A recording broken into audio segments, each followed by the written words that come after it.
Good evening and welcome to the Sleep to Law series. Tonight we will talk about The Stand, which is a massive story set in a broken version of the United States during the late 20th century. If you enjoy these journeys into dark worlds, please subscribe or comment to support the channel. Before we begin, I have a question for you. If you were one of the very few people left on Earth after a global disaster, would you prefer to live alone in silence or find a large group of strangers to start a new society? Comment your choice below and tell me why. Now, let us travel across the empty deserts and quiet cities to see what remains when civilization falls. Chapter 1. The story begins not with a bang, but with a mechanical realization of horror. Before we witness the end of the world, we must understand the vehicle delivering it. This version of the tale is the uncut vision, a restoration of the chrome and paint to a dark Cadillac of a novel. It restores the breathing room, the lingering dread, and the human details that make the fall of civilization hurt so much more. It reminds us that the apocalypse is built one stone at a time, or in this case, one mistake at a time. We open in the California desert, in the dead of night. Charlie Campion, a security guard at a government facility, is jolted awake by a nightmare that is actually happening. The computer clock has turned red. In the lore of this facility, red means death. It means containment has failed. There is a psychological terror here that King masters instantly, the panicked disconnect between a domestic setting and unimaginable catastrophe. Charlie isn't thinking about the geopolitical ramifications. He is thinking about the wind direction and grabbing his wife Sally and their toddler, baby Lavon. He knows that if the blast doors seal, they are entombed. He is a man acting on animal instinct, racing a computerized lockdown. He scoops up his family, ignoring the confusion of his wife, and guns his Chevy past the gates. The guard waves him through, oblivious. Charlie thinks he has escaped. He believes the wind is blowing the invisible death away from them. But the tragedy of Charlie Campion is that he isn't the survivor. He is the carrier. He is the patient zero who brings the fire to the world, driven by love for his family. Fast forward to Texas, June 16th, 1990. Arnett is a town stagnating in the heat, a place where the economy has dried up and left behind a few men sitting in plastic chairs at Hapscom's Texaco. We meet Stu Redman, a quiet man who has known poverty and silence his whole life. He sits with the locals, Hap, Vic Palfrey, Norm Bruett, and Hank Carmichael. They are discussing the futility of printing money to solve debt, a conversation that highlights the mundane, repetitive nature of their lives. They are completely unaware that money is about to become obsolete. The suspense builds slowly as Stu spots a car weaving down the highway. It's a battered Chevrolet, moving with a grim, slow determination. It doesn't slow down. It plows through the gas pumps with a terrifying lack of urgency, shearing them off, sparking metal against concrete. It's a hearse arriving at its destination. When the men approach the car, the sensory details are revolting. This is where King excels at body horror, not just death, but the grotesque indignity of it. The smell hits them first, a mix of blood, sickness, and decay. Inside, Sally and baby Lavon are dead, but they don't look peaceful. Their necks are swollen like inner tubes, their faces purple and bruised, fluids leaking from their noses. It is an image of biological violation. The driver, Charlie Campion, spills out, barely alive. He is burning with fever, his chest rattling with a sound like a drowning engine. He babbles about the red clock and asks if his family is okay. Hap lies to him, offering a final mercy. But the contact has been made. The invisible handshake has occurred. As the ambulance takes Campion away to die, and the state police are called, the men of Arnett stand in the lingering vapor of the Chevy, unaware that they are already walking dead men. The prologue of the apocalypse has concluded. The main event has begun. Chapter 2. The narrative shifts abruptly from the dusty, fatal plains of Texas to the cool, salty air of Ogunquit, Maine. This jarring transition serves a purpose. It shows us the breadth of the world that is about to be lost.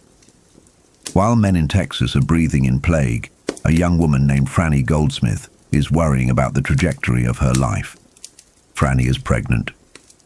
She stands on the edge of the Atlantic, watching her boyfriend, Jess Ryder, sitting on a pier.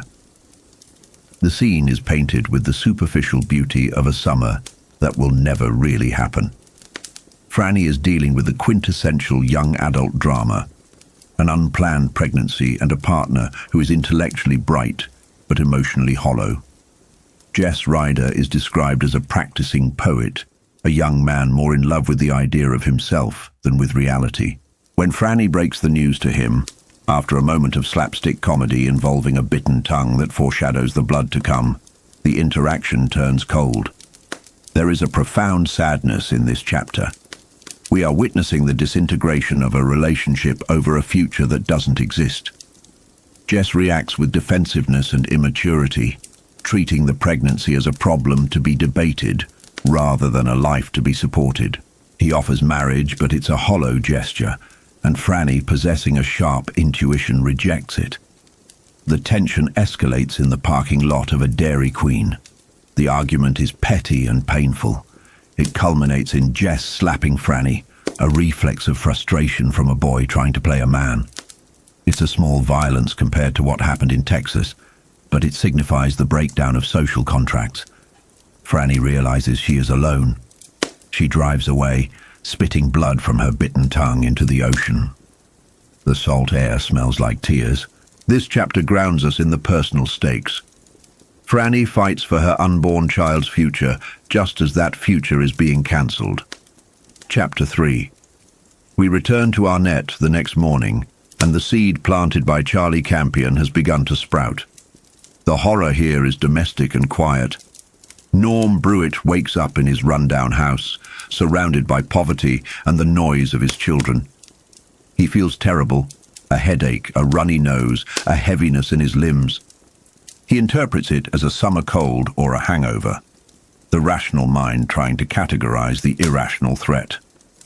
Norm's anger at his wife, Lila, for going out to babysit for a single dollar highlights the economic desperation of the town.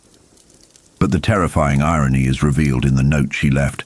She is babysitting the Hodges children. The web of contact is expanding. Back at the gas station, the atmosphere has shifted from boredom to anxiety. Joe Bob, a state trooper, arrives with a warning. He tells Hap and Vic that the government is sending a team from the Plague Center in Atlanta. The bureaucracy is moving, but it is too slow.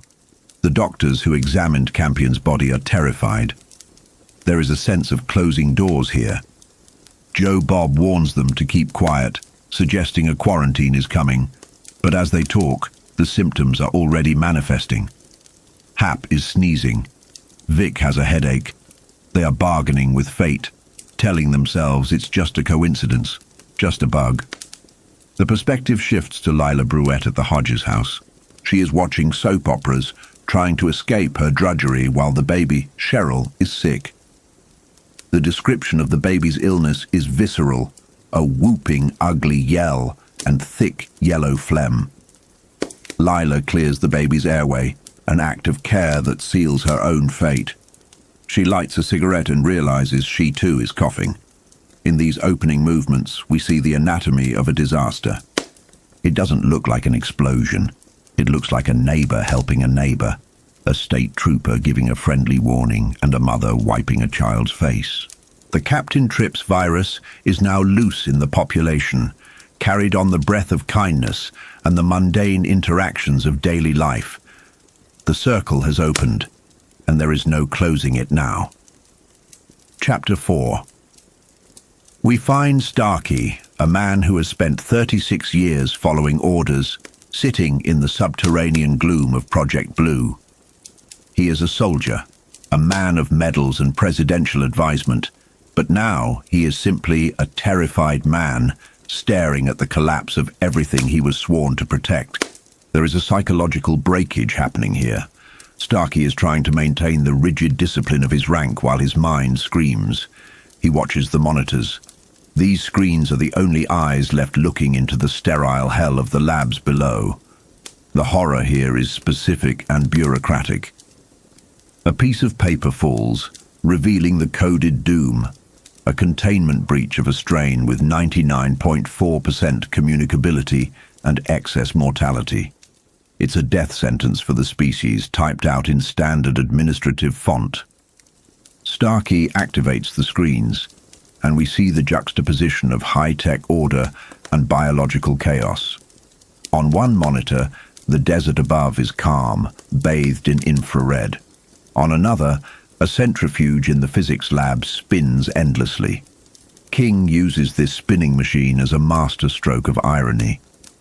The mechanics of the facility continue to function perfectly, while the human element has been liquidated.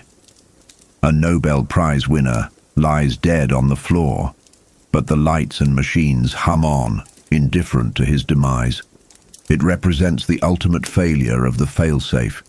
The system works, but the people are gone. Then there is the cafeteria. This is where the horror becomes grotesque. Starkey forces himself to look at the staff who died mid-meal. There is a dark absurdity to it, the kind of macabre humor that King excels at. A man dead with his face in a bowl of soup. It strips the dignity from death. These weren't soldiers fighting a war. They were people eating lunch, extinguished instantly by a mistake. The clock on the wall shows the time the numbers turned red. June 13th, 1990. Len Creighton enters bearing the final nails for the coffin. The news is catastrophic. The personnel who handled the initial escapee, Campion, are dying. But the real terror is the math. The virus shifts constantly, an antigen drift that renders the human immune system useless. It is a biological lockpick that opens every door. Starkey learns that his own son-in-law, a man named Hammer, has committed suicide rather than face the reality of what they unleashed. Starkey's internal monologue here is a frantic attempt to rationalize the irrational. He mentally constructs an explanation for his daughter, framing the apocalypse as a chain of bad luck, a goof with a box from Portland, and a sleepy technician. It highlights the banality of evil. The world isn't ending because of a grand villainous plot, but because of human error and a 40-second time lag. Starkey realizes Campion escaped the perimeter before the lockdown, carrying the superflu into the world. The project has failed. The Contagion is loose. Starkey dismisses Creighton and turns back to the monitors, a captain watching his ship go down, except the ship is the entire human race. Chapter 5. We shift abruptly from the sterile silence of death to the gritty, grey noise of New York City. Larry Underwood has come home, but this is no hero's return. He sits in his new Datsun Z, watching a rat gnaw on a dead cat in the gutter. This grotesque image serves as a grim thematic overture for Larry's character arc. It is a dog-eat-dog, or rather rat-eat-cat world, and Larry has been doing a lot of eating lately. Larry is a man suspended between failure and a shallow, toxic kind of success. He reflects on the whirlwind of the last few months. He's a singer who finally struck gold with a soul-tinged pop song, Baby, Can You Dig Your Man? But King paints Larry not as a talented artist, but as a lucky grifter. The industry didn't want him until they did, and once he got a taste of fame, he gorged himself. The narrative takes us back to California, revealing the hollow core of Larry's good life. It's a montage of excess, cocaine, booze, and hangers-on. The reality check comes in the form of Wayne Stuckey, a friend who isn't impressed by the facade. On a blindingly bright beach, Wayne deconstructs Larry's fantasy. He lays out the math, much like Starkey's grim statistics, but financial. The parties, the drugs, the damages to the rental house. Larry isn't rich. He's drowning in debt he doesn't even know he has. Wayne tells him the party is over. This is a crucial metaphor. For Larry, the party is financially over. For the world, The party is existentially over. Larry's reaction to Wayne's truth bomb is telling. He feels victimized, angry and sullen. He possesses a hard streak, a selfish survival instinct that allows him to cut people off when things get difficult. He is a taker. He retreats to New York, to his mother, not out of love, but out of fear and exhaustion. When his mother, Alice, wakes him up by tapping on the car window, we see Larry revert to a child. The dynamic is instant and humbling. Alice Underwood is a woman of steel and proverbs, the only person who sees through Larry's pocket savior image. She cooks him eggs and dissects his life with surgical precision. She knows he's back because he's in trouble. She critiques his song, not impressed by his black sound, and punctures his ego effortlessly. There is a profound sadness in this reunion.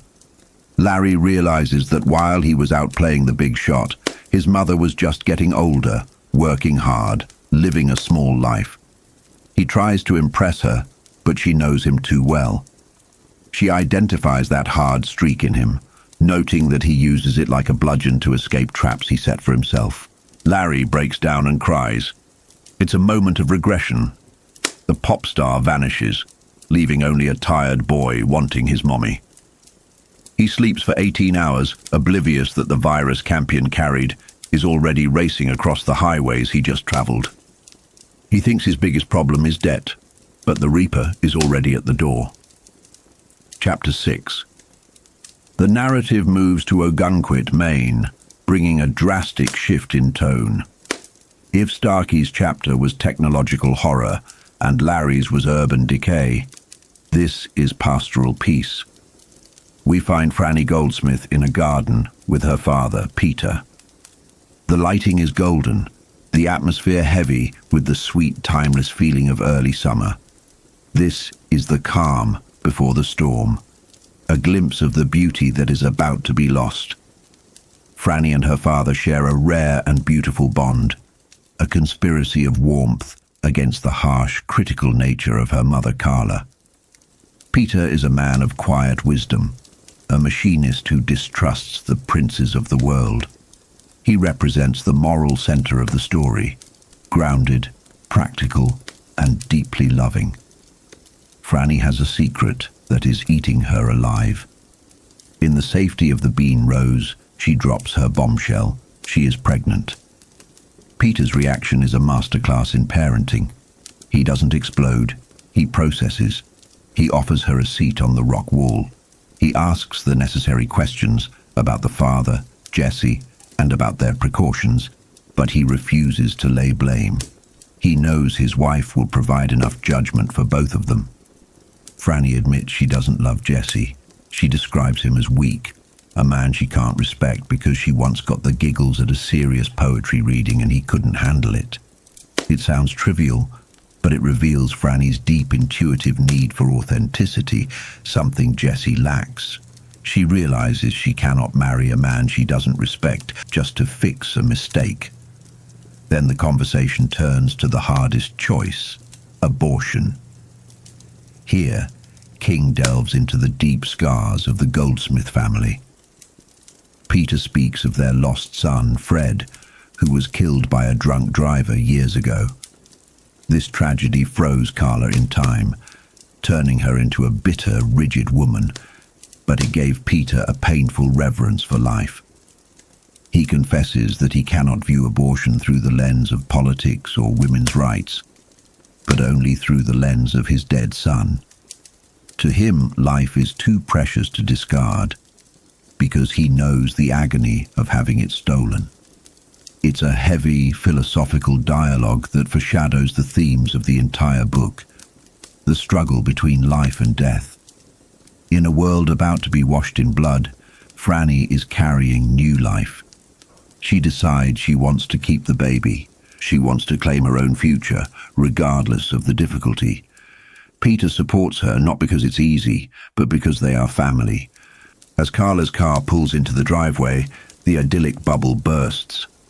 The difficult conversation with the mother looms ahead, but more importantly, the scene establishes the stakes. We have seen the virus that kills, Starkey, the selfishness that consumes, Larry, and now, the love that creates, Franny. The players are on the board and the sun is going down on the old world. Chapter 7. The magic hour, that fleeting cinematic bridge between sunset and true night, brings no comfort to Vic Palfrey. In an Atlanta containment facility, he surfaces from a swamp of green delirium only to find himself pinned like an insect in a specimen jar. The reality of his situation is a sterile nightmare. Cranked-up hospital bed, restraints, and a labyrinth of tubes keeping his drowning lungs inflating. He isn't being cured. He is being maintained. The fever burning through him is a wildfire, and his mind fractures, skipping between the terrifying present and the mundane past of mule tending and funny pages. There is a profound psychological horror here in how the familiar becomes alien. Vic sees faces behind double-paned glass, a jury of ghosts in medical whites watching him die. When a figure finally enters, it isn't a comforting nurse, but a figure in a pressurized biohazard suit, a faceless entity that speaks with the metallic clip of a machine. Vic, regressing to childhood comforts in his final moments, mistakes this space-suited harbinger of doom for his mother. It is a mercy, perhaps, that his mind shatters completely before the end. The doctors simply mark him as a failure. He is just biological data now. Down the hall, Stu Redman inhabits a different kind of cage. Unlike Vic, Stu is lucid, and his resistance is quiet, stubborn, and distinctly American. He refuses to roll up his sleeve for a blood pressure test, not out of petulance, but as a tactical maneuver. Stu understands the power dynamics of interrogation. Information is currency. By withholding his cooperation, he forces the faceless bureaucracy to acknowledge him as a man, not a lab rat. Stu is locked behind a steel door that hisses like a spaceship airlock, observing the strange disconnect of his captors. They are terrified. He has watched the escalation, from the road blockades in Arnett to the frantic flight to this CDC center in Georgia, and he knows this is no common flu. When Dr. Denninger, a man Stu instantly categorizes as a weak-willed careerist, enters in his pressure suit, Stu pokes at the man's fear. He threatens the integrity of the suit, turning the doctor's technological armor into a source of panic. Yet alone in the room, the bravado fades. King masterfully personifies Stu's fear as two distinct beasts, the elephant, a trampling panic, and the rat, a gnawing, constant anxiety. Stu Redman sits in the silence of the facility, a man waiting for a death sentence that hasn't been read, listening to the hum of air purifiers that are failing to scrub the atmosphere of the end of the world. Chapter 8. The narrative lens zooms out, shifting from the claustrophobia of the hospital to the open road, tracking the invisible exponential march of the Reaper. We witness the terrifying mathematics of a pandemic.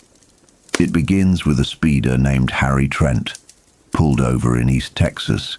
The interaction is mundane, a ticket, a sales pitch for insurance, but the transaction is lethal. This is the ultimate chain letter, a pyramid scheme of necrosis where every participant wins a coffin. The virus, Captain Trips, hitches a ride on the very infrastructure of the American dream. It travels via the family vacation, the roadside diner, and the interstate highway. We follow Ed Norris, a New York cop finally taking his family to Disney World, trying to outrun the grime of the city, only to become a biological bomb. The tragedy is in the dramatic irony. We watch Ed get annoyed by his child's croup, unaware that he is listening to his son's death rattle. The virus doesn't discriminate between the guilty and the innocent. It moves through a bridge club in Kansas, where a woman named Sarah Bradford unknowingly deals death along with her playing cards. It hitches a ride with two young men heading to California to find work, echoing the same journey Larry Underwood took. The transmission is casual, almost intimate, a shared meal, a handshake, a kiss on the cheek. King deconstructs the illusion of safety. We like to believe that catastrophe is loud, arriving with explosions and sirens. Here, the apocalypse arrives in the form of a sneeze in a movie theater or a cough in a crowded elevator. The spread is geometric and merciless. The text notes that chain letters usually fail because people break the link. But this chain letter works perfectly. The mailman isn't bringing a dollar bill. He's bringing mass graves, bloated corpses, and the silence of a continent dying by its own connectivity. Chapter 9. In Shoyo, Arkansas, the violence is manual before it becomes viral. Nick Andros, a young deaf-mute drifter, is walking the shoulder of the road when the darkness of human nature finds him. He is ambushed by a pack of local bullies, led by a man named Ray Booth. The assault is brutal and visceral. Because Nick cannot scream, the scene plays out in a terrifying auditory vacuum, punctuated only by the wet thud of fists and the internal ringing of his own pain. The brutality is senseless. They beat him not for what he is, but because he is an easy target, a other. Ray Booth uses a heavy class ring to shred Nick's face, a symbol of status turned into a weapon of mutilation.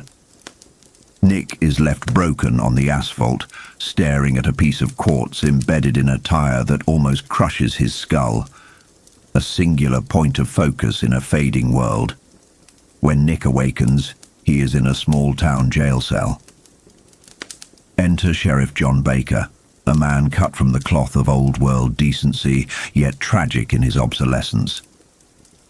The dynamic between Nick and Baker is built on written notes and shared coffee. Baker, initially suspicious, realizes Nick is a victim, not a vagrant. There is a profound sadness in Baker. He speaks of his insomnia and his wife, unaware that his domestic troubles are about to be rendered irrelevant. As Nick identifies his attackers through scribbled descriptions, a bond forms, but the horror creeps in from the margins. The sheriff is coughing. He is feverish. The very authority figure offering Nick a chance at justice is already a walking ghost, infected by the same unseen force sweeping the globe. They agree to go arrest the bullies, a futile gesture of law and order in a world that is rapidly dissolving into anarchy. Nick Andros has survived the violence of men, but he is trapped in a cell with a dying guardian, witnessing the last gasp of civilization in a rural drunk tank. Chapter 10. Larry Underwood wakes up in the Bronx, hungover and wrapped in the sticky regret of a one-night stand. The setting is gritty and real.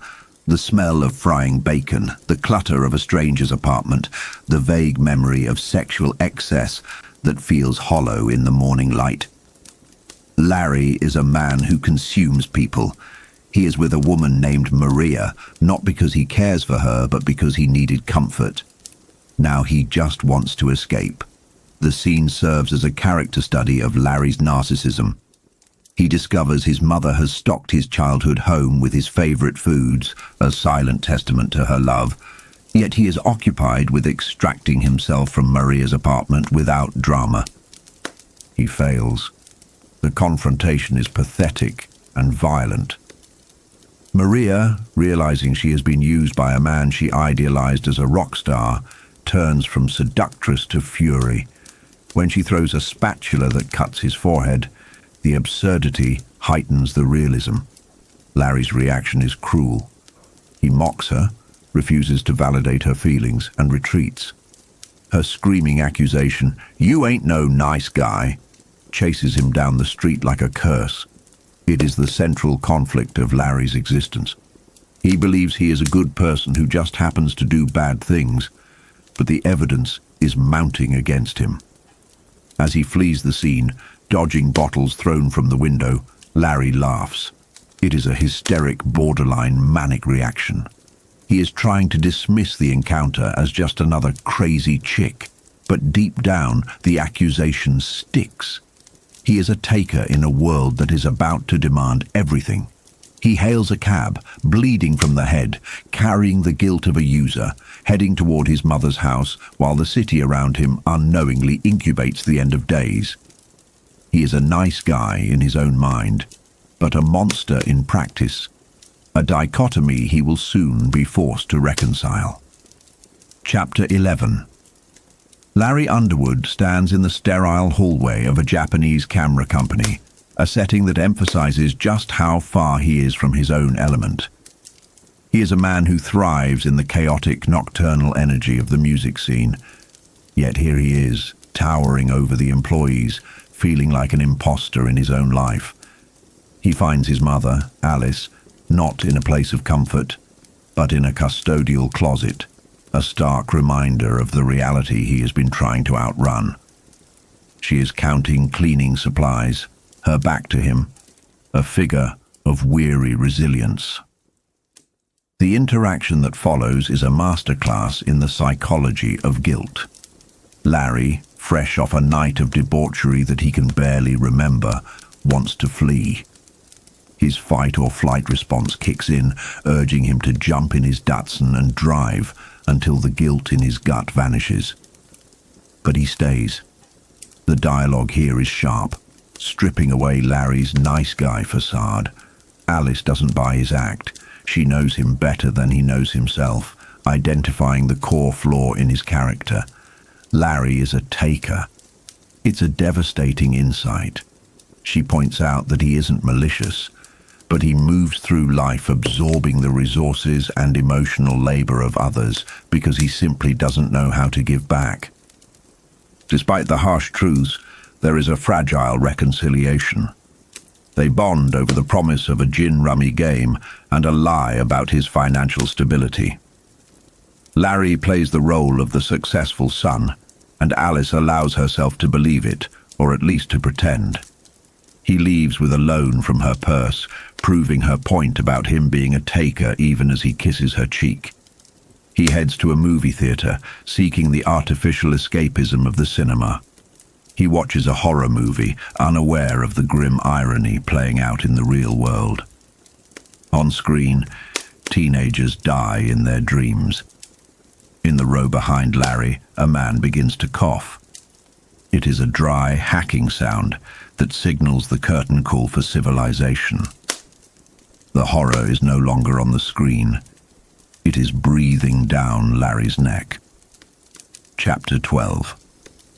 In Ogunquit, Maine, the atmosphere shifts from urban decay to domestic suffocation. We are introduced to the dichotomy of Franny Goldsmith's home life through the geography of the house itself. There is her father's workshop, a place of warmth, smells of pipe tobacco, and the chaotic creativity of life. Then there is the parlor, the domain of her mother, Carla. The parlor is a museum of emotional repression, dominated by a grandfather clock that ticks away the seconds of a dry, joyless age. It is a room where propriety matters more than people, a perfect symbol for Carla's worldview. Franny drops the bomb. She is pregnant. The revelation shatters the parlor's stifling silence. Carla's reaction is immediate and narcissistic. She doesn't worry about Franny's health or future. She worries about the family reputation, the garden club, the social fallout. She retreats into the genealogy of the Downs family, clutching the past to avoid facing the messy present. The scene escalates into a brutal psychological assault, with Carla calling her own daughter a bitch and a tramp, projecting her own inability to love onto Franny. But then, the balance of power shifts. Peter Goldsmith, usually the passive peacemaker, steps into the doorway. For the first time, he enters the parlor war on Franny's side. He physically blocks Carla, and when she rages like a cornered animal, he slaps her, not out of malice, but to break the hysteria. It is a shocking moment of violence that breaks the stalemate.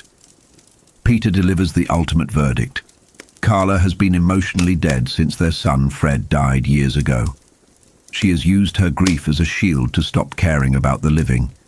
Peter reclaims his home, declaring that the baby will be welcomed and christened right there in the parlor, transforming the room from a shrine of death into a place of new life. Carla retreats upstairs, broken and hissing, leaving father and daughter in the ruins of the family dynamic, bonded by love but staring into an uncertain future, while the clock continues its indifferent ticking. Chapter 13. The narrative jumps to the cold, fluorescent containment of the CDC in Atlanta. Stu Redman is no longer a man, he is a biological curiosity. He sits in a sealed room, separated from his captors by glass and airlocks. Enter Dietz, a government functionary who uses cynicism as a defense mechanism against the apocalypse.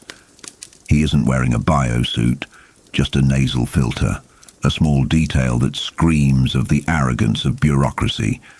The dynamic here is interrogation masked as conversation. Dietz drops the hammer. Stu's friends are dead. The list of names, Vic Palfrey, the Bruets, the Hodges, hit Stu like physical blows. The only survivor besides Stu is a child, Eva Hodges. The reality of the Captain Trips virus becomes concrete. It's not just a sickness, it's an extinction event. Stu's reaction is visceral rage, but he quickly pivots to a cunning defiance. He fakes a coughing fit, terrifying Dietz. It's a moment of dark humor, but it reveals Stu's resilience. He refuses to be a passive victim in their experiment. That night, the genre shifts from medical thriller to supernatural horror. Stu dreams. He sees a cornfield lush and green, but the atmosphere is heavy with dread. The music of the cornfield stops, replaced by a presence. Deep in the rows of corn, burning red eyes watch him. This isn't the virus. This is the force behind it. The dark man has arrived in the subconscious of the survivors, marking Stu not just as immune, but as a player in a cosmic game he doesn't yet understand. Chapter 14. We shift perspective to Dietz, recording a top-secret log in the dead of night. The facade of control is crumbling. Dietz uses code names. Prince for Stu.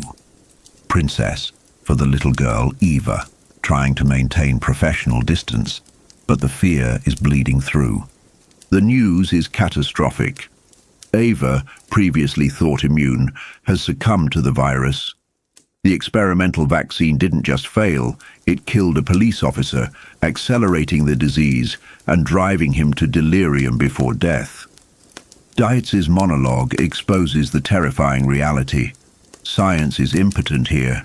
They are throwing everything they have at this thing: biology, virology, containment protocols, and the virus is laughing at them. It jumps stages, it mutates, it kills with 100% efficiency. The only anomaly is Stu Redman, the prince. He remains stubbornly healthy, dreaming of cornfields while the world burns down around him. Dietz realizes that the containment measures in California worked too well, and yet failed completely.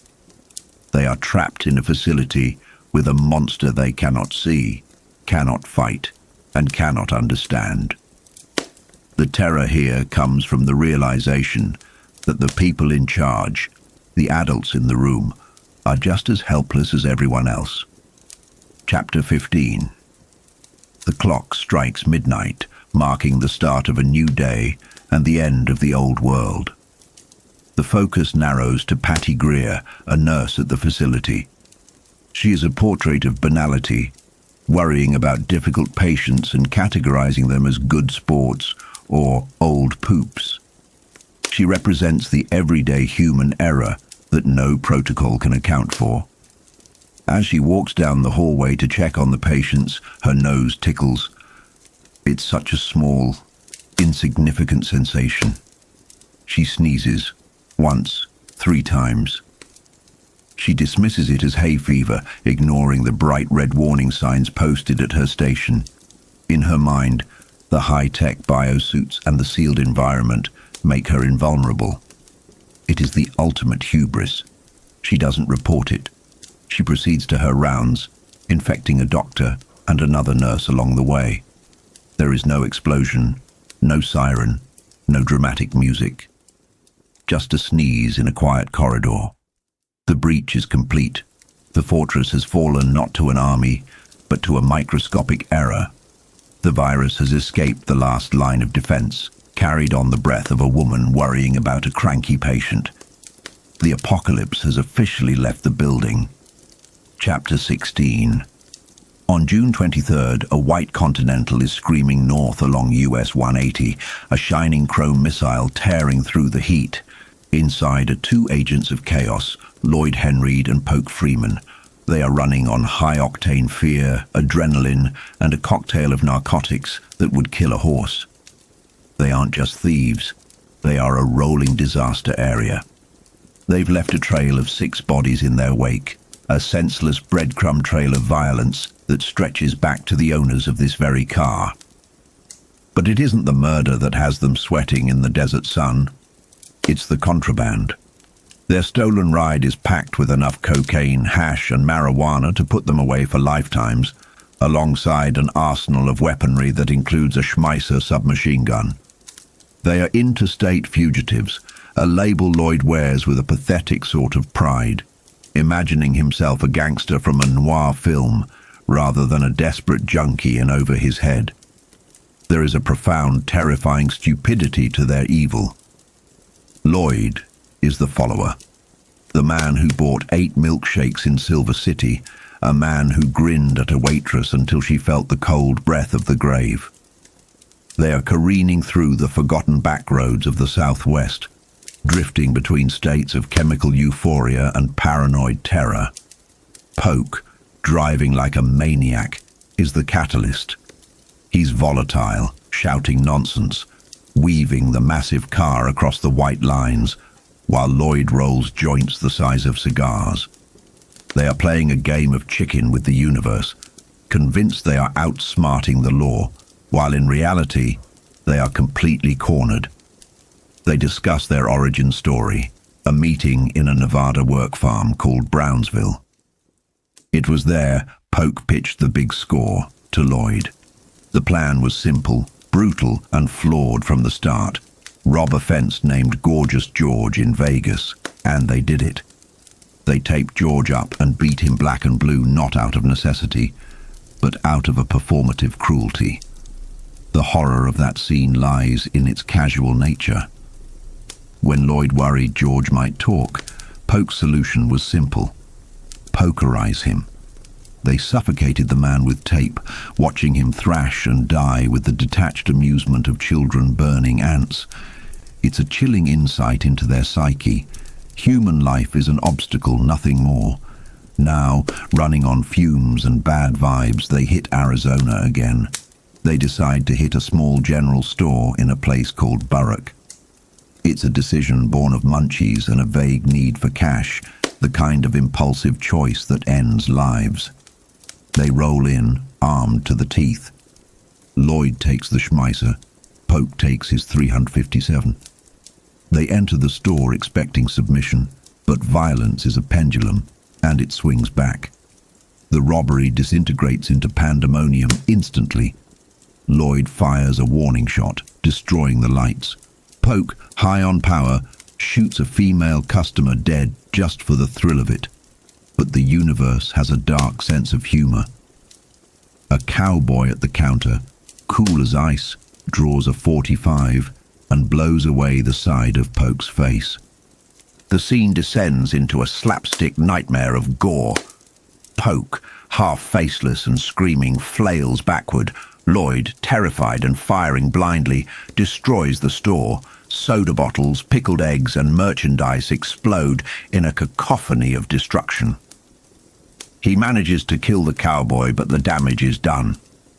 Poke, deranged by pain and fury, tries to execute the dead cowboy, only for the store owner to pop up with a shotgun and blast him into eternity.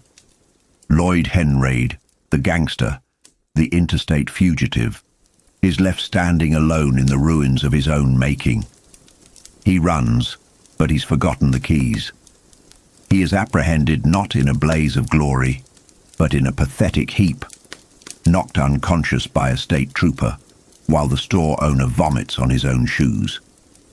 It is a sordid, ugly end to their joyride, leaving Lloyd alone in a jail cell, staring into the abyss of his own incompetence. Chapter 17. We shift from the hot, bloody chaos of the desert to the sterile, air-conditioned nightmare of Project Blue. Starkey stands before his monitors, a general watching the fall of Rome. On the screen, the body of Frank D. Bruce remains face down in soup, but the centrifuge has finally stopped. It died with a mechanical death rattle, a rhythmic ronk-ronk, burning out its bearings. Starkey finds a strange peace in this. The machine is at rest. The project is dead. But the consequences are just beginning to walk. The horror here is bureaucratic. It is quiet, organized, and absolutely lethal. Starkey takes a call from Len Crichton. The code word is flower pot. It's happening in Sipe Springs, Texas. The virus has breached containment again. A doctor guessed the truth and reporters are involved. This is the critical moment where the preservation of the institution supersedes the preservation of life. Starkey reflects on his philosophy of regrettable incidents. He believes the military is a parent that must be protected, even when it commits atrocities. To cover its nakedness, he initiates Troy, extreme covert countermeasures. The scene cuts to Sipe Springs and we see exactly what Troy means. It is not a metaphor. A stringer for a Houston newspaper and his photographer are speeding down a highway, trying to break the story of the century. They are intercepted by a nondescript Ford. There is no negotiation. Two young soldiers, following orders that have filtered down from Starkey's desk, step out with M3A rifles. The reporter, a man who served his country, realizes too late that his country has turned on him. He is gunned down in the sunlight, wetting himself in terror. The photographer tries to flee in the car, driving on flat tires, weeping, screaming, while Madonna plays on the radio, a surreal juxtaposition of pop culture and state-sanctioned murder. The soldiers run him down, forcing him off the road. When he tries to scramble over a barbed wire fence, snagged and helpless, they execute him without a word. There is no malice in the soldiers, only efficiency. This is the true face of the apocalypse, not a bang, but a series of quiet, authorized deletions. The story dies in the dust of Texas, and Starkey, high on sedatives, watches the world burn from his bunker, convinced he is doing the right thing. Chapter 18.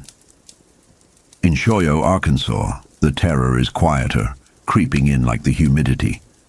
Nick Andros, deaf and mute, has found himself in the unlikely position of deputy sheriff. Sheriff John Baker, a good man, is sick. It starts as a cold, a fever, but we know what it really is. Baker has deputized Nick to watch over the three men who beat him, Vince Hogan, Billy Warner, and Mike Childress. It is a situation ripe with irony. The victim is now the guardian. Nick sits in the sheriff's office, writing his life story on a notepad. It is a tragic, resilient history. He recounts the death of his parents, the isolation of the orphanage where silence was a prison, and the brutality of other children. He writes of Rudy Sparkman, the man who saved him, the man who taught him that he was not a blank page, but a human being capable of language and thought. This backstory grounds Nick as the moral center of this unfolding tragedy. He is a man who has lived in a silent world his whole life, which perhaps makes him uniquely suited to witness the coming silence of the world. The atmosphere in Shoyo is heavy with dread. Sheriff Baker's condition worsens rapidly. Dr. Soames, the town physician, visits the jail. He is a man on the edge of collapse, coughing and feverish. He examines Nick and the prisoners, but his banter masks a terrifying realization. The sickness is everywhere. It's not just a flu. It kills. The next morning, the illusion of normalcy shatters completely. The town is too quiet. The traffic is gone. Nick flags down Dr. Soames in the street. The doctor looks like a walking corpse, yellowed and exhausted. He delivers the news that anchors the horror. Sheriff Baker is dead. He died in the night, and he is not the only one. Soames, sitting on a park bench in the morning sun, unravels the conspiracy for Nick. The phone lines are dead. The roads are blocked. There are barriers on the turnpike and accidents staged on the West Road. Men in road crew coveralls are carrying army-issue carbines. The town of Shoyo has been sealed off. The government isn't sending help. They are sending a cage.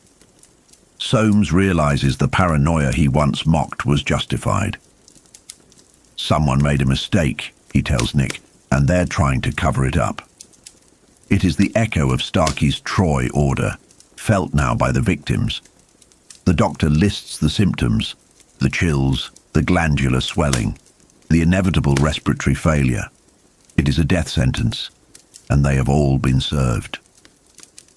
Soames drives away to die, leaving Nick alone in a town that is rapidly becoming a tomb. Nick returns to the jail, a duty-bound guardian in a world that has lost its rules. He checks on his prisoners. Vince Hogan, the man who taunted him, is delirious with fever. By 6 o'clock that evening, Hogan is dead. The virus has claimed its first victim in Nick's circle, and the silent young man is left to watch the long night fall, trapped in a cage within a cage, as the superflu tightens its grip on humanity. Chapter 19. The decay of Times Square wasn't just physical, it was atmospheric, a heavy grey pressure that Larry Underwood could feel in his bones. He had returned to New York expecting nostalgia, but found only the paranoia of a city on the edge of a nervous breakdown. It is a classic King motif, the environment rotting in sympathy with the society inhabiting it. Larry, ever the self-absorbed musician, feels this not as a tragedy for the city, but as a personal inconvenience. He retreats to his mother's apartment, where the mundane clashes with the apocalyptic. Alice Underwood is frying eggs, but the ritual is hollow. The virus, Captain Trips, is already rewriting her biology.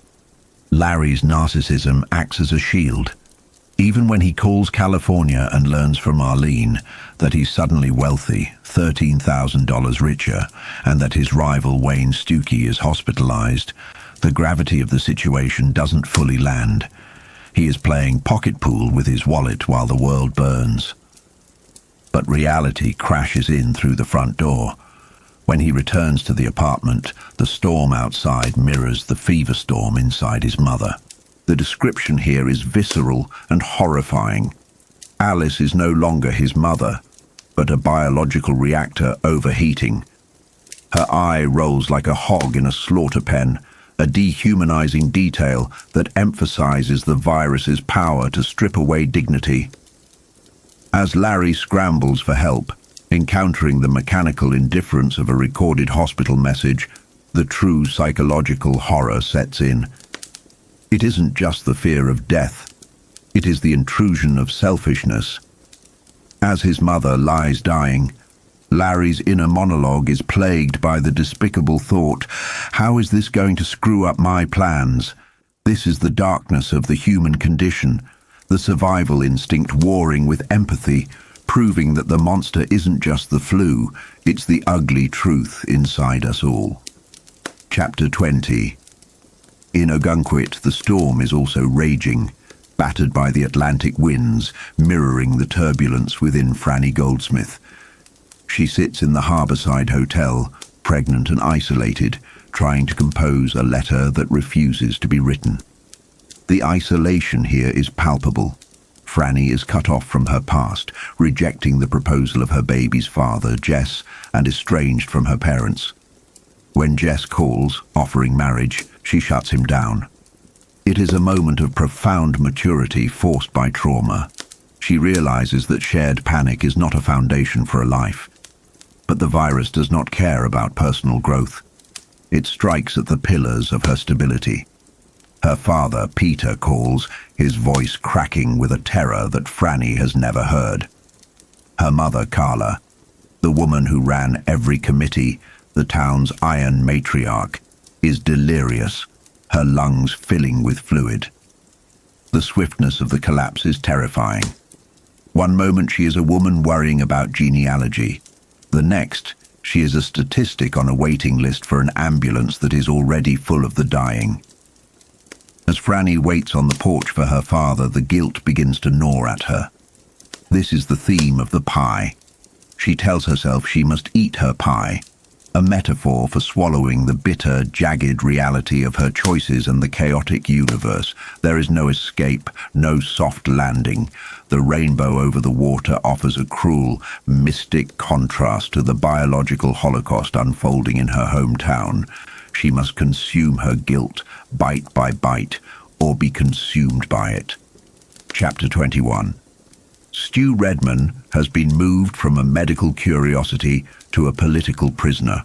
Stovington, Vermont, offers a view of the Green Mountains, but to Stu, it is nothing but a tomb with a view.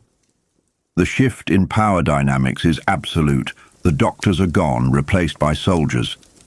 The psychological terror is symbolized by a single absurd detail. The soldiers wear plastic baggies over their gun hands. It is a futile, desperate attempt to contain the uncontainable, highlighting the government's terrified incompetence. Stu realizes he is expendable. The tests have become sloppy. The data is likely being shredded. Through the television, he watches the fabric of society unravel. Riots, lies about Russian flu, and the ominous silence regarding the true scale of the death toll. The media is a puppet show, but the strings are snapping. Stu is no longer a patient. He is a loose end in a cover-up that has already failed. The survival instinct kicks in. He knows that to stay is to die, either by the virus or by a bullet to clean up the evidence. The illusion of safety is gone, replaced by the cold, hard need to escape. Chapter 22. The center cannot hold. General Starkey, the architect of this nightmare, stands in the control room of Project Blue, quoting Yeats as his world dissolves. He has been relieved of command by a president who is merely a grinning sack of shit, but the chain of command no longer matters. Starkey knows the truth that the politicians deny. Rome has fallen. The virus, A', has jumped every containment line. Starkey's final act is a pilgrimage into the heart of darkness. He descends into the high-security labs, now a silent mausoleum. The imagery is grotesque, bodies rotting in the heat, the smell of decay overpowering the air scrubbers. He finds his staff dead by their own hands, a tableau of despair. The horror peaks in the cafeteria, where Starkey encounters Private Frank D. Bruce, the man who started it all, face down in his soup. Starkey's mind has snapped, retreating into military formality to cope with the absurdity. He wipes the congealed soup from the corpse's face, a tender, insane gesture of respect for the dead soldier. He sits beside a corpse wearing a sign that reads, "Now you know it works," a biting indictment of military efficiency. There is no redemption here, only the finality of a .45 caliber bullet. Starkey executes himself, leaving Len Crichton to watch on the monitors as the man who held the throttle of the apocalypse finally lets go, leaving the rough beast to slouch toward Bethlehem to be born. Chapter 23. The end of the world begins not with a bang, but with the rhythmic, relentless clocking of boot heels on a lonely stretch of asphalt. We find ourselves on US Highway 51, somewhere in the desolate, bled-out darkness between Idaho and Nevada. Here walks a man who is less a human being and more a silhouette cut from the fabric of a nightmare. He is Randall Flagg, the dark man, the walking dude. He is a tall, ageless figure striding through the night. A creature of the highways, loving the smell of the dust and the sagebrush, because this vast, empty continent belongs to him. King paints Flagg as an accumulation of American neuroses. He wears the uniform of the drifter, pegged jeans, denim jacket, and boots that have seen more miles than any vehicle. But look closer at his chest. On one side, a smiley face button. On the other, a pig wearing a police cap with the dripping legend, "How's your pork?" It is a perfect contradiction, a symbol of his chaotic nature. He carries the literature of hate in his pockets, but he doesn't discriminate. KKK manifestos, radical communist pamphlets, conspiracy theories about Jewish cartels or atomic power. He hands them out with equal glee. He is not an ideologue, he is an accelerant. He is the spark looking for the gasoline of human misery. As he walks, we get a glimpse of his supernatural dread. When headlights approach, he fades into the tall grass, a boogeyman in the peripheral vision. The drivers don't see him, but they feel him. A sudden chill, a nightmare touching their sleeping children in the back seat. He is a psychic cancer cell, hunting for a weak organ to infect. We learn that he has been present at the violent turning points of history. He handed tracts to Lee Harvey Oswald in New Orleans. He rode with the KKK. He whispered in the ears of kidnappers and radicals. He is the embodiment of the violence that simmers beneath the surface of civilization. But tonight, the walking dude is ecstatic. He stops, levitating inches off the pavement, grinning at the stars. He feels it, a great changing, a transfiguration. The Captain Trips flu isn't just a disease to him, it is a birthing canal. Something massive and sand-colored is struggling to be born, and Flagg knows his time has come. He is the dark messiah of the apocalypse, and he is ready to be worshipped. Chapter 24. While the dark man levitates in freedom, we cut to the claustrophobic confinement of the Phoenix Municipal Jail. Here, we reunite with Lloyd Henreid, the small-time crook who recently participated in a murder spree. But the dynamic has shifted. In the maximum security wing, Lloyd is no longer a loser. He is a celebrity. The other inmates cheer him as a mad dog killer, a title Lloyd accepts with a mixture of confusion and ego. It's a pathetic commentary on the human need for status. Even in a cage, Lloyd wants to be a star. Lloyd meets his court-appointed lawyer, Andy Devins, a man who looks too young to shave, but possesses a terrifying grip on reality. The legal procedural aspect of the stand here serves to highlight how the old world is trying to grind on, even as it dies. Devins drops a bombshell, a Supreme Court ruling called Markham versus South Carolina. This new legal precedent allows the state to fast-track executions to avoid cruel and unusual punishment caused by long waits on death row. The irony is suffocating. The system is speeding up its machinery of death just as a biological death machine is sweeping the globe.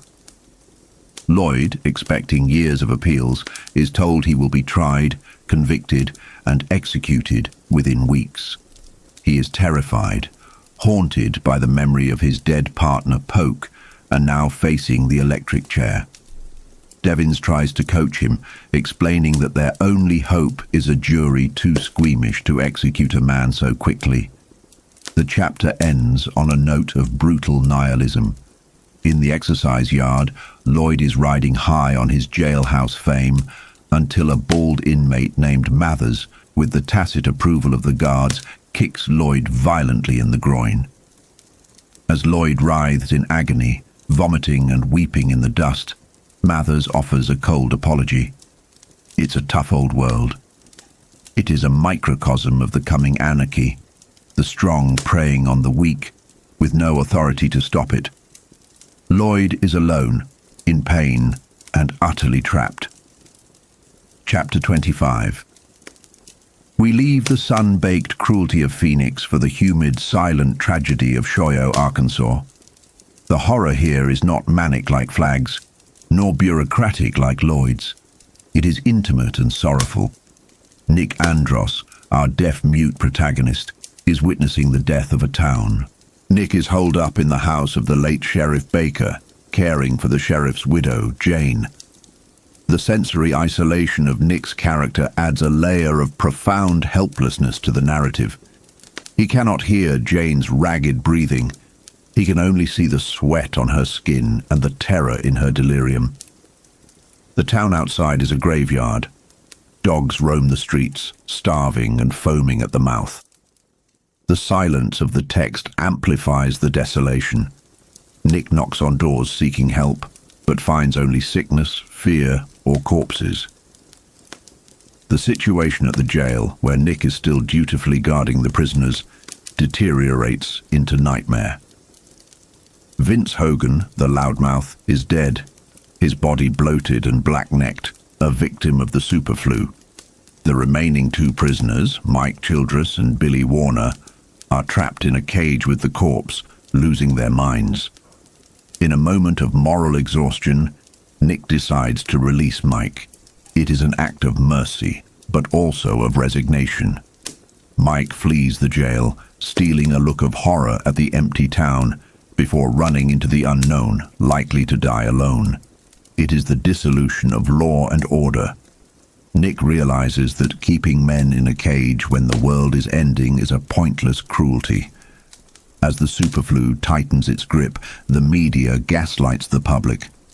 Nick watches television reports that show nervous newscasters claiming a vaccine is ready, even as the broadcast signals fail and the anchors themselves suppress coughs. It is the final lie of a dying civilization, desperate to maintain control until the very last second. The climax of this chapter is one of the most poignant moments in the book. Jane Baker, in her final moments, lucidly asks Nick to bury her in her white lace honeymoon dress. She recounts memories of love and life, clinging to the humanity that the flu is stripping away. When she finally passes, Nick is left with a terrible duty. He washes her body and dresses her in the lace gown. It is a scene that could have been grotesque, but instead, it is treated with a sacred tenderness. Nick carries her body through the heat to the funeral home, a silent pallbearer in a town of ghosts. He is the shepherd of the dead, retaining his dignity and compassion even when there is no one left to witness it. While Flagg rises and Lloyd cowers, Nick Andros endures. Chapter 26. The unraveling of the American tapestry didn't happen in silence. It happened with a scream that was systematically stifled by those in power. By June 26th, the truth had become the most dangerous contraband in the United States. In Louisville, the resistance began with paper and ink. Radical student groups, the kind usually dismissed as agitators, plastered the University of Kentucky with the grim reality the government was desperate to hide. Their broadsides screamed the facts that the nightly news suppressed. There is no vaccine. This is not influenza. It is a death sentence. And most damning of all, this was a weapon manufactured by the United States military, spilled by their own incompetence. It is a terrifying psychological pivot point for a population the moment the shepherd admits to being the wolf. The breakdown of information control was violent. In Boston, the studio of WBZ-TV became a fortress of defiance. Bob Palmer, a news anchor tired of reading sanitized military propaganda with a gun figuratively and literally to his head, staged a coup. Along with a skeleton crew of technicians, many already dying, they locked down the station. For 2 glorious, terrifying hours, the truth was broadcast. Palmer showed the public what the National Guard was actually doing. They weren't treating the sick. They were using pitchforks to shovel cartwheeling floods of bodies, men, women, children, into barges to be dumped into the harbour. This wasn't containment, it was disposal.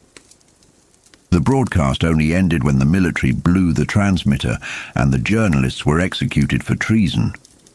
The definition of treason, of course, had become fluid. Telling the truth was now a capital offence. Across the continent, the story was the same. In West Virginia, an old newspaperman named James Hoglis used his dying breath to distribute a single-page extra, revealing that the flu was a violation of the Geneva Accords. In Los Angeles, the Times managed to print a run, exposing the blockade of the highways and the oceanic burial of the dead before the FBI slaughtered the printers. The government was no longer governing. It was merely a reflex of violence, a headless chicken thrashing in the dust. In Springfield, Missouri, a DJ named Ray Flowers held the line. There is something profoundly haunting about a lone voice in a locked room, talking to a dying world while the soldiers mass outside. Ray took calls from the terrified populace, stories of mass graves and alien-looking soldiers in gas masks, until the door burst open. He died on air, the sound of gunfire replacing his voice, a final audio testament to the death of free speech. The military itself was fracturing. Commotion and fratricide rippled through the ranks. In secret, scrambled communiques, commanders admitted that desertion was rampant and that half their troops were already drowning in their own fluids. The chain of command was dissolving into localized warlordism. At Kent State, history repeated itself as a farce and a tragedy. Students marched, and soldiers, confused and leaderless, opened fire with machine guns and mortars.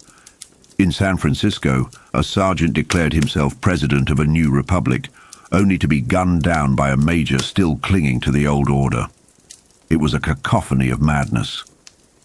In Portland, Maine, a televised execution show run by a sick, semi-naked junta played out like a fever dream until regular army forces stormed the studio, resulting not in rescue, but in a three-way slaughter of soldiers, rebels, and the audience.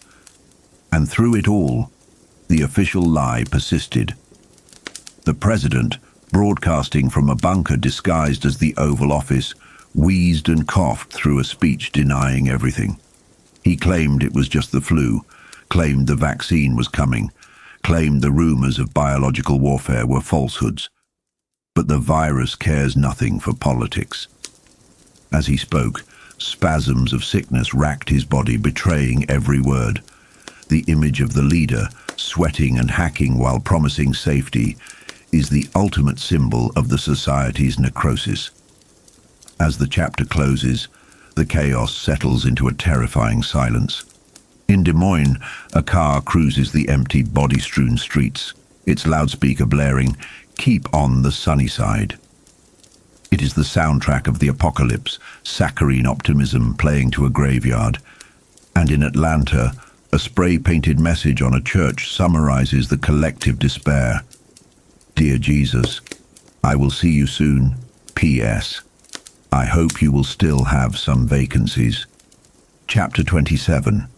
The camera lens of the narrative zooms in now, moving from the continental collapse to the intimate, suffocating silence of New York City. It is June 27th. Larry Underwood sits on a bench in Central Park, a solitary figure in a city designed for millions. The park, once a sanctuary of life, has become a macabre display of neglect. In the zoo, the animals are dying, not from the superflu, but from starvation and thirst. Larry watches a monkey, the sole survivor, clinging to life with the stubbornness of the doomed. It's a grim mirror for Larry himself. The silence of the city is broken only by the monster shouter, a deranged old man screaming warnings about creatures coming to get them. At night, in the unnerving luxury of the Sherry Netherland Hotel, Larry had been terrified of this voice, imagining a supernatural beast. But in the harsh light of day, he sees the source is just a pathetic, broken human. It's a psychological insight into fear. In isolation, The mind populates the void with monsters, but the reality of the apocalypse is usually just sad and banal. Larry is haunted, not by ghosts, but by his own past. The solitude forces a reckoning. He thinks of Rudy, the friend he betrayed for a paltry $25 years ago. The memory is a jagged stone in his shoe. He tries to justify it, to rewrite the history where he is the victim, but the silence strips away his defenses. He also mourns his mother, who died in a hallway at Mercy Hospital, lost in a sea of anonymous agony. He feels like a deserter, a man who takes and never gives. The superflu spares the body, but flays the conscience. The monkey in the cage finally dies, falling with a smack that finalizes the end of the natural order. Larry moves on. He wanders toward the bandshell and finds he is not the only actor left on this stage. He meets Rita Blakemore. She is 50, wealthy, and exudes a brittle elegance. She sits on a park bench, popping pills and clutching a handbag that contains both a revolver and a stash of diamonds. Rita is a relic of the world that just ended, a woman of cocktail parties and insured jewelry, now adrift. There is an immediate, desperate kinship between them. They are not sick, and they are not crazy. In a world gone mad, sanity is the strongest bond. Rita is eccentric, certainly. She fires her pistol at a chinaberry tree just to see if she can hit it, and she chatters with a manic energy. But she is human. She represents a bridge back to normalcy. They talk about the surreal horror of their situation with a detached calmness that borders on shock. Rita discusses her dead husband, a banker who died with his tie on, and offers Larry a diamond ring as if it were a piece of candy. The values of the old world have evaporated. Diamonds are just rocks now. Larry finds himself charmed by her. She is fragile, perhaps jittering apart like a poorly made toy, but she is company. They decide to leave the park, linking arms like a couple on a Sunday stroll, ignoring the corpses and the smell of death. They find a steakhouse, and Larry cooks for her. For a moment, over steak and instant coffee, the nightmare recedes. They are just two people eating lunch, but the context is inescapable. They are dining in a graveyard, two survivors clinging to the rituals of a civilization that has already left the building. Chapter 28. The mind has a peculiar way of shielding itself from trauma, often retreating into the banal or the nonsensical when reality becomes too jagged to hold. Franny Goldsmith is adrift in the suffocating silence of a dead house, her consciousness fracturing into nursery rhymes and fixation on a strawberry pie. This isn't just boredom, it is the Tharn state, a psychological freezing where the brain loops to avoid processing the corpse of a father upstairs and a mother dead in a hospital. She focuses on the trivial, a fly, a slice of pie, until the near disaster of a grease fire snaps her back into the present. The smoke clears, and with it, the protective apathy. Franny faces the grim inevitability that defines the survivor's guilt. Life continues, demanding sustenance and sanitation. The horror here isn't a monster, but the mundane necessity of burying a parent, because there is no one else left to do it. The Faulknerian nightmare of a rose for Emily haunts her, the fear of rotting alongside the dead. Her task is interrupted by the arrival of Harold Lauder in a stolen Cadillac. Harold is a study in grotesque survival. He is the outcast who believes the apocalypse has finally leveled the playing field to his advantage. He exudes a mixture of intellectual arrogance and repulsive social ineptitude, viewing the end of the world as his chance to finally play the romantic hero. He circles Franny with a predatory, voyeuristic gaze, his new cowboy boots and stolen luxury car acting as costumes for a persona he hasn't quite earned. He is the nice guy, with a heart full of slime, offering help while visually stripping her. Franny rejects his intrusion, defending the sanctity of her grief against his performative nihilism. Harold leaves, his ego bruised, driving his trophy car with the incompetence of a child. The burial itself strips away the dignity of death. It is physically grueling, sweaty work. As Franny moves her father, the body releases a trapped gas, a long, rasping belch. It is a moment of pure biological horror that shatters the sentimental memory of the man, leaving only the reality of decomposing meat. She sews him into a tablecloth, a shroud made of domestic linen, and drags him to the earth. Exhaustion claims her, but sleep offers no sanctuary. She dreams of the burial, but the corpse beneath the shroud changes. It radiates a frigid, mocking cold. It is not her father, but the dark entity stalking the collective unconscious of the survivors. The figure offers a gift for her unborn child, a twisted coat hanger. The symbolism is violent and crude, a threat to the future she carries. She wakes with the terrified realization that she has brushed against the walking dude, the faceless man of her nightmares, igniting a fierce, primal need to protect the life growing inside her. Chapter 29. In the sterile confinement of the Stovington Plague Center, Stu Redman waits. He has become a loose end in a government cover-up that has long since failed. The silence of the facility is heavy. The order has collapsed, leaving only the automated machinery of imprisonment. Stu realizes he is facing the Tharn instinct, the rabbit's paralysis in the face of oncoming death. To survive, he must reject passivity. His executioner arrives not as a soldier, but as Elder, a sick man in a biohazard suit, acting on the momentum of obsolete orders. Elder is a banality of evil, a man who will kill simply because he was told to, even as the world burns. But Stu breaks the paralysis.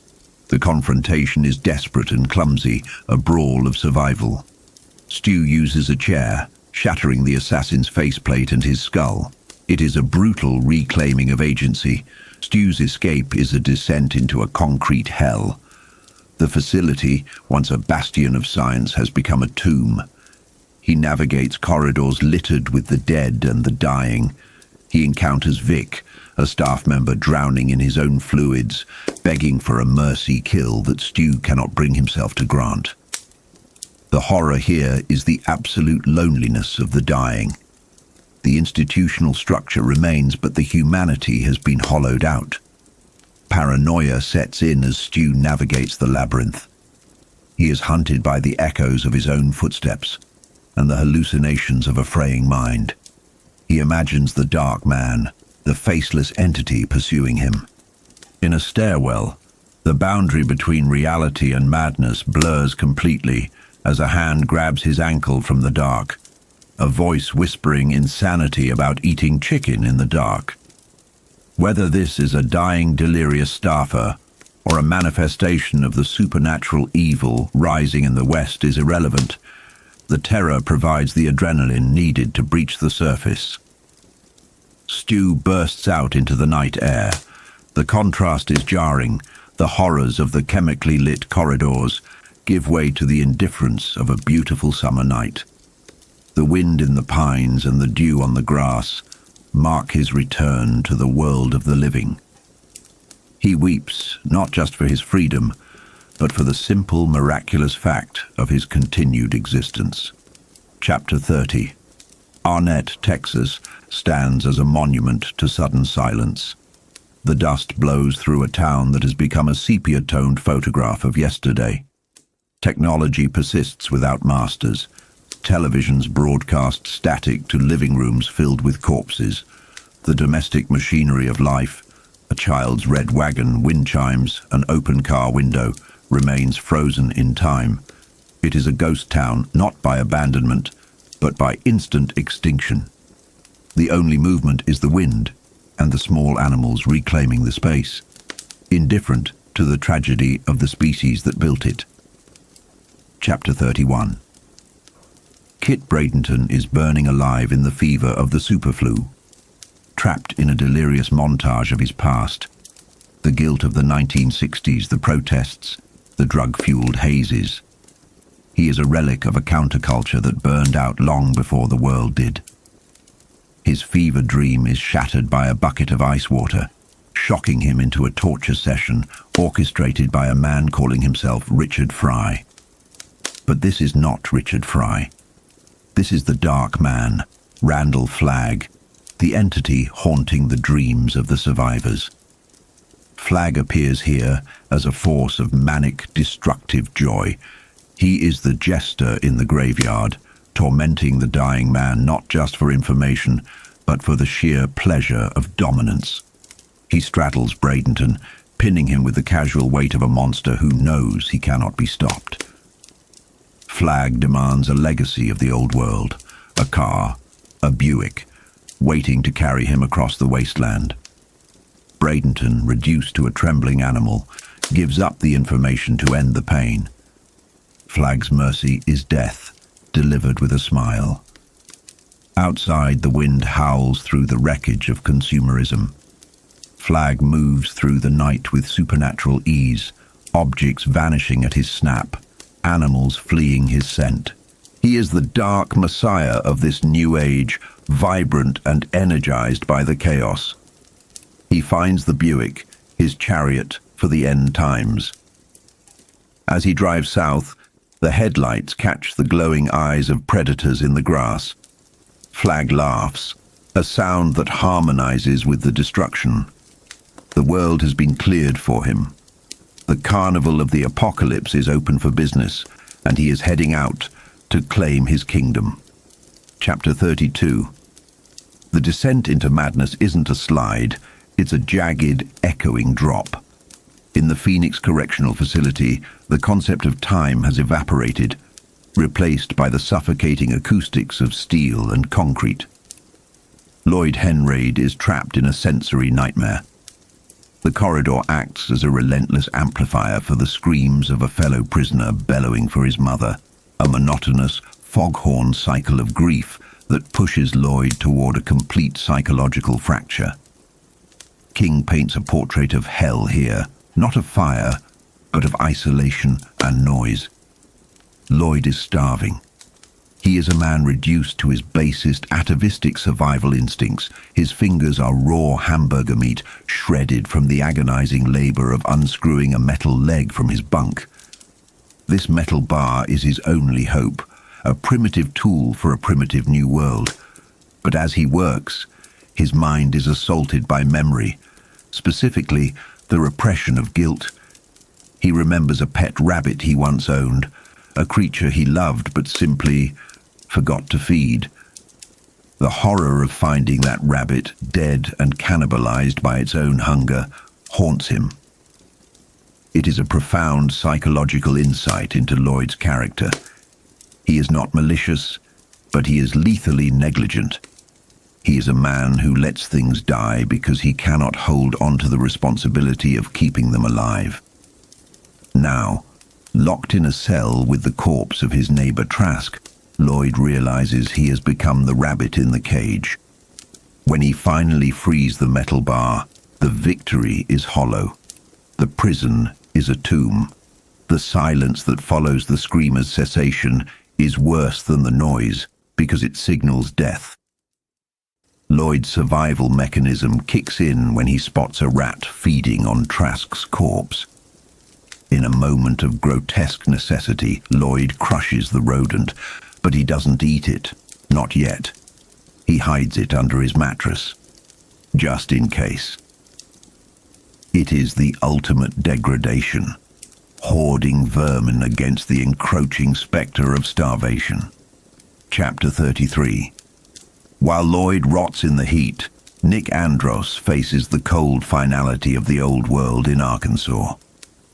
The electricity fails.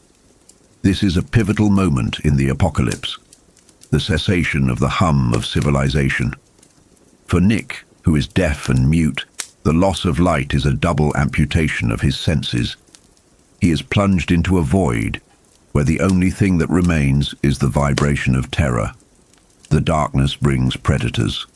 Ray Booth, the man who battered Nick days ago, returns like a revenant. Booth is sick, dying of the superflu, and driven by a hateful need to take Nick with him. The struggle that ensues is a clumsy, desperate dance in the blackness. It is not a choreographed fight. It is a chaotic grapple for life. King uses this intimacy to highlight the sheer physical vulnerability of Nick. Booth's thumbs gouge into Nick's eye, blinding him, threatening to leave him deaf, mute, and sightless, a prisoner in his own body. But survival is ugly. In the fumble for a weapon, the gun discharges. It is a messy, unglamorous end for Booth, who dies on top of his victim. Nick is left battered, one-eyed, and utterly alone in a sheriff's office that has become a mausoleum. The psychological weight here is crushing. The lights have gone out on humanity, and in the dark, the survivors are forced to kill the ghosts of the past to see the morning. Chapter 34. We shift to the Midwest, where the silence of the dying world is about to be shattered by the ecstasy of the trash can man. Donald Elbert is a creature of trauma, a pyromaniac forged in the fires of institutional abuse and severe schizophrenia. As he wanders the empty streets of Powtonville, Indiana, he is besieged by phantom voices, the bullies, the tormentors, the ghosts of a society that rejected him. But now, society is gone, and Trash Can Man is off the leash. He approaches the cheery oil tanks with a sense of religious purpose.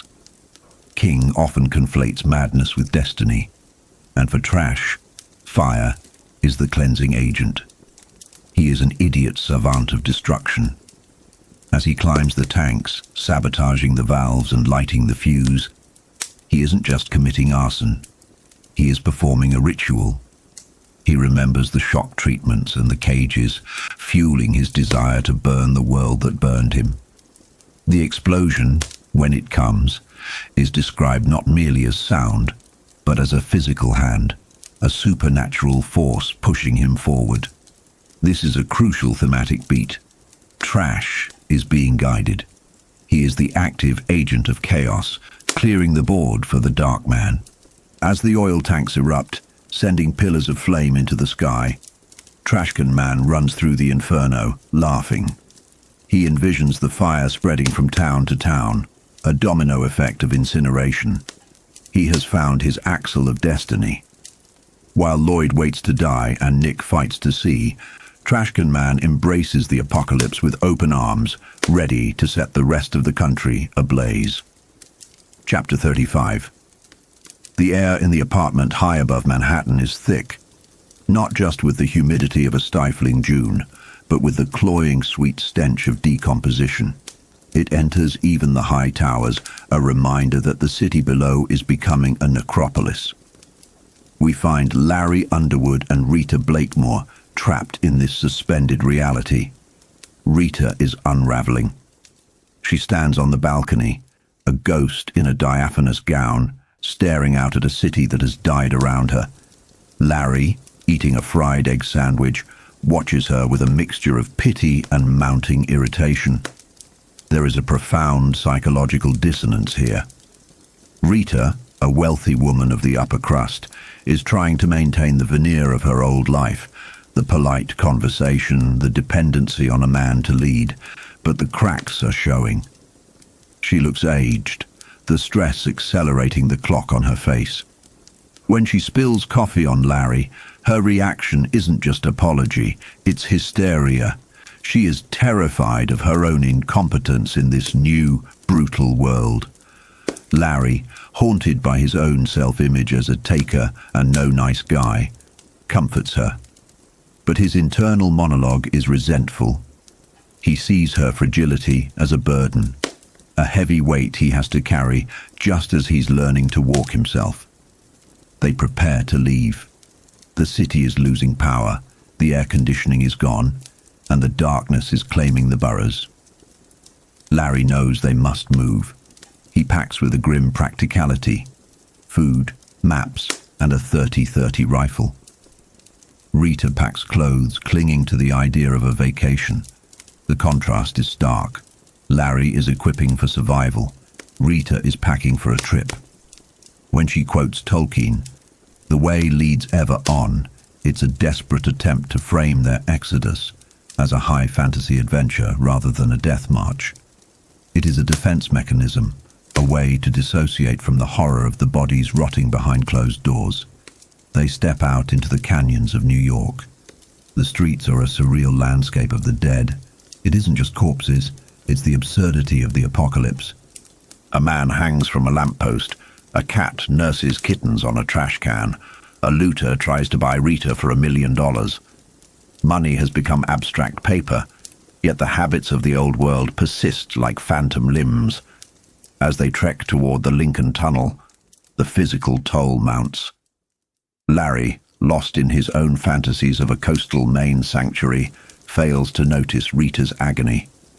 She has walked miles in expensive, open-toed sandals. When he finally notices the blood trailing from her lacerated feet, his reaction is explosive. He screams at her, humiliating her on the silent, body-strewn street. This outburst is pure projection. Larry is terrified, and his fear manifests as rage against the person slowing him down. He is trying to be the hero, the leader, but he lacks the patience. He apologizes, but the damage is done. The dynamic is set. He is the reluctant guardian, she, the helpless ward. Then, the sky turns black. Thunder rolls like artillery, and the rain drives them toward the only shelter, the Lincoln Tunnel. This sequence is one of the most harrowing descents in the saga. The tunnel is a maw, a throat of darkness. As Larry steps inside, he leaves the world of light for a suffocating underworld. The sensory deprivation is absolute. There are no lights, only the weak flicker of his lighter. The tunnel is clogged with cars, silent tombs for those who tried to flee. Larry is separated from Rita in the dark. The silence is broken only by echoes, auditory hallucinations that mock him. King's writing here taps into primal claustrophobia. Larry is not just afraid of the dark, he is afraid of what the dark hides.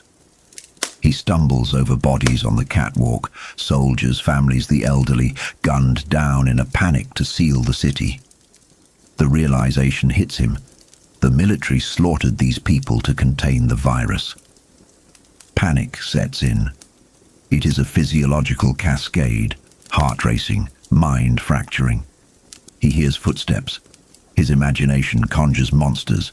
Morlocks from H.G. Wells, soldiers with infrared eyes. In a moment of blind terror, he unleashes the rifle, firing wildly into the blackness. The muzzle flashes are strobe lights, illuminating a house of horrors. He is shooting at his own shadows, a man broken by the pressure of the dark. When the echoes die, he hears a scream. It is Rita.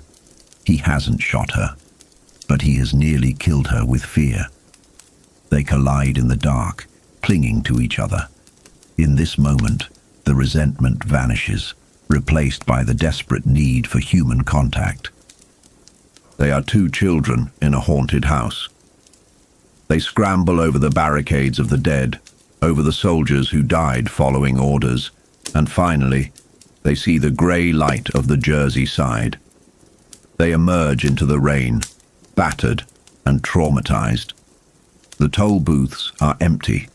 The blockade was absolute, a futile attempt to stop the wind. Rita collapses, weeping, but they are out. They have crossed the River Styx and survived. Larry, chastened by the tunnel, is gentler now. He helps her up, promising not to leave her. They walk into the mist of New Jersey, leaving the dead city behind. Chapter 36. We shift north to the quiet coast of Ogunquit, Maine.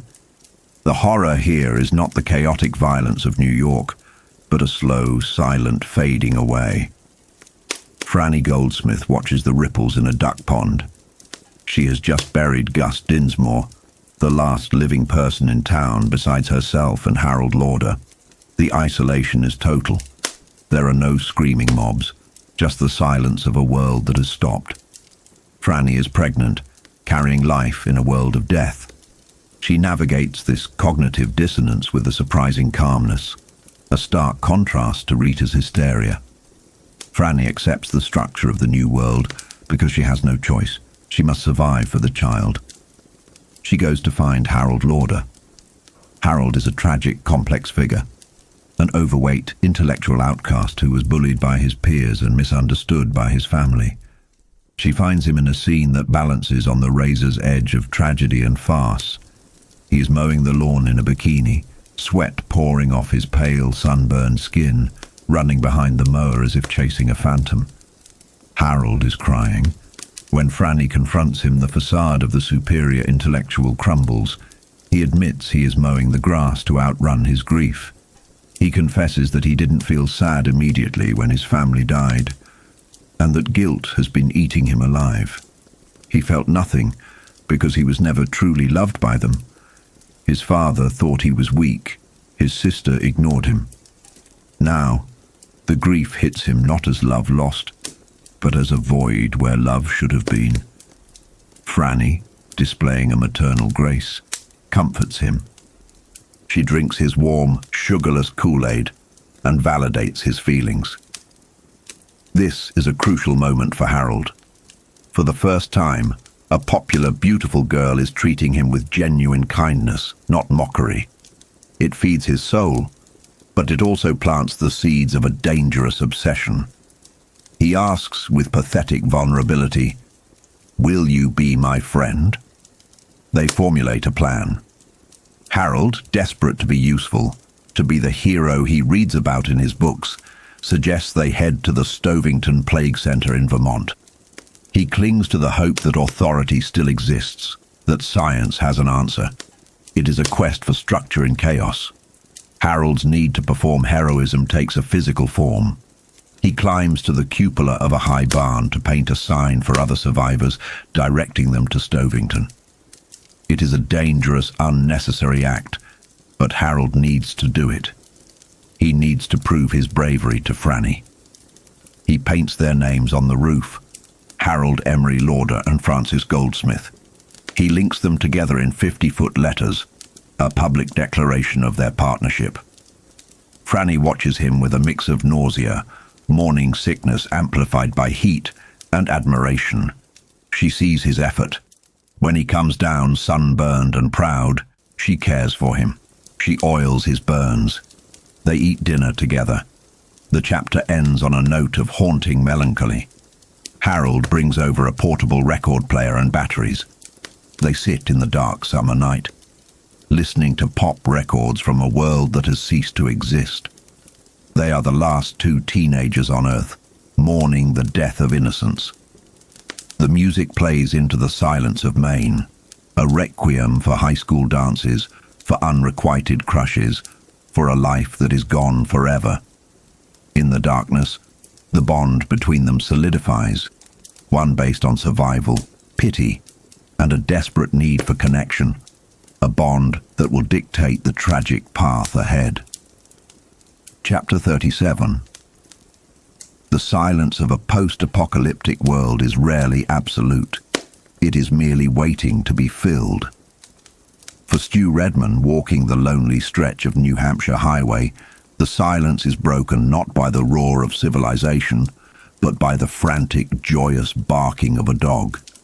It is a sound that pierces the solitude, a reminder of the life that stubbornly persists amidst the decay. This encounter serves as a pivotal psychological shift for Stu. After days of walking through a graveyard world, the presence of a living creature, an Irish setter named Kojak, signals the end of his isolation. But the dog is merely the herald. Moments later, Stu encounters Glenn Bateman, a figure who serves as the intellectual anchor for the coming storm. Bateman is found painting a mediocre watercolor by the roadside, a surreal image of normalcy in a shattered reality. He is an old sociologist, a man who has traded the lecture hall for the open air, cynical yet oddly cheerful about the end of the world. This meeting is crucial not just for the plot, but for the thematic depth it introduces. As they share a meal, a bizarre picnic of caviar, warm beer and fig bars, Bateman begins to dissect the sociology of the apocalypse. Here we see the narrative expand from survival to philosophy. Bateman posits a chilling theory about the future of humanity. He predicts that the survivors will not simply band together in harmony, rather, they will form polarized societies based on technology and power. He introduces the concept of the technician, the individual who knows how to turn the lights back on, as the new gold standard of value. It is a sobering insight. In a world stripped of government, knowledge becomes the ultimate currency, and the lack of it becomes a pretext for war. Bateman foresees a conflict between those who can restore the old world's machinery and those who cannot. A friction that will inevitably lead to a rearming of the nuclear stockpiles left gathering dust. As the alcohol loosens their tongues, the conversation turns darker, drifting toward the subconscious. Both men have been plagued by dreams. It is here that the psychological horror truly takes root. They do not dream of random terrors, but of a specific recurring entity. A dark man standing on a high precipice, looking east with red eyes.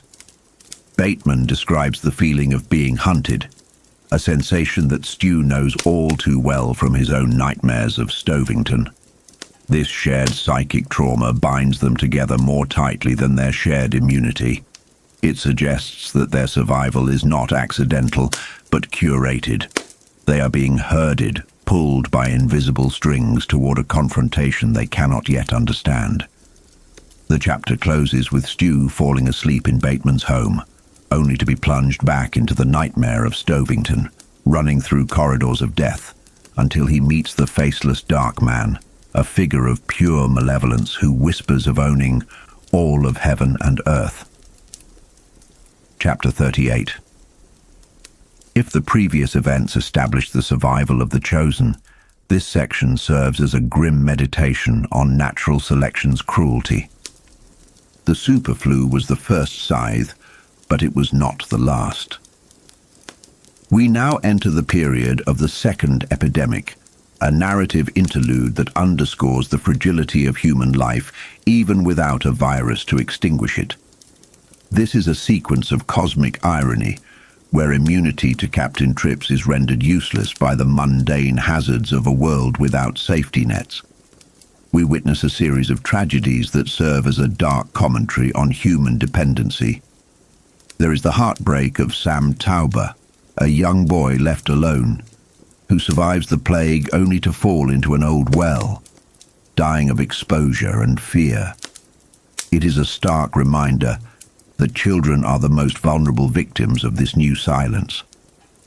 Then there is the paranoia of Irma Fayette, a woman so consumed by the fear of rape that she accidentally shoots herself when startled by a harmless drunk. Her death illustrates how the psychological scars of the old world can become lethal weapons in the new one. The narrative moves relentlessly through these vignettes, stripping away the romanticism of survival.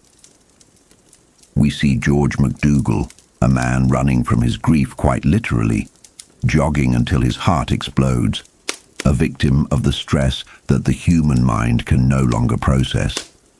We see the fatal stupidity of a woman burning down her house in a drunken stupor, and the grim fate of Judy Horton, trapped in a meat freezer by a gust of wind, a horrific, claustrophobic end that emphasizes the unforgiving nature of mechanical failure when there is no one left to hear you scream. Perhaps the most poignant of these is the death of Richard Hoggins, a heroin addict in Detroit. He finds the ultimate stash, enough to last lifetimes, but in his greed and ignorance, he overdoses on a purity he cannot comprehend.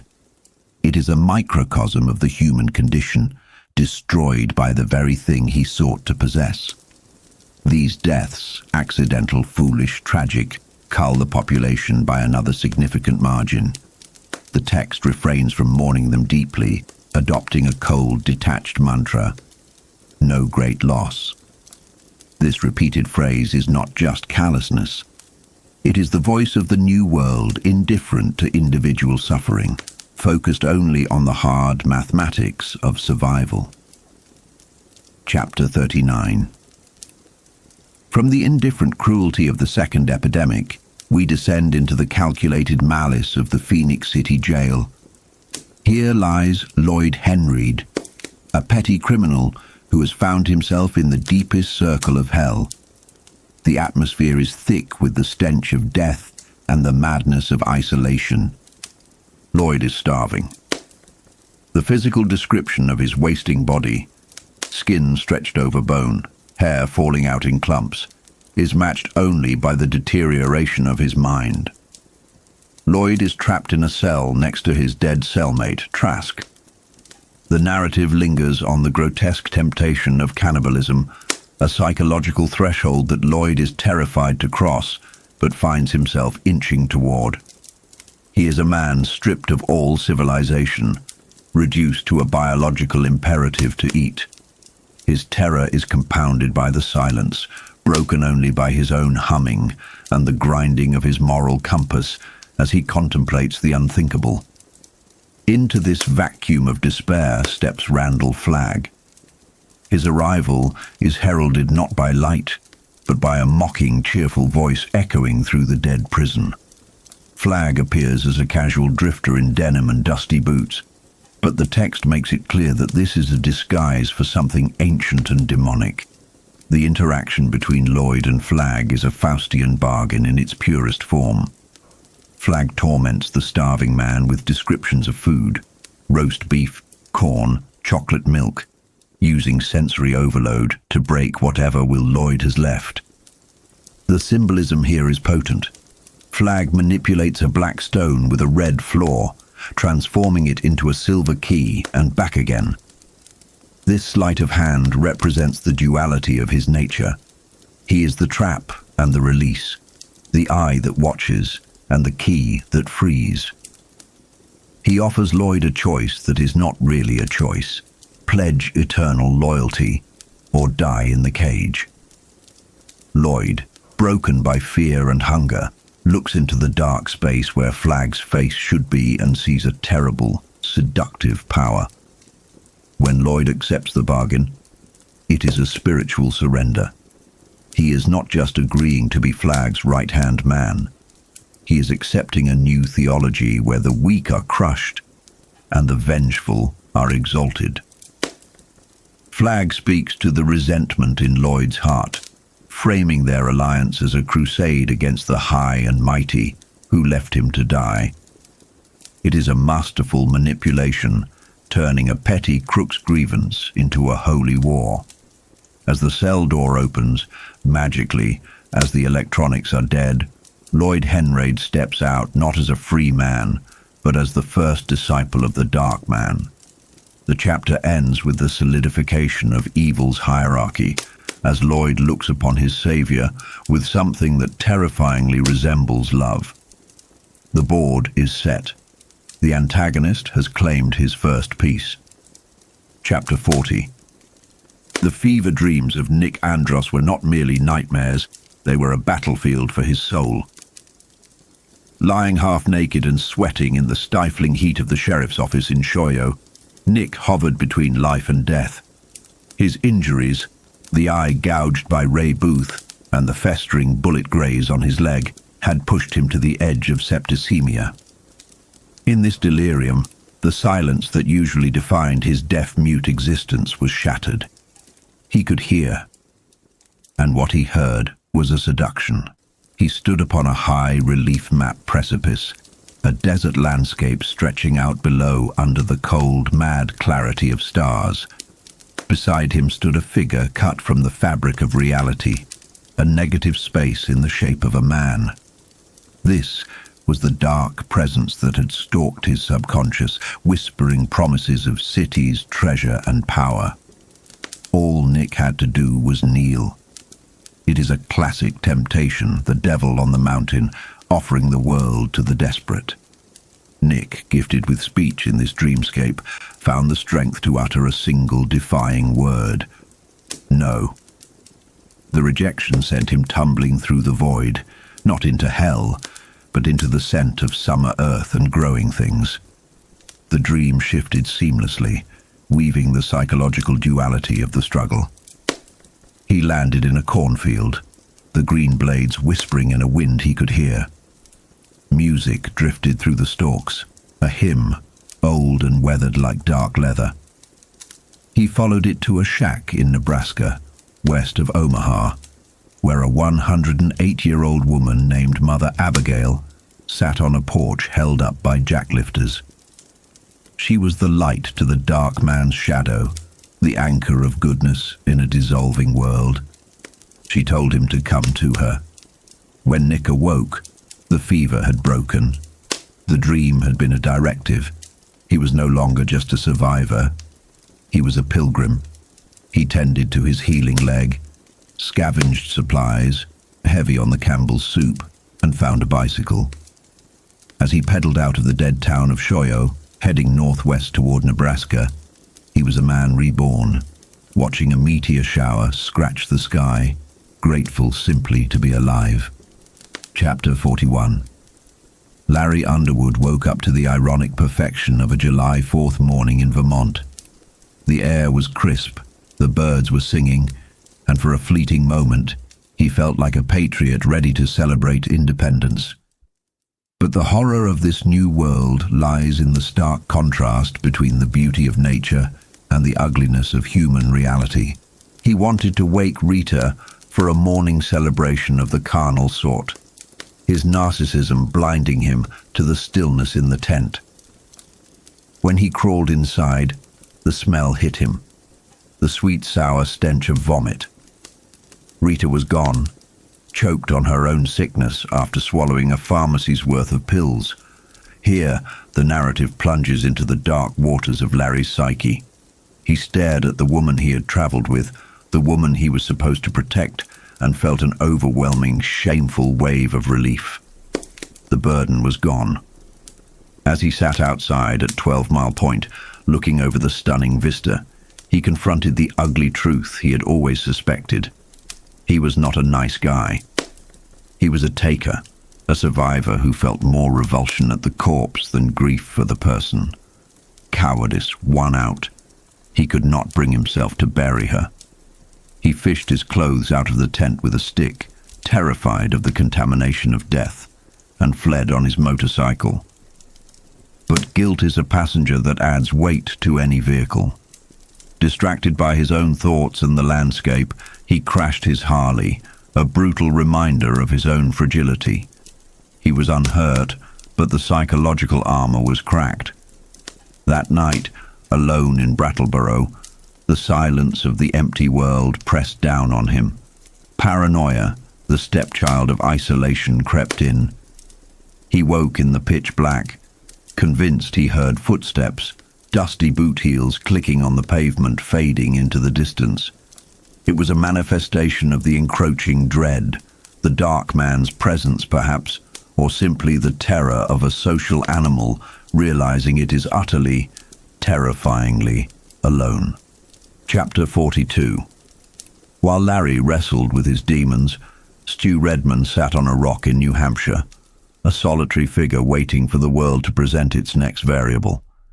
He was practicing the patience of a hunter.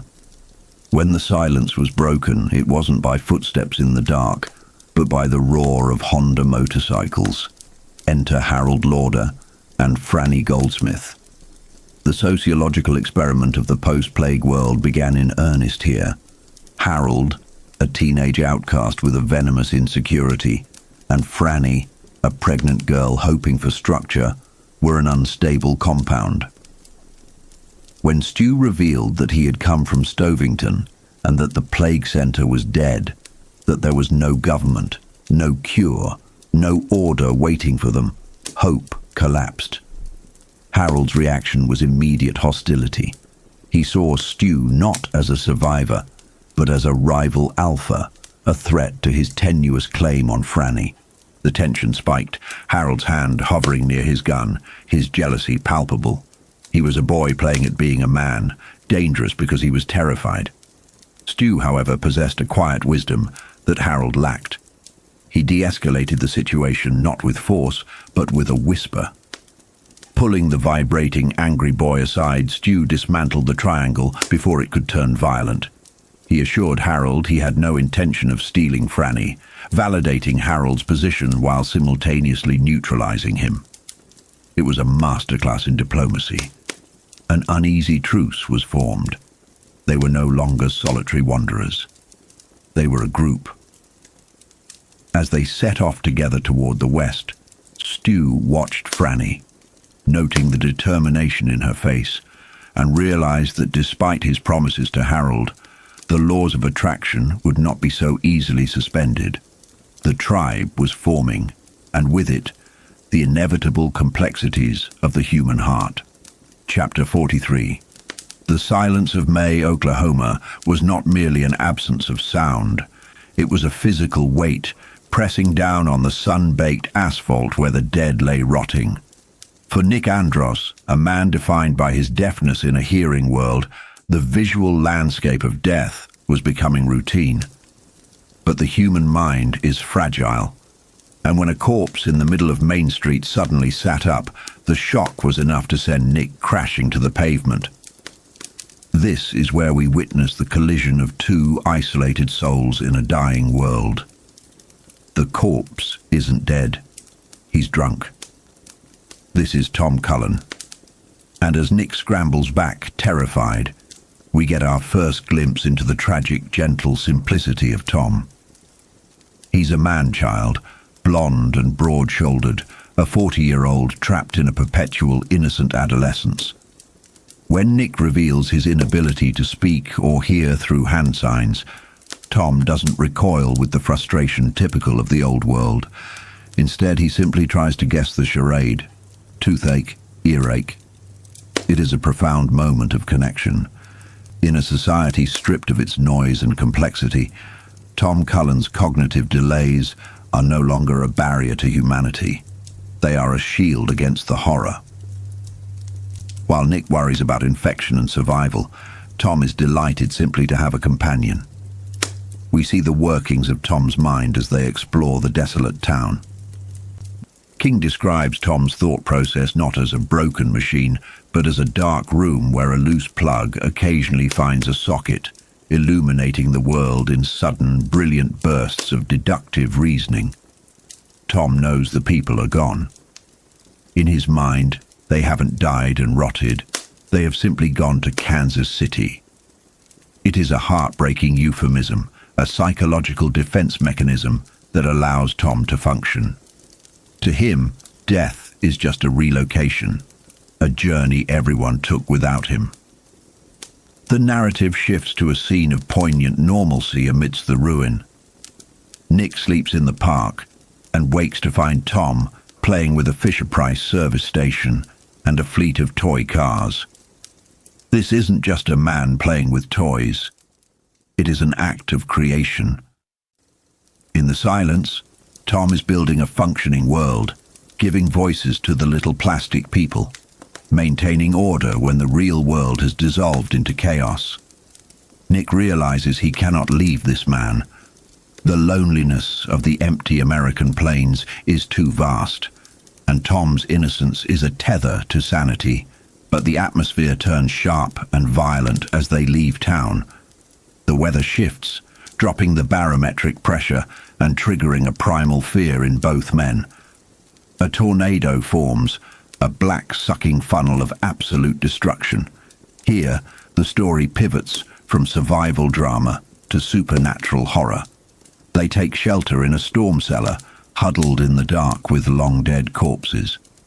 For Nick, deprived of sight in the pitch black and already deaf, the sensory deprivation creates a canvas for a terrifying psychic intrusion. As the tornado rips the barn apart above them, Nick feels a presence. This isn't just wind and pressure. It is the dark man. It is crucial to understand that this is Nick's first brush with the entity Randall Flagg. In the suffocating darkness, Nick senses a pair of eyes that can see in the infrared, eyes that view the world as a slaughterhouse of red meat. It's a moment of pure psychological horror, the realization that the storm is a manifestation, or at least a vehicle, for the evil gathering in the west. When the cellar door finally bursts open, flooding the space with light, they emerge not just as survivors of a storm, but as marked men who have been watched by the enemy. They travel north, crossing into Kansas. The landscape is vast, indifferent, and hauntingly beautiful.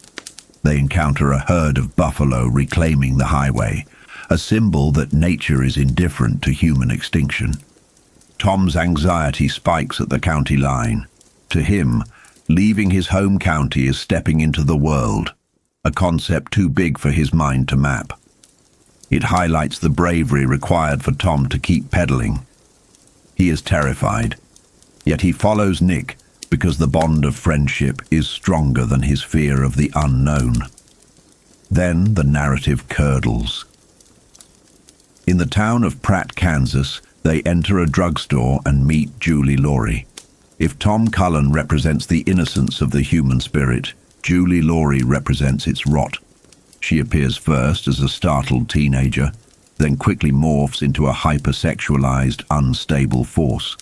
Her reaction to Nick is a disturbing cocktail of desperation and narcissism. She doesn't see Nick as a person. She sees a prop for her own survival movie.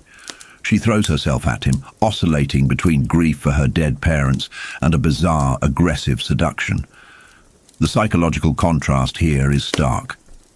Tom, who cannot read or write, possesses a deep moral compass. Julie, who is normal, is a vacuum of morality. She mocks Tom, calling him a retard, and tries to manipulate Nick with sex. When Nick rejects her, repulsed by her hollowness and her cruelty toward Tom, her mask slips completely. This is the suspense Stephen King excels at. The realization that the living are often more dangerous than the dead. Julie transforms from a flirtatious girl into a vicious predator. When Nick writes a note saying, "We don't need you," her ego fractures. She isn't just angry, she is lethal. The entitlement of the old world flares up in her. She chases them, not with tears, but with a gun. The scene explodes into violence. Nick and Tom are forced to flee, dodging bullets from a high-powered rifle as Julie screams from a hotel window. It is a terrifying reminder that in this new world, madness is unpoliced. Julie is a seed of the chaos that Flagg will eventually harvest, petty, vindictive, and devoid of empathy. They escape, shaken and exhausted. The encounter leaves a stain on the journey, a reminder that they are vulnerable. But the chapter ends on a note of salvation. Just as the weight of the journey threatens to crush them, a twinkle of chrome appears on the horizon. It isn't Julie returning to finish the job. It is an old Chevy truck, weaving through the wreckage. The driver is Ralph Brentner, a man with a straw hat and a face mapped with sun wrinkles. His greeting, "Holy Christ on a carousel," breaks the tension instantly. After the silent horror of the tornado and the shrill violence of Julie Laurie, Ralph represents the sturdy, capable goodness of the mid-American spirit. They are no longer alone. The family is gathering. Chapter 44. Larry Underwood was unraveling, his mind a skipping record of old rock lyrics and terrified fragmentation. It wasn't just the heat or the exhaustion, it was the psychological erosion of being the last man standing, or walking rather. He found his thoughts looping around Huey Piano Smith and the nostalgic glow of the 60s, a desperate mental retreat from the rotting reality of the 80s. It's a common trauma response. When the present becomes unbearable, the mind seeks refuge in the cultural artifacts of a better time, even if that time was turbulent too. But for Larry, The nostalgia was just a thin veneer over the cracking foundation of his sanity. He wasn't just tired, he was haunted. The dark man had begun to invade his dreams. This is a crucial pivot in the lore, the moment where the supernatural antagonist, Randall Flagg, transitions from a vague concept to a personal hunter. Larry's nightmares placed him back in the Lincoln Tunnel, not with Rita this time, but with a faceless entity, a black magic man, with eyes like military snooperscopes. This specific imagery, technology meets sorcery, highlights the unique brand of horror the dark man represents. He isn't just a ghost. He is a predator who hunts in the dark places of the mind. Larry would wake up screaming, the phantom sensation of breath on his neck, proving that the Captain Trips virus didn't just kill the world. It opened the door for something worse to walk in. Driven by a phobia of crashing, Larry had abandoned his motorcycle days ago. It was an irrational decision born of trauma. After Rita's death, the machine represented speed, violence, and death. He had physically ghosted the bike into a ravine, a symbolic rejection of the fast lane that had defined his life as a rock star. Now, he was a pedestrian in the apocalypse, starving, hallucinating, and vibrating with the nervous energy of a cocaine addict, despite being clean. The silence of the world wasn't peaceful. It was a predator waiting to pounce. But Larry wasn't as alone as he thought.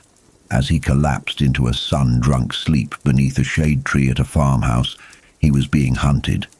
Not by the dark man this time, but by a feral child. This is our introduction to Joe, a character who embodies the reversion of humanity to a primitive state. A young boy, naked and armed with a butcher knife, crept toward the sleeping Larry. The tension here is palpable, the contrast between Larry's civilized exhaustion and the boy's savage energy. Nadine Cross intervened. Her introduction is quiet, almost spectral. She isn't a savior in the traditional sense. She's a restrainer. She stopped the boy, not with force, but with a strange, maternal command. Nadine is a complex figure in the lore, a woman preserving her virginity for a destiny she doesn't yet understand, caught between the light and the dark. She saw Larry not as a threat, but as a potential link to civilization. When Larry woke, he felt a bizarre sense of renewal, completely unaware he had nearly had his throat cut. He eventually realized the absurdity of walking and found a bicycle, upgrading his mobility. But the primitive part of his brain, the lizard brain that senses danger, was finally coming online. He felt the watchedness. It wasn't paranoia anymore. It was survival instinct.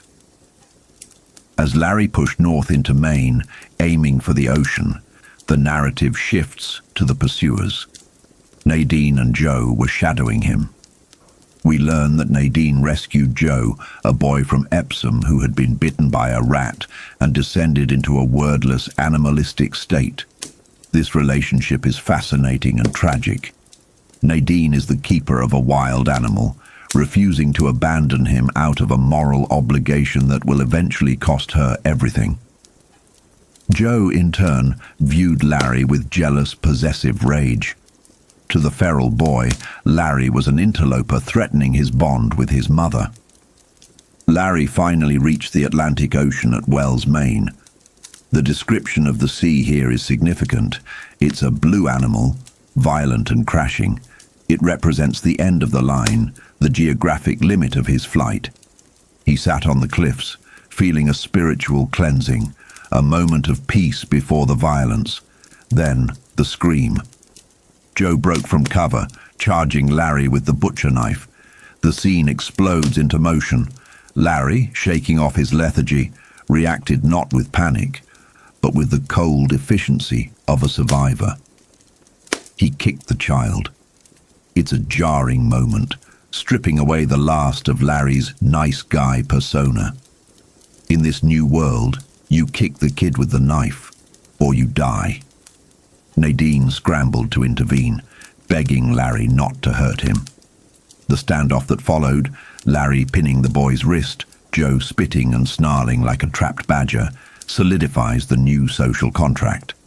There is no law, only leverage. Larry disarmed the boy, tossing the knife into the sea, an act of dominance that broke Joe's spirit for the moment. The ensuing conversation is heavy with subtext.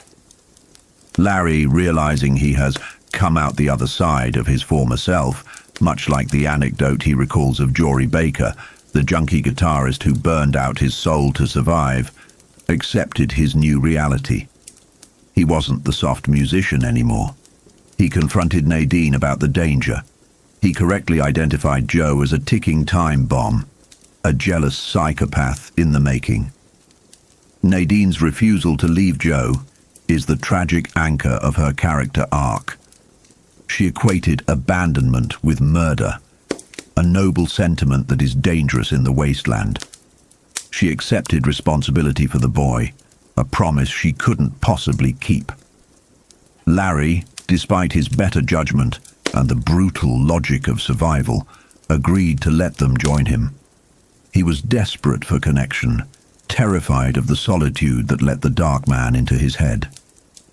They sat together on the pavement, an uneasy trinity, the musician who hardened his heart, the woman with the dark destiny, and the feral child who watched them with seawater eyes, waiting for his next chance. The ocean boomed below, indifferent to their fragile alliance. Larry had found company, but he had also invited a different kind of darkness into his journey. The silence of the post-apocalyptic world is heavy, broken only by the rhythmic crashing of the Atlantic surf. We find our survivors, Larry, Nadine, and the feral boy Joe, camped on the sands of Wells Beach. It is a scene of deceptive tranquility. Larry watches the boy sprinting with a burning branch, a primitive display of joy in a dead world, and his mind drifts back to the beginning. The rain, the death of his mother, the moment the world ended.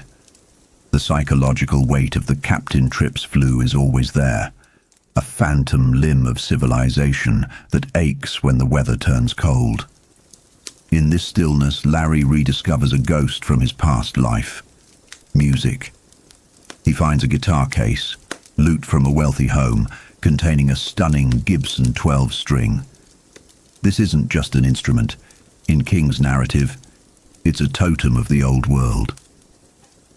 As Larry tunes it, we see the first cracks in the armor of Joe, the wild child. The music reaches him. Larry plays the blues, the music of suffering and survival, and for the first time, the boy connects. Here we get a fascinating look at the psychology of the wild child archetype. When Larry hands the guitar to Joe, the boy doesn't just play, he mimics. He produces a ghostly, muted carbon copy of Larry's performance. It's a savant-like ability, suggesting that while Joe's conscious mind has retreated from the trauma of the plague, his subconscious is wide open, absorbing everything like a sponge. It's a moment of hope, but also of eeriness. Joe is a vessel waiting to be filled. The trio moves south on Route 1, a highway that has transformed from a tourist trap into a graveyard. King loves to juxtapose the mundane with the horrific, and we see this vividly at the Ogunquit town line. Dump trucks block the road, filled with the crow-picked remains of those who tried to quarantine the town. It's a brutal reminder of the panic that marked the end. Nadine turns away, unable to process the rot, while Larry stares at it with a cynical resignation. This highlights the fundamental difference between them. Nadine is looking for a reason, a divine judgment to make sense of the horror, while Larry sees only the chaotic stupidity of man. He realizes that even in the face of extinction, humanity's instinct was to build walls and die behind them. But the darkness is punctured by a ray of specific hope. They find a message painted on a barn roof. It's from Harold Lauder. The sign indicates that Harold and Francis Goldsmith have headed to the plague center in Stovington, Vermont. It's a beacon. For Nadine, this is salvation. The idea that doctors, scientists, grown-ups might still be in charge. She clings to the structure of the old world. Larry, however, is more pragmatic. He investigates the barn and finds not just the sign, but the remnants of Harold's presence, candy wrappers, and a carving of a heart with an arrow. Larry creates a mental persona, Inspector Underwood, to dissociate from the grim reality, analyzing Harold's lovesick trail. It's a coping mechanism, a way to keep the horror at arm's length by treating it like a police procedural. The dynamic shifts as they prepare to follow the trail on motorcycles. Larry attempts to teach Nadine to ride, and the tension is palpable. Larry is haunted by the ghost of Rita Blakemore, the woman he failed earlier in his journey. He projects his guilt onto Nadine, terrified that she too will die under his watch. But the breakthrough moment belongs to Joe. During a struggle to siphon gas, the boy helps Larry, and finally, the dam breaks. Joe speaks. A simple, "weak come." It's the first verbal bridge he's built back to humanity, and it solidifies the bond between the three of them. They are becoming a family unit, however dysfunctionally. But in the world of the Stand, the physical journey is always shadowed by the spiritual one. The dreams begin. Larry dreams of a cornfield, a porch, and an old black woman named Mother Abigail. It's a warm, inviting vision, a call to home, to safety, to Nebraska. But the dream has a dark edge, a warning about the dark man in the West. This is the first overt manifestation of the psychic battle lines being drawn. The survivors are being drafted by higher powers. Their group expands when they reach Enfield and meet Lucy Swan, a young widow driven to the brink of madness by isolation. Lucy is the every woman of the apocalypse, bereaved, terrified, and clinging to sanity. Her arrival acts as a catalyst for the group's supernatural realization. Around the campfire, they discover they are all sharing the same dreams. Lucy dreams of the dark man chasing her. Joe screams about the bad man. Larry admits his visions of the cornfield. Crucially, Nadine denies it. She claims she doesn't dream. This is a pivotal moment of psychological concealment. We know instinctively that she is lying. Nadine is the weak link in their spiritual chain, the one whose soul is already being courted by the dark entity, Flagg. Her denial is a desperate attempt to close her eyes to a destiny she fears is already written. She is terrified of her own corruption, and by hiding it, she isolates herself further. The journey continues to Stovington, fueled by the hope of finding a cure, or at least a community. But King is a master of dashing hopes to build resilience. When they finally arrive at the Stovington Plague Center, it is a tomb. The facility is dead. The silence is absolute. However, the narrative drive doesn't end. It pivots. They find another sign on the lawn, planted by Stu Redman, Franny, Harold, and Glenn Bateman. It's a roll call of the main cast finally converging. The message is clear. Stovington is dead, and the survivors are moving west to Nebraska.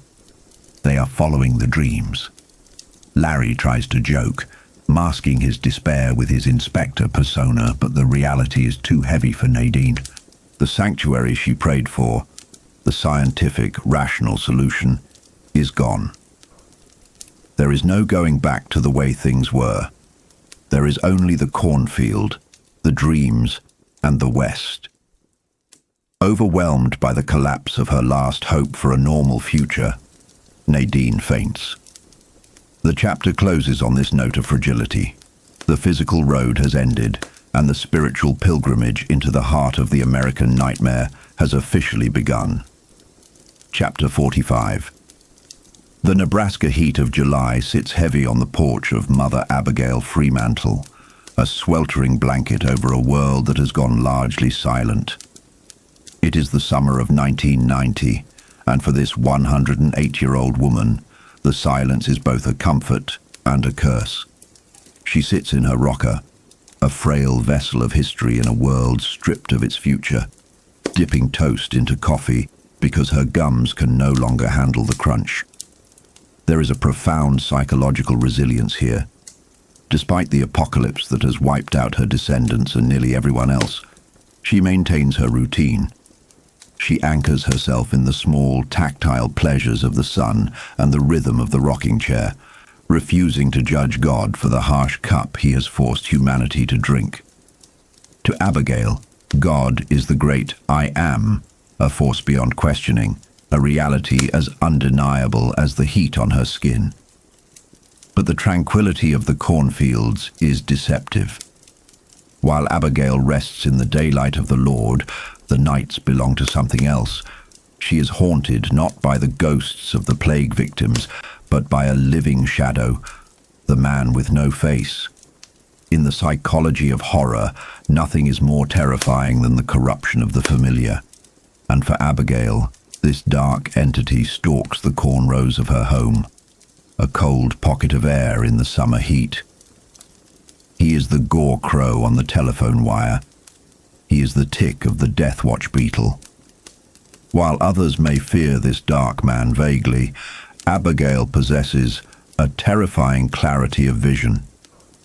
She knows he is the dark angel of Egypt, the destroyer, and this knowledge reduces her, spiritually, to a frightened child.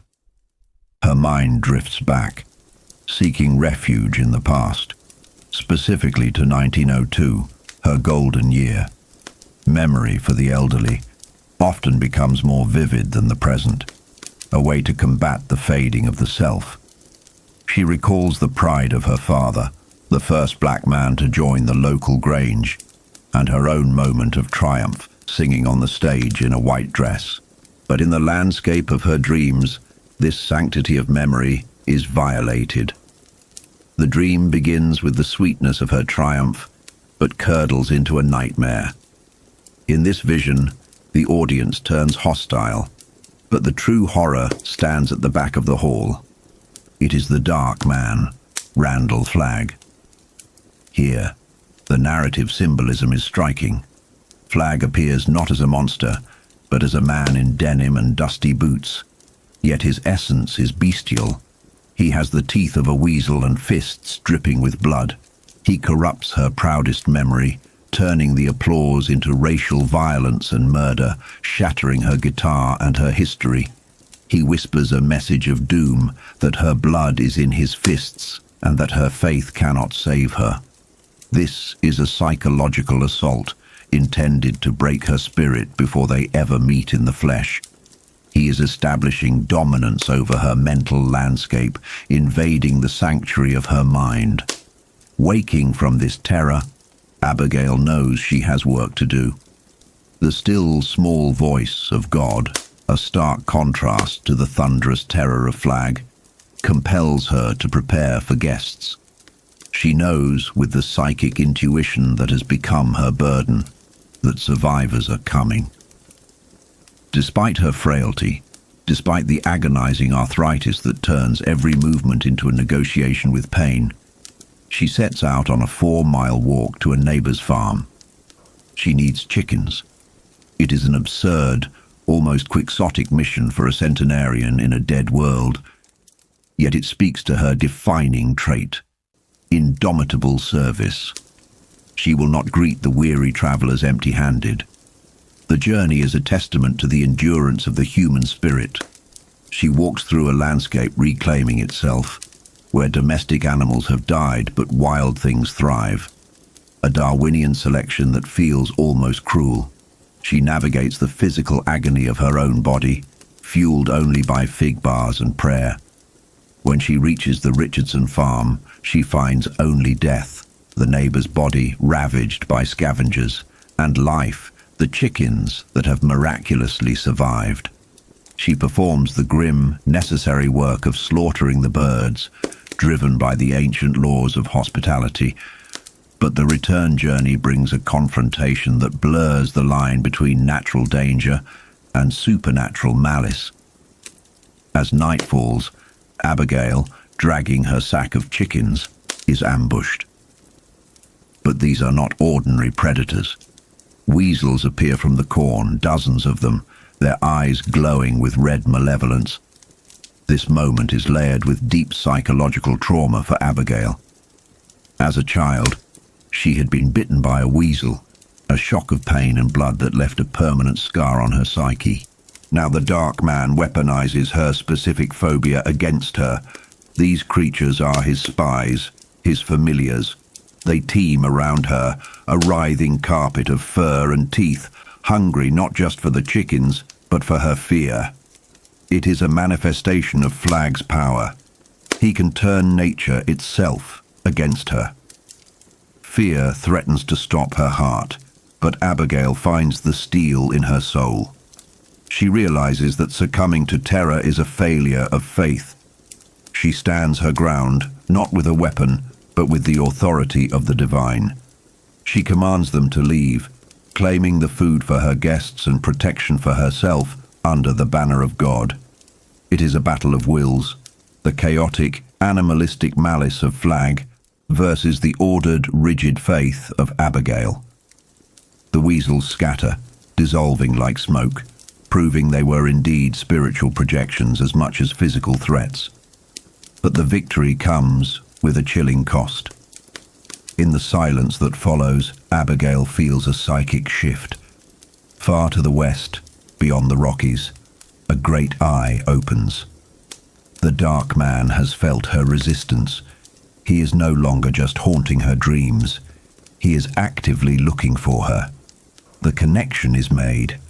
The suspense heightens as the abstract threat becomes immediate and personal. She is no longer just an old woman in Nebraska. She is a player on a cosmic chessboard, and the enemy has just spotted her. 2 days later, the company arrives, just as she foresaw. But Abigail is left with the terrifying certainty that while she has won this skirmish, the war is waiting for her in the west, in the land of shadows, where the wolves howl and the eye never blinks. Mother Abigail Fremantle awoke, but rest had not rejuvenated her. At 108 years old, sleep was less a restorative process and more a rehearsal for the grave. But her weariness wasn't just physical, it was the spiritual burden of geography. She prayed for any direction but west. The Rockies weren't a thick enough wall to block the psychic emanations of the dark man waiting on the other side. This is the central tension of the narrative, the inevitable collision between the chaotic evil coalescing in the west and the fragile order gathering here in the Nebraska corn. She knew the wolves were already gathering in the high country, servants to an entity that wasn't quite Satan, but certainly an old friend of his. The routine of survival grounded her. Lugging wood, baking pies with canned filling, these domestic rituals are King's way of juxtaposing the apocalypse with the mundane. Cooking is an act of defiance against death. When the music of her guitar drifted into the humid air, it summoned the future. And they finally arrived. Not a legion of angels, but a battered Chevrolet farm truck carrying the shattered remnants of humanity. We see the arrival of Nick Andros, the deaf mute, alongside Ralph, Tom Cullen, and the others. This meeting is pivotal. It is the physical convergence of the white, the force opposing the dark man. When Nick steps out, the connection is instantaneous. Abigail recognizes him not by sight, but by spirit. King often utilizes characters with disabilities like Nick to suggest that the loss of one sense heightens a spiritual or psychic sensitivity. Nick is the reluctant leader, a man of silence in a world that has grown too quiet. They broke bread, corn, and fried chicken. The scene creates a false sense of security, a Last Supper vibe before the true trials begin. But as night fell, the conversation turned to the nightmares that had drawn them there. They spoke of the dreams. Nick, communicating through his notepad, admitted to dreaming of Abigail, but also of the dark presence. This serves as our confirmation that the supernatural element isn't hallucination. It is a shared psychic reality. Abigail confirms the existence of the Dark Man, describing him as the purest evil left, a magnet for the weak and the wicked. Nick, ever the skeptic, suggested this monster might just be the externalized fear of their own hearts. A psychological projection. But Abigail shut that down. This isn't a metaphor. The danger is flesh and blood. She warned them that God is a hard God, a jealous force that demands service, even at the cost of pain. It's a chilling theological insight. In this universe, being on the side of good offers no protection from suffering. It only offers a purpose for it. The narrative shifts to a visceral scene of slaughtering a hog the next day. It's a brutal reminder that the supermarkets are gone. Survival now requires blood on one's hands. It symbolizes the shedding of their old, civilized selves. Later, in a moment of quiet intimacy, Abigail wept for her lost land, the Fremantle freehold. She confessed to Nick that she harbored bitterness toward the Creator. She had outlived her children, lost her family's legacy, and was now being asked to march into a wasteland. This humanizes the prophet. She is not a stone tablet, but a tired woman terrified of the red eye she sees opening in her dreams. The respite ended with a decision. The corn was safe, but safety was no longer the goal. They had to move toward Boulder. As they packed the trucks, Ralph tested a CB radio. Through the static, he thought he heard something, a ghost in the machine. It's a classic suspense trope, suggesting that the enemy is already listening. As they pulled onto the highway, leaving the sanctuary of the corn, Abigail sat with her cane planted like a weapon. The time for crying was done. They were driving west, straight into the teeth of the storm, moving from the passive waiting of the dream to the active danger of the stand. Chapter 46.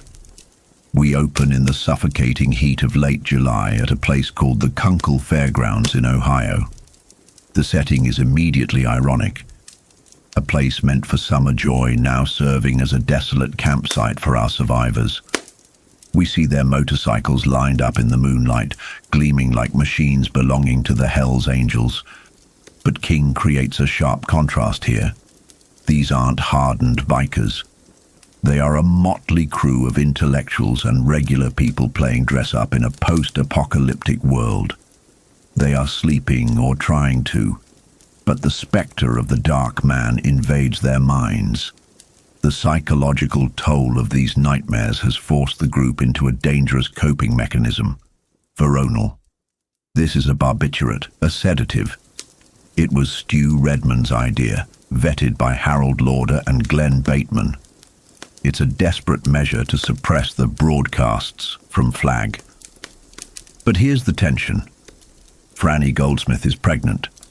She palms her pill, faking it. She's terrified that the drug will damage the fetus, so she chooses to endure the horror of the dreams rather than risk her unborn child. This establishes the central conflict for Franny, the biological imperative to protect life versus the psychological need to escape this hellscape. She lies awake, analyzing the group dynamics. She looks at Harold, her former companion, now an unstable element. Harold is described almost like a fifth-rate god. He has knowledge, he has guns, but he is emotionally fragile. Franny realizes that civilization was the umbrella that protected the weak. With that umbrella gone, the world has reverted to a primal state where physical strength and stability matter most. She realizes, with brutal honesty, that she needs a man like Stu Redmond. Not just for love, but for survival. It's a stark, anti-romantic realization that fits the grim reality of the stand. But the stillness of the night is shattered by a new horror. Not a supernatural monster, but something terrifyingly mundane. Appendicitis. Mark Braddock, the man traveling with Perry and McCarthy, wakes up in agony. This sequence is a masterclass in shifting the genre from fantasy back to medical survival horror. In the old world, an appendix removal was a routine inconvenience. In this new world, it is a death sentence. The group is paralyzed by their own incompetence. They are sociologists, students, factory workers, not surgeons.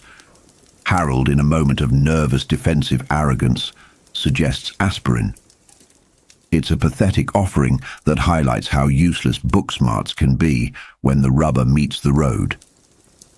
Perian screams at him, exposing the raw nerve of their helplessness. The narrative here weaves in context from Franny's diary to explain the underlying tension. We learn that just days prior, the group visited the Stovington facility, the place Stu escaped from. It was a house of horrors, filled with the stench of rot and evidence of government execution. They found immunes who had been murdered by the military in a last-ditch effort to contain the secrets. This trauma is fresh. They are already on the edge. Now, faced with Mark's agony, Stu and Glenn realize they have no choice. If the appendix bursts, Mark dies of peritonitis. If they cut him open, he likely dies of shock or blood loss. It is a lose-lose scenario. They ride to a nearby town to scavenge medical supplies, leaving Franny and Harold with the dying man. This interlude allows us to zoom in on Harold's deteriorating psyche. Perian, in her grief, points out the cruel irony. They are all educated. They can discuss literature and anthropology, but they cannot fix a human body. She notes that Stu, the blue-collar worker, is the only one with the practical mindset to even attempt a solution. This further alienates Harold, who prides himself on his intellect. He feels his status slipping away, replaced by Stu's competence. When Stu and Glenn return, the scene transforms into a gruesome makeshift operating theatre. The imagery is visceral: sweat, flies, bloody hands. Stu Redman, a man who used to install calculator circuits, is now elbow-deep in a man's abdomen, trying to find an organ he's only seen in diagrams. The suspense here isn't about whether Mark will live. King signals the tragedy early, but about the trauma inflicted on the survivors. Stu finds the appendix, but it's too late. Mark dies on the table, his body unable to withstand the trauma. The aftermath creates a pivotal psychological shift. Stu is devastated, repeating "that's that" in a fugue state of failure. Franny hugs him, not out of romance, but out of shared survivor's grief. She is clinging to him because he is the only solid thing in a dissolving world. But Harold Lauder is watching. And this is the crucial insight. Harold does not speak the language of survivors, he speaks the language of possession. He sees Franny's arms around Stu and interprets it not as comfort, but as betrayal. He sees a romantic claim being staked. He crashes off into the woods, his jealousy festering into something dangerous. This moment is the catalyst for the darkness growing in Harold. The chapter ends with a dawn that brings no relief. Stu wakes Franny with news that punches the breath out of the reader. Perian is dead. She has taken the bottle of Veronal, the very drugs meant to help them sleep, and committed suicide to join Mark. It creates a dark symmetry. The drugs meant to suppress the nightmares have become the vehicle for the ultimate escape. We must also touch upon the thematic context revealed in Franny's diary entries regarding Glenn Bateman's theories. Glenn speaks of the Staunton theory, a statistical anomaly regarding plane crashes. Statistics show that planes destined to crash have fewer passengers than normal. The theory is that humans have a latent, subconscious psychic ability to avoid disaster, a no-show instinct. Glenn posits that the survivors of the superflu are the ultimate no-shows, They are the ones who didn't get on the plane. This reframes the entire narrative. The dreams of Mother Abigail, the old woman in Nebraska, and the Dark Man are not just hallucinations. They are a manifestation of this reawakened psychic survival instinct. The group is being pulled toward a confrontation, guided by a sense that civilization has stripped away, revealing the raw spiritual wiring underneath. So, we leave chapter 46 with the group diminished. They are down 2 members. They are traumatized by their medical incompetence. Harold is closer to the edge of sanity, and the shadow of the Dark Man is lengthening. They pack up to head for Nebraska, chasing a dream of an old woman, because in a world where science can't save you from a burst appendix, faith is the only tool left in the box. Chapter 47. The illusion of safety on the road is a fragile thing, shattering in seconds.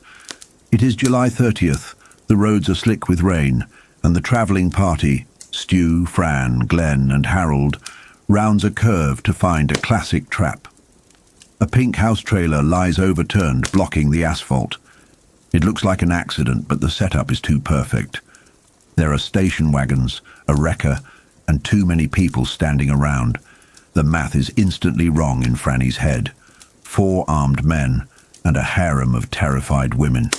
This isn't just a roadblock. It is a hunting ground.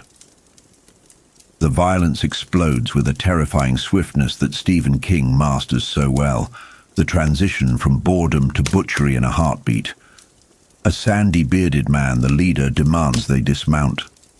But the dynamic shifts the moment the captives rebel. A woman named Dana Jurgen screams, triggering a chaotic firefight.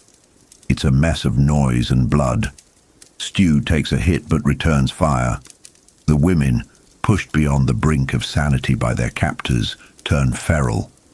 Susan Stern, wearing a Kent State sweatshirt, a grim irony of violent history, bludgeons a man to death with a shotgun stock.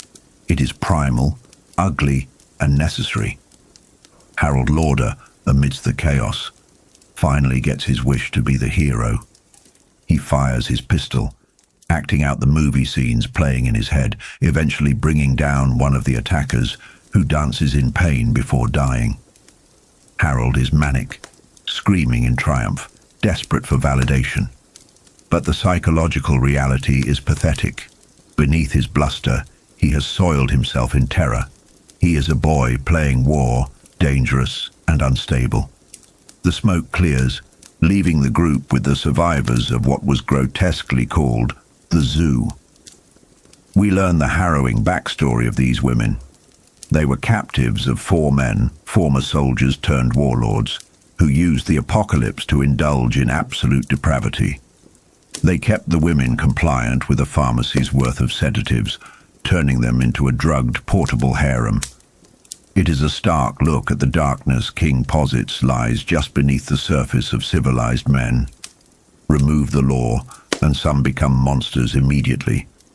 They didn't just rape, they dehumanized, culling the herd when it got too big.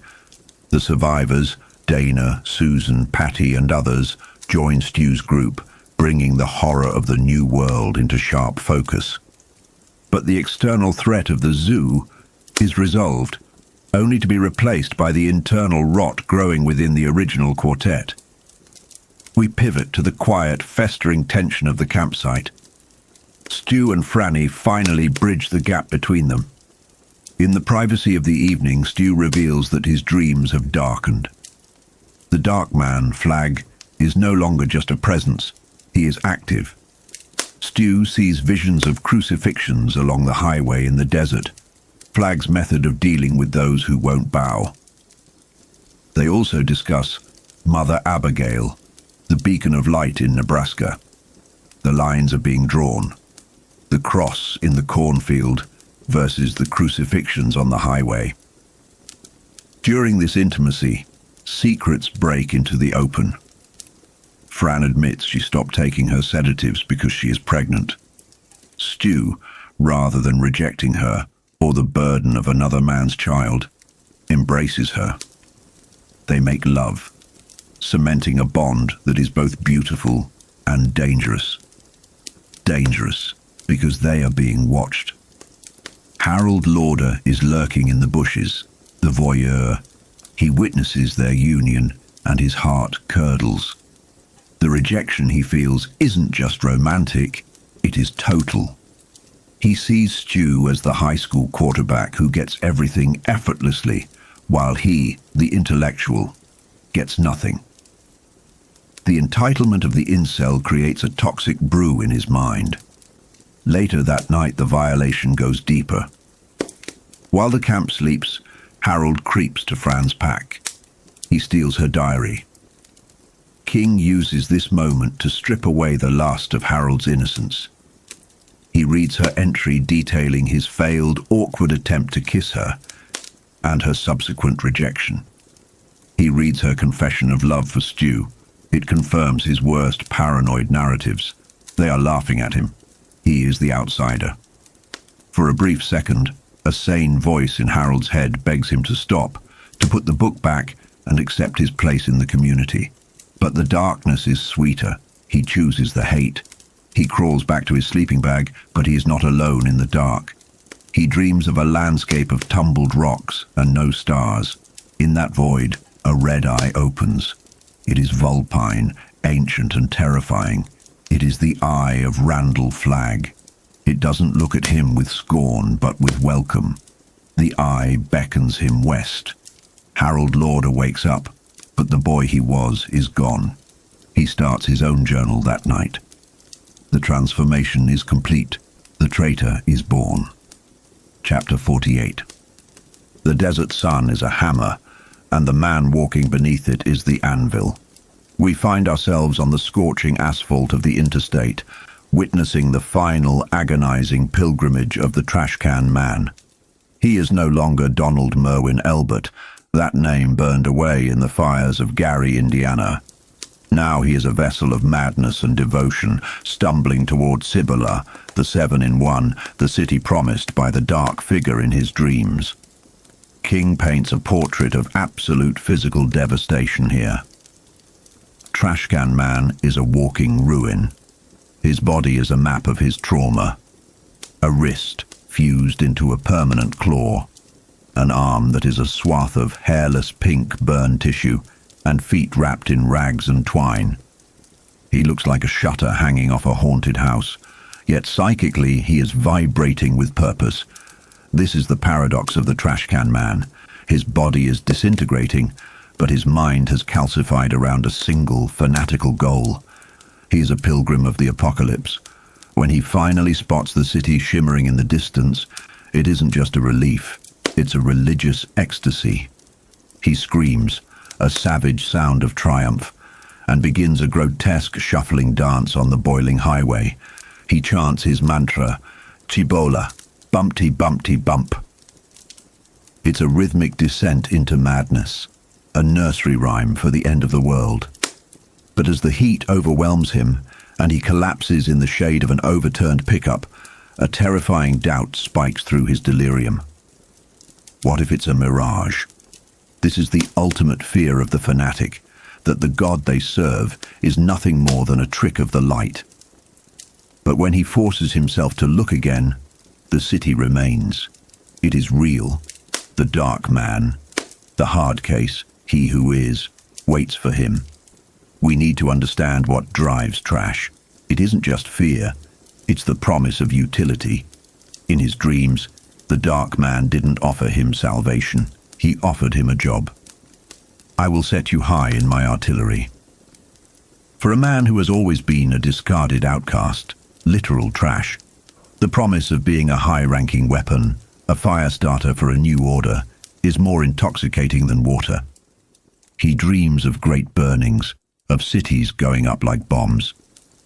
This is the Trashcan Man's terrifying potential. He is the technical wizard of destruction, the man who loves the fire for the fire's sake. But the journey here wasn't just a battle against the elements. It was a psychological gauntlet. We flash back to the moment his transformation truly began in Gary, Indiana. He had been blowing up oil tanks, orchestrating a symphony of flame. One mistake left his arm a charred ruin, but the pain became secondary to the beauty of the destruction.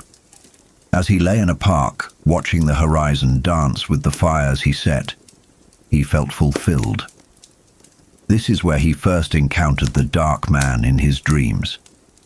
A figure who felt strangely familiar, like every shadow that had ever mocked or hurt him, now turned into a master. However, the journey west brought a different kind of terror. In Nebraska, the dark man's signal faded, replaced by visions of an old black woman in a cornfield, Mother Abigail. To Trash, she is not a figure of comfort, but of judgment. In her eyes he sees the weasels in the corn, a metaphor for his own cowardly, destructive nature. He fears the light she represents because the light reveals him for what he is, a small, sick animal. He runs from her goodness, driving himself deeper into the dark man's embrace because the dark offers him power without morality. Then, the narrative shifts to the most harrowing obstacle of his journey, the kid. If Flagg represents lawful, organized evil, the kid represents chaotic, senseless evil. He screams down the highway in a customized 1932 Ford Deuce Coupe, a rolling altar to his own ego, painted with flames and adorned with the name The Kid. He is a pint-sized sociopath, a rockabilly nightmare with a pompadour and a pair of 45s. He is everything Trash Can Man is not, loud, brash, and aggressively dominant. Their interaction is a study in predator and prey. The kid picks Trash up, not out of kindness, but to have an audience for his own madness. He forces Trash to drink warm beer at gunpoint, rambling about his plans to shut down the Dark Man and take over. The kid is delusional, believing he can simply waltz into Vegas and usurp a supernatural entity. He creates an atmosphere of constant high-stakes tension. One wrong word, one spilled drop of beer, and Trash knows he's dead. The horror peaks in a motel room in Golden, Colorado. The kid, drunk and bored, decides to toy with his passenger. He shoots the television because there's no reception, then turns his weapon on Trash. The psychological torture escalates into physical violation. King gives us a scene of sordid, gritty realism here. The kid forces Trash to perform a sexual act, but the true violation is the power dynamic. The cold steel of a pistol barrel pressed against Trash Can Man's body, the threat of a dumb bullet tearing him apart if he stops. It is a moment of total subjugation. Trash is reduced to a whimpering object, praying not to God, who he feels has abandoned him, but to the Dark Man. And the Dark Man answers. That night, Trash dreams of the high mountain passes. A voice speaks from the void. I'll show you my power. Watch. He sees eyes in the darkness, not weasels this time, but wolves. Great, grey mountain wolves. It is a promise of retribution. Flagg protects his investments, and Trash Can Man is a valuable asset. The kid, with his chaotic ego, is an interference that must be removed. The narrative cuts back to the present, inside the cool, plush sanctuary of the MGM Grand in Las Vegas. Trash has made it. He has survived the desert and the monster in the Deuce Coupe.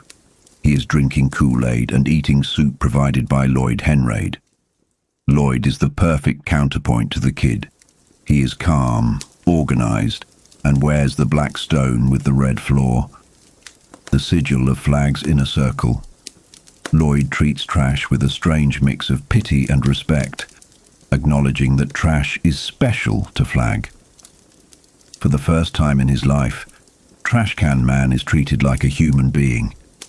He shakes Lloyd's hand and nearly weeps with gratitude. He has found his tribe. He is safe. But the memory of the kid still haunts him. The chapter ends by taking us back to the final confrontation on the road. Trash and the kid had been stopped by a massive traffic jam at the Eisenhower Tunnel. Trash, terrified of the dark tunnel, tried to scout ahead but ultimately turned back. beaten by his own fear. He crawls back to the car, hoping the kid is asleep, only to find the little sociopath waiting for him, guns drawn. The kid, manic and furious, doesn't believe the tunnel is blocked. He accuses Trash of lying. The tension snaps tight. The kid smiles, a terrifying, doll-like expression, and tells Trash he is going to kill him. But first, he forces Trash to walk back to a precipice to push a van over the edge, clearing a path for the precious car.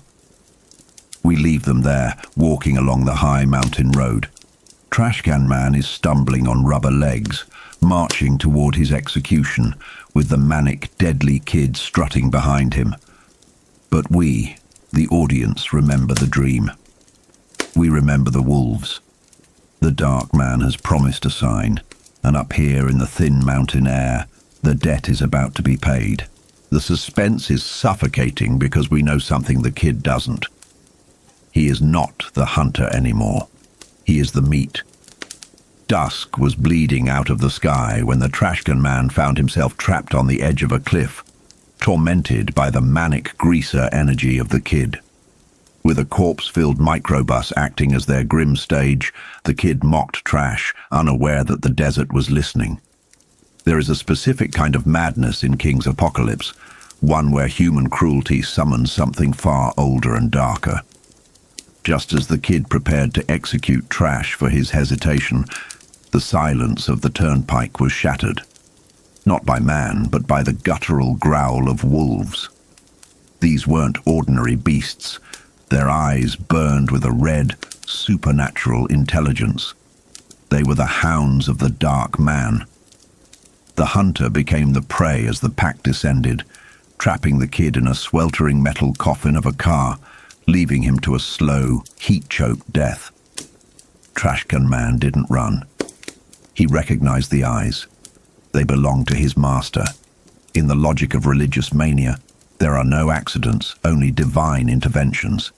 He walked west, guided by his feral sentinels, leaving his humanity behind with every step.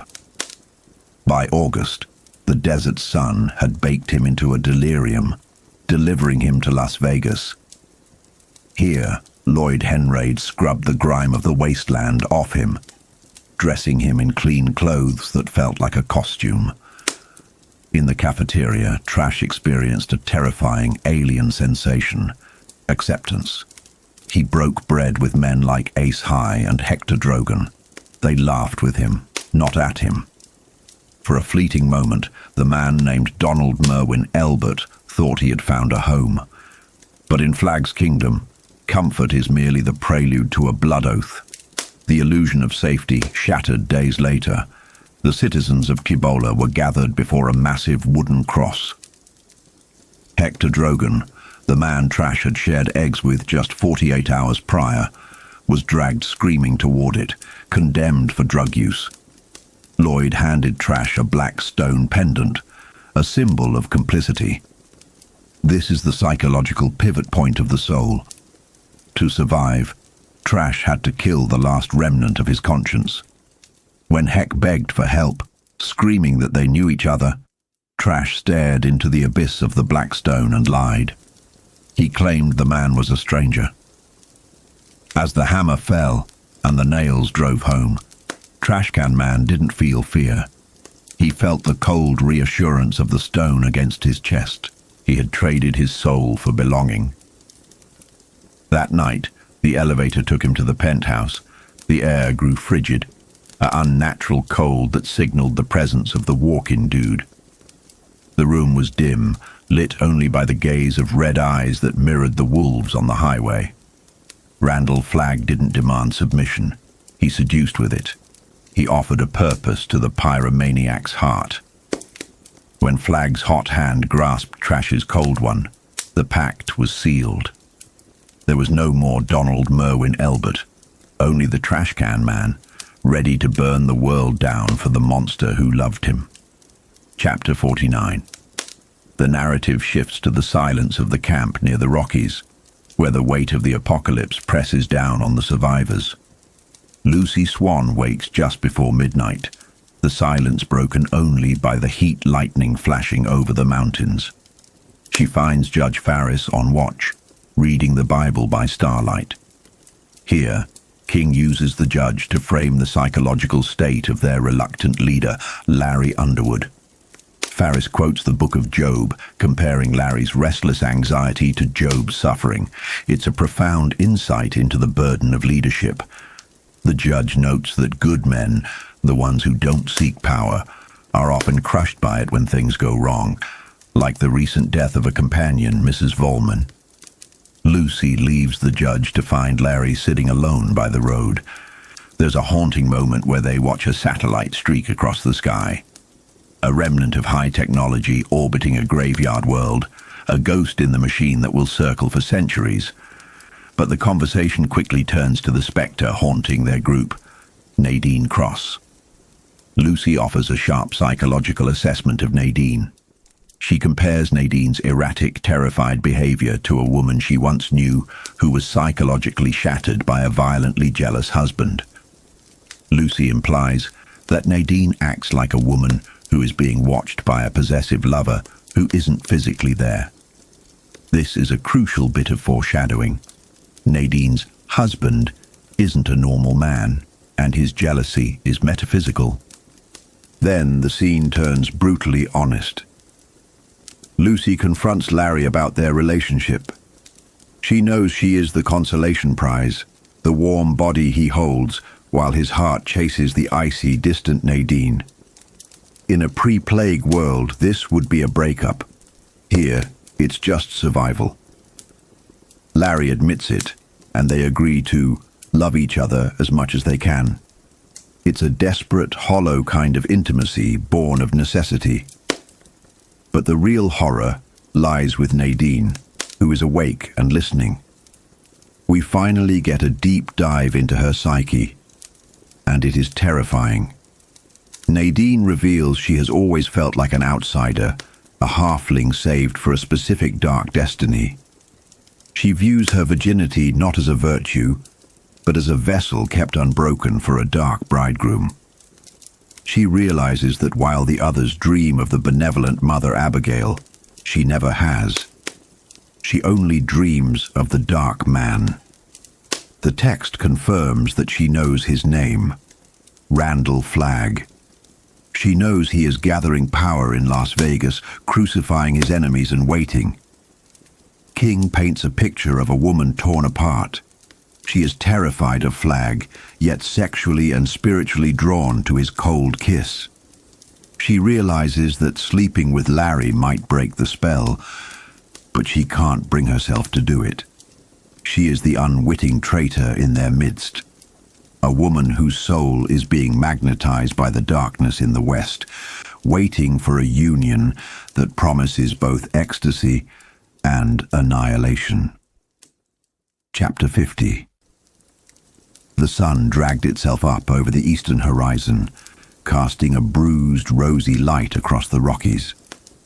We find Stu Redman and Glenn Bateman high up on the slopes of Flagstaff Mountain overlooking Boulder.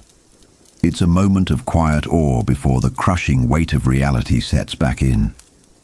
In the early morning glow, the pines clinging to the sheer rock faces looked like ancient veins throbbing beneath the skin of a titan's hand.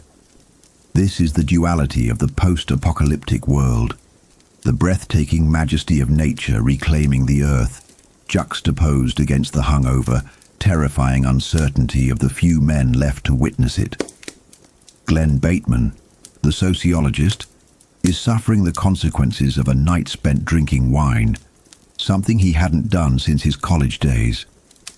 But the physical headache is nothing compared to the intellectual migraine of what comes next. Stu brought him up here for a reason.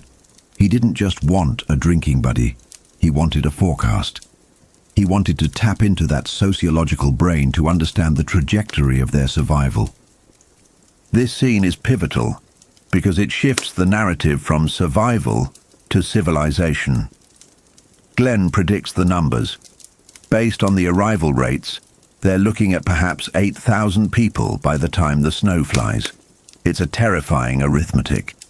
If the superflu killed 99% of the population and the subsequent chaos, the accidents, suicides, and unchecked medical emergencies killed another chunk, there are still over 1 million people left in the continental United States.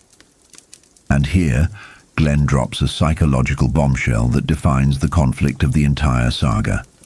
He theorizes about the adversary in the West. He posits that the Dark Man isn't just gathering random survivors. He's likely attracting the techies. Why? Because technology and industry require discipline, linear goals, and rigid structure. The people who made the trains run on time, the people who maintained the missile silos, the people who prefer order over freedom, they will drift west. It's a chilling insight into human nature. Boulder is a mess of do-gooders, poets, and confused souls trying to find themselves. But the West will be efficient. The West will have electricity and weapons long before the Free Zone does, because fascism is efficient. It feeds on the desire for order. Glenn admits, with a drunken, terrified candor, that when the sun goes down, he is scared to death of what is happening on the other side of those mountains. He envisions a society mobilizing while Boulder sits around playing acoustic guitars. This fear drives them to the necessity of government. They can't just be a commune anymore. They need a structure. Glenn outlines a plan to recreate America. They need to ratify the Constitution and the Bill of Rights immediately. Not because those documents technically apply anymore. Government is just an idea, a memory path worn in the brain. But because of culture lag, the survivors still remember democracy. They still crave the comfort of the old symbols. If the committee doesn't act now to restore the idea of the republic, the people might drift toward a dictatorship out of sheer desperation for safety. They hatch a plan, a 7-person committee, a rigged election essentially, to ensure the right people get in before populism takes over. And crucially, they decide to give Mother Abigail a symbolic role, titular head with veto power. Glenn calls it a necessary political theatre. She is the totem, the spiritual glue holding this hodgepodge of humanity together. People trust her because she represents the good dream. But Glenn, the rationalist, worries about a theocracy. He's terrified that they are all just pawns in a supernatural game of chess, and that Mother Abigail might actually start issuing commands from God rather than just signing off on sanitation ordinances. Meanwhile, down in the waking town, Mother Abigail sits on her porch reflecting on the past. King gives us a window into her mind here that grounds her mysticism in dusty reality. She remembers a vacuum cleaner salesman from the Great Depression, a man selling spare time. She looks at the dead electrical outlets in her comfortable Boulder home and realizes that without the juice, all these modern conveniences, microwaves, trash compactors, are just useless sculpture. Her internal monologue reveals her true stance on the politics Stu and Glenn are debating. She doesn't want to rule. She wants to wash her own clothes on a scrub board. She views the coming government with a mix of amusement and detachment. Let them organize the sewers and the electricity. Her job is spiritual warfare. Abigail's understanding of Randall Flagg is intuitive and profound. She sees him as the unshaper. This is a critical thematic distinction.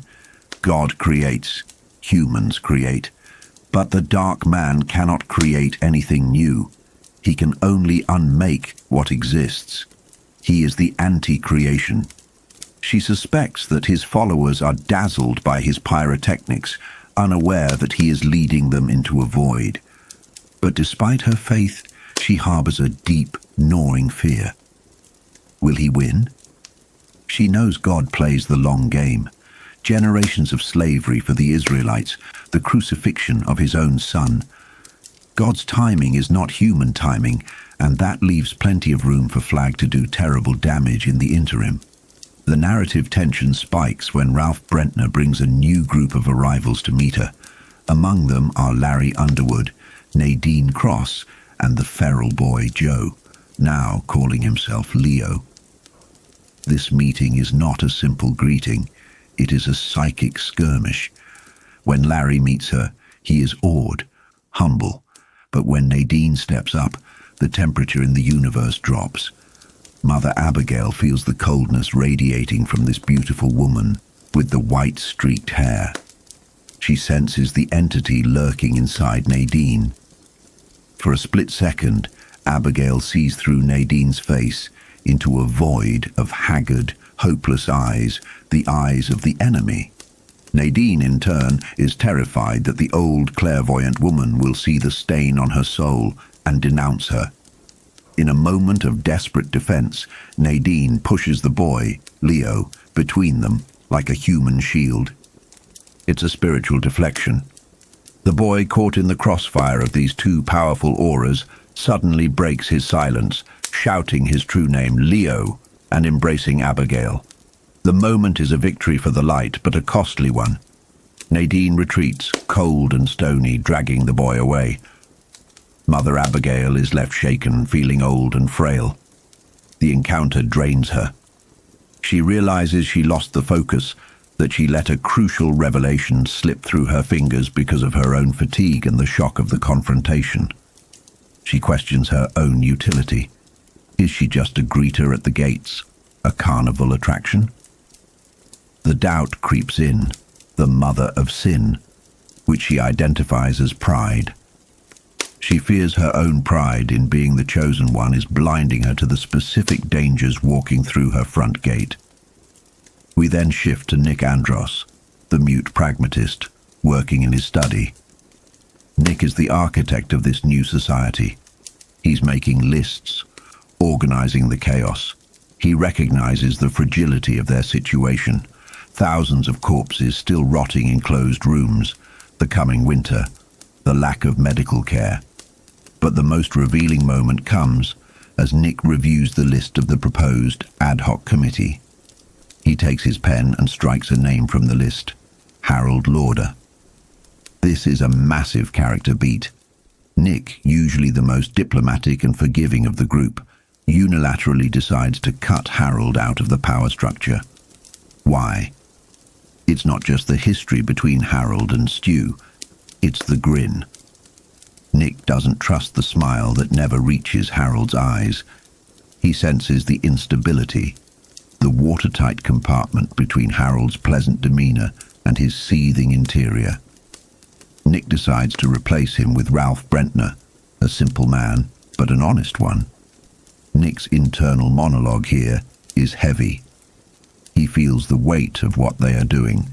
He wonders if they are knitting a warm blanket for humanity or just stitching a new shroud. The decision to exclude Harold, while rational, is the spark that will eventually ignite the powder keg. It validates every paranoid delusion Harold holds, that he is unwanted, unappreciated, and excluded by the in-crowd. Later that night, the narrative moves to Franny Goldsmith and Stu's apartment. Franny is on the balcony when she accidentally knocks a planter onto the sidewalk below, nearly braining a passerby. That passerby turns out to be Larry Underwood. The interaction between Fran and Larry is charming, a brief respite of normalcy, but it serves a dark narrative purpose. Larry, not knowing the history, speaks of Harold Lauder with admiration.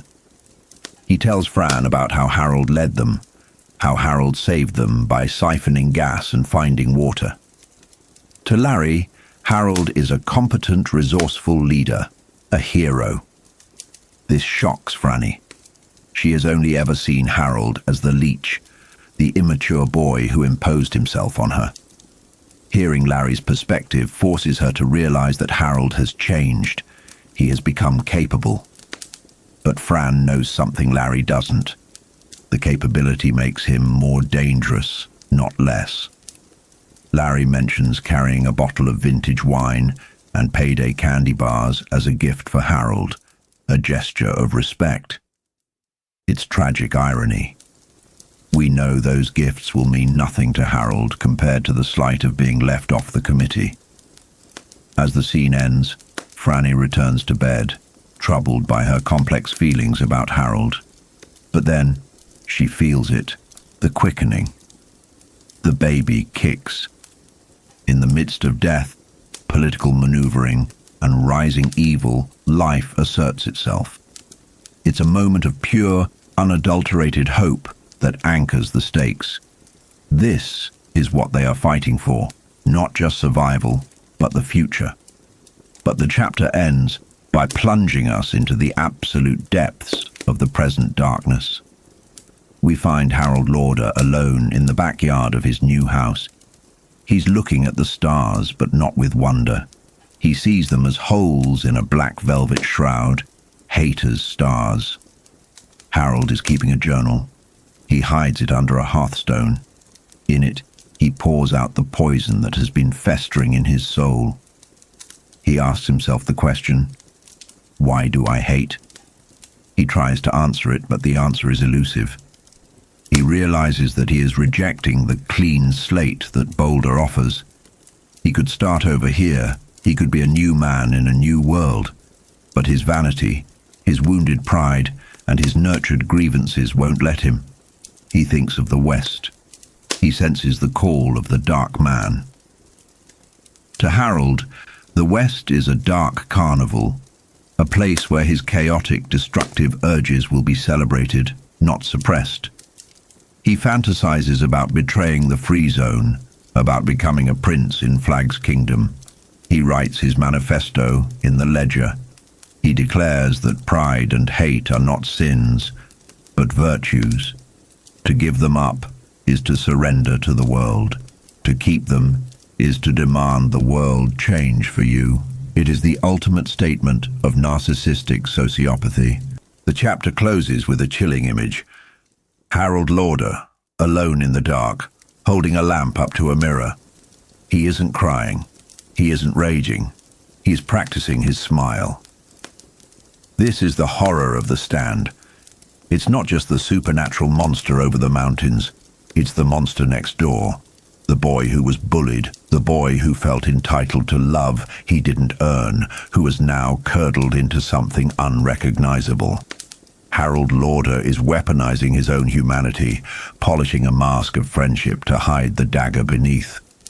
While Nick and Stu plan for democracy and Mother Abigail prays for salvation, Harold Lauder practices the smile that will help him burn it all to the ground.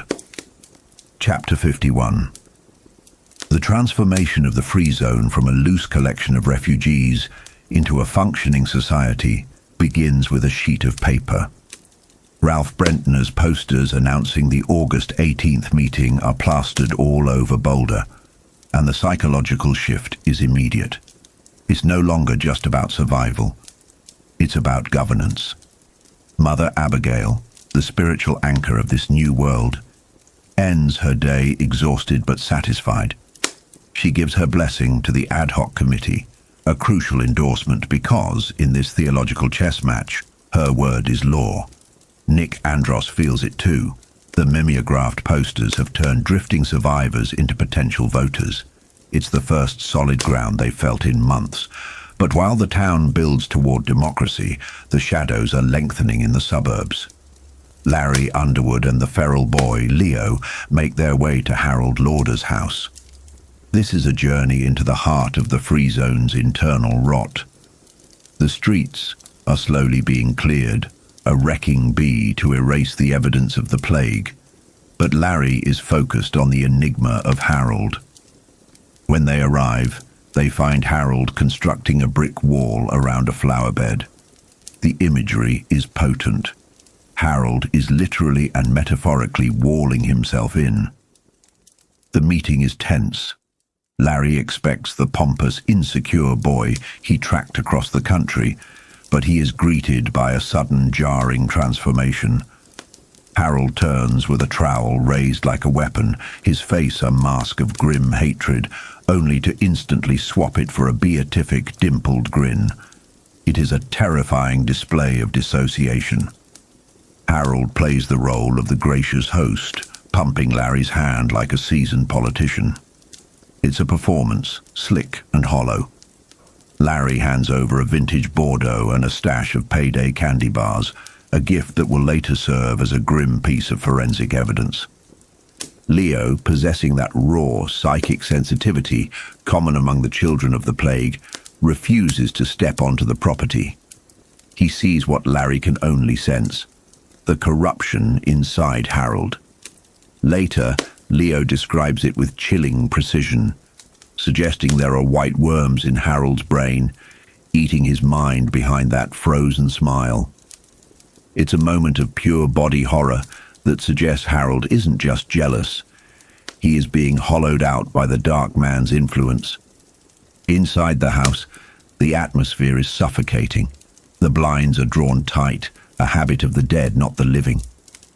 Larry spots a loose stone in the fireplace hearth. While Harold is downstairs, Larry's curiosity wins out. He lifts the stone and finds a ledger hidden in the dark. He puts it back, but the unease settles deep in his gut. Harold Lauder is keeping secrets. The wine is drunk, the pleasantries exchanged.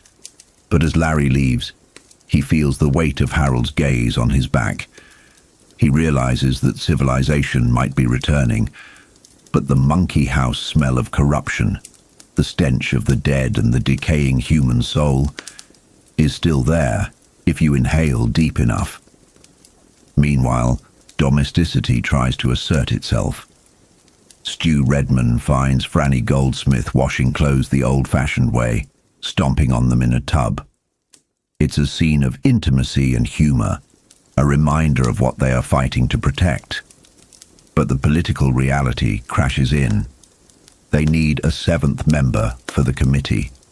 Stu visits Larry and Lucy, recruiting Larry to fill the vacancy. Larry agrees, though he's wary of the secrecy Stu proposes regarding the Dark Man. They acknowledge the reality that most in Boulder want to ignore. Flagg is out there, and he is undoubtedly thinking about them. But the true horror of this chapter strikes in the quiet of Franny's bedroom. She opens her diary, a private space she hasn't visited in days. She turns the pages, reading her own thoughts about Harold, her guilt, her pity, her analysis of his insecurity. And then she stops. On a page dated August 1st, there is a thumbprint. It isn't ink or dirt. It is chocolate. The implication is devastating. Harold Lauder has been in her room. He has read her most private thoughts, her pitying deconstruction of his character. The gift Larry brought, the payday candy bars, has become the medium of this violation. It's a breach of privacy that feels like a physical assault. Harold knows everything. He knows she sees him as a child. He knows she loves Stu, and he knows she pities him. That grin of his isn't just a mask. It's a vault door locking away a festering resentment that has now been fully validated by her own words.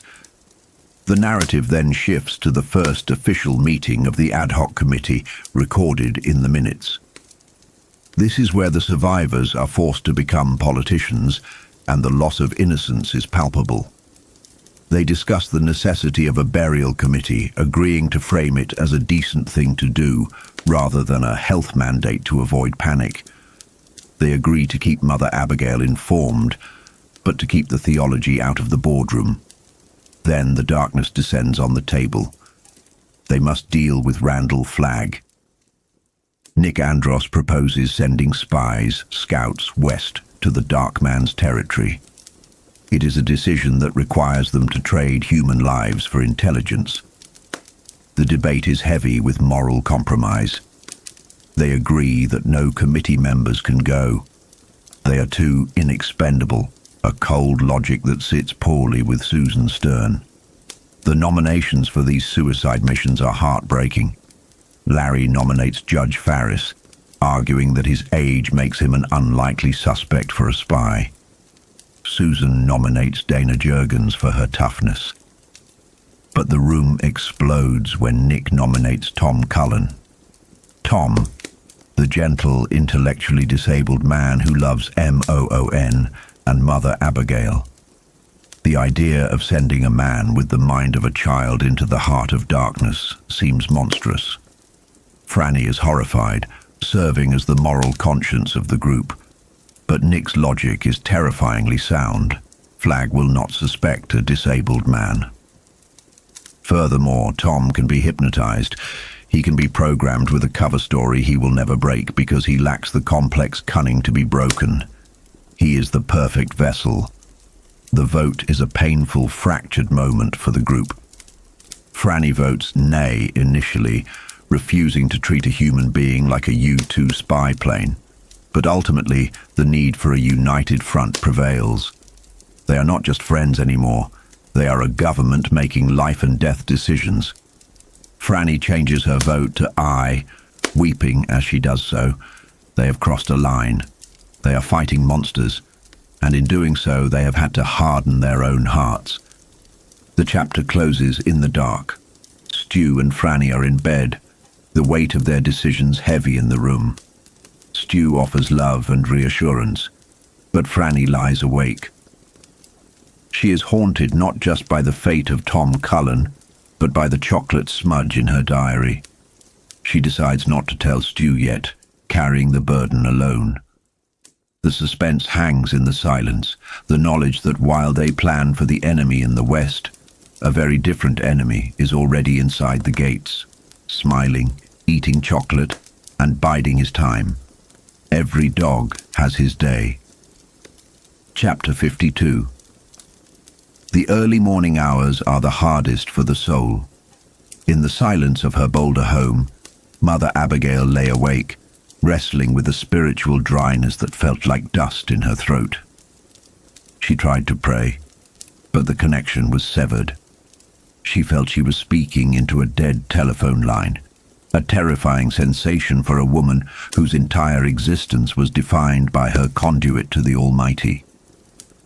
She rose in the dark, kneeling on the floor, seeking an answer in Acts of the Apostles, specifically the conversion of Saul. Here lies the central thematic struggle of her character.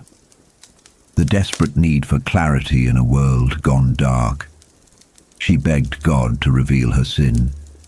She felt blocked, physically and spiritually constipation, unable to hear the still small voice. Then the vision took her. It wasn't a gentle revelation. It was a violent assault.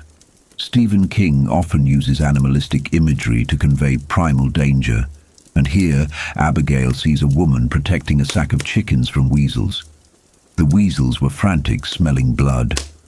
The woman in the vision wasn't humble. She was demanding, arrogant, acting as if she owned the will of God. Suddenly the threat escalated. A massive timber wolf emerged from the corn, a manifestation of Randall Flagg. This isn't just a biological wolf, it's a psychic projection. It wore a silver collar with a stone that looked like a red watching eye. The wolf taunted her, claiming her God had no power over him. It called itself John the Conqueror, a reference to folk magic, positioning Flagg not just as a political tyrant, but as a usurper of ancient spiritual power. The wolf trapped her in a theological riddle. Who brought water from the rock? When the wolf claimed he did, and Abigail's dream self claimed she did, the trap snapped shut. She awoke with the dawn, and the realization hit her like a physical blow. Her sin was pride. She had presumed to be the source of the miracles, rather than just the vessel.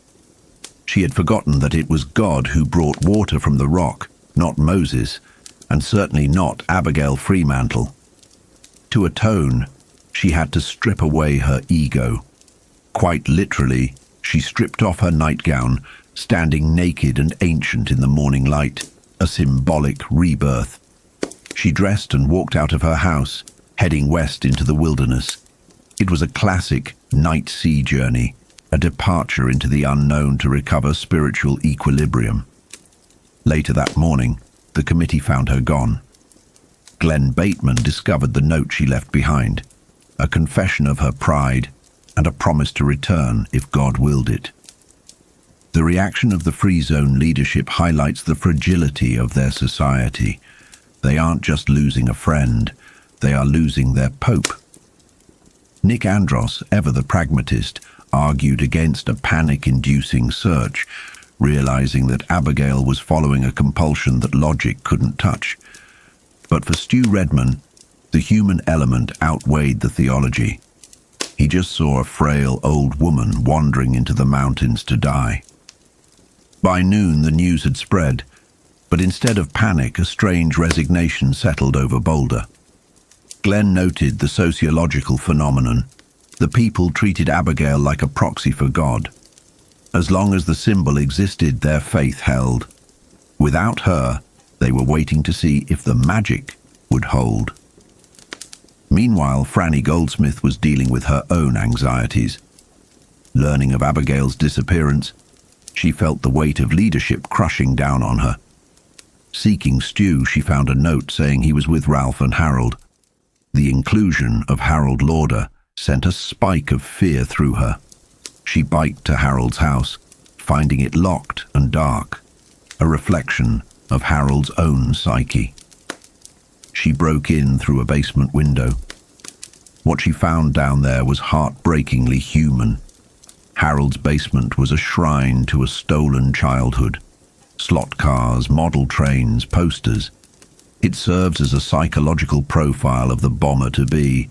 Harold is a man-child, rejected by the adult world, retreating into a fantasy where he is the protagonist. Franny felt a wave of pity, but it was cut short by terror. A knock at the door upstairs sent her scrambling into hiding. It wasn't Harold, but Nadine Cross. Franny watched through a crack as Nadine, looking desperate, rode away on her scooter. The near miss left Franny shaken. She climbed back out the window, terrified, but unknowingly leaving a trace of her presence behind. While Franny was breaking and entering, Harold Lauder was riding the ridge of moral collapse.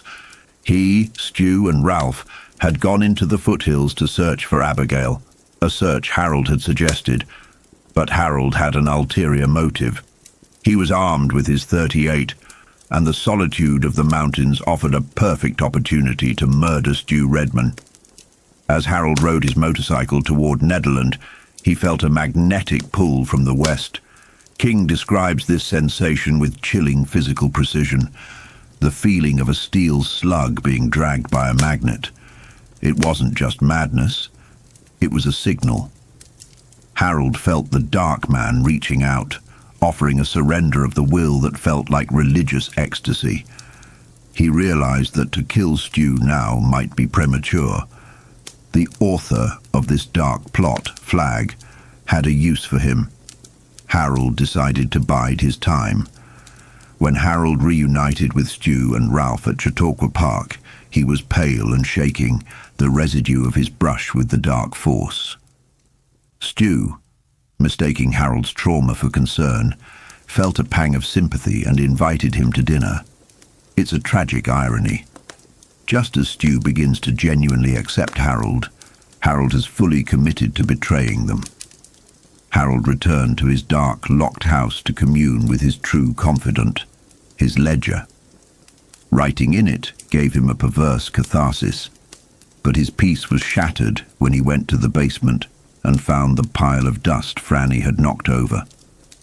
In the center of the spill was a sneaker print.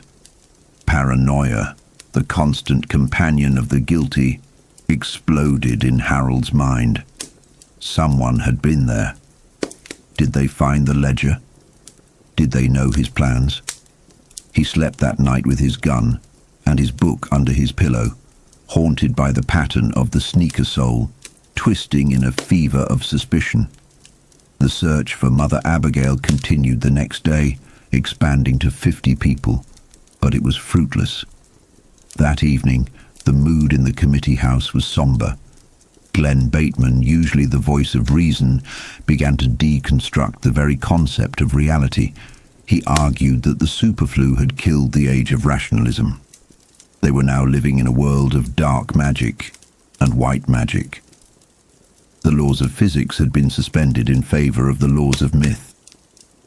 He theorized that Flagg was the last great magician of the dark, and their only hope lay in the white magic Mother Abigail represented. It's a pivotal moment where the characters accept that they are characters in a supernatural epic, not just survivors of a plague. Just then, the narrative shifts from high philosophy to visceral emotion. Glenn returned to his own home to find a miracle waiting on his porch. It was Kojak. The big red setter had survived the impossible journey from Vermont to New Hampshire and now to Colorado, but he was battered, scrawny, and missing an eye. King takes us into the dog's mind, offering a sensory flashback of his ordeal. This isn't just a dog story, it's a confirmation of the supernatural threat. In Nebraska, Kojak had been hunted by a pack of wolves, the same weasels and wolves of Abigail's vision. These weren't normal animals, they were agents of the enemy. Kojak had fought them off with ancestral ferocity, protecting the space where Mother Abigail had lived. But the most chilling detail of the dog's memory was the presence he felt in the corn. A dark thing that felt like a man, but smelled like a wolf and saw like an eye. Kojak had sensed Flagg prowling the corn rows looking for him. The dog had survived not just nature, but supernatural evil. Glenn wept to see his loyal companion, blaming himself for the dog's injuries, but Stu saw the truth. The dog was a fighter. As the chapter closes, Kojak drifts into a healing sleep, dreaming of rabbits in the clover, a small, warm victory of life against the encroaching dark. Chapter 53. We find ourselves back in the precarious attempts to rebuild civilization, where the mundane clashes with the mystical. It is August 17th, 1990, and the setting is Larry Underwood's living room in Boulder. Here, the ad hoc committee, our 7 protagonists attempting to steer the free zone, are engaged in the dry, gritty work of democracy. But notice the tension humming beneath the parliamentary procedure. They are trying to impose order on a world that has been fundamentally broken by chaos. Fran Goldsmith, sharp and pragmatic, proposes a strategy that feels almost conspiratorial. To ensure the current leadership remains in power without the messiness of a chaotic floor nomination, she suggests a nominate and second round robin, where they effectively vote each other in. It's a fascinating psychological moment. The good guys are forced to adopt the subtle manipulations of a political machine. Fran even jokes it feels like the mafia, just to ensure stability. Glenn Bateman, the sociologist, notes the moral grey area they are wading into. They are sending spies to the west, effectively signing death warrants for Judge Farris, Dana Jurgens and Tom Cullen, and now they are rigging their own election. The road to hell, as they say, is paved with the best of intentions, and the free zone leadership is currently pouring the asphalt. They also address the disappearance of Mother Abigail. The spiritual center of their community has vanished into the wilderness, leaving a vacuum of faith, just as the bureaucracy begins to solidify. Stu Redman proposes a search party, and in a move of calculated diplomacy, suggests Harold Lauder lead it. It's a double-edged sword. Keep your friends close and the unstable, brilliant sociopaths closer. Harold gets the glory, and the committee hopes to buy his loyalty. The following evening, the atmosphere shifts from the intimate to the monumental. The venue is the Chautauqua Auditorium, packed with nearly 600 survivors. King often uses weather to mirror internal states, and here a soft suspending drizzle hangs over Boulder, muting the world outside, while the pressure builds inside. Larry Underwood, sitting in the crowd, feels the crushing weight of reality. This isn't a parlor game anymore. He realizes that a single bad decision could kill everyone he cares about. He is haunted by his mother's voice and the ghost of his old, selfish self. The taker is trying to be a giver, and the transformation is agonizing. When Stu takes the stage, the reaction is overwhelming. The applause isn't just for him. It's a collective release of tension, a desperate affirmation that they are alive, they are together, and they are not animals. Then comes the emotional crescendo, the singing of the national anthem. It's a scene of heartbreaking Americana. As Fran sings, and the crowd joins in, the lyrics tear open the wounds of the apocalypse. They aren't singing for the country that exists, but for the ghost of the America that is gone, the chrome-wheeled, fuel-injected dream that died with the superflu. Larry weeps, not for the flag, but for the lost innocence, for Yankee Stadium, for the dead girl in the tent back in Vermont. It's a powerful reminder that their trauma is the glue holding them together.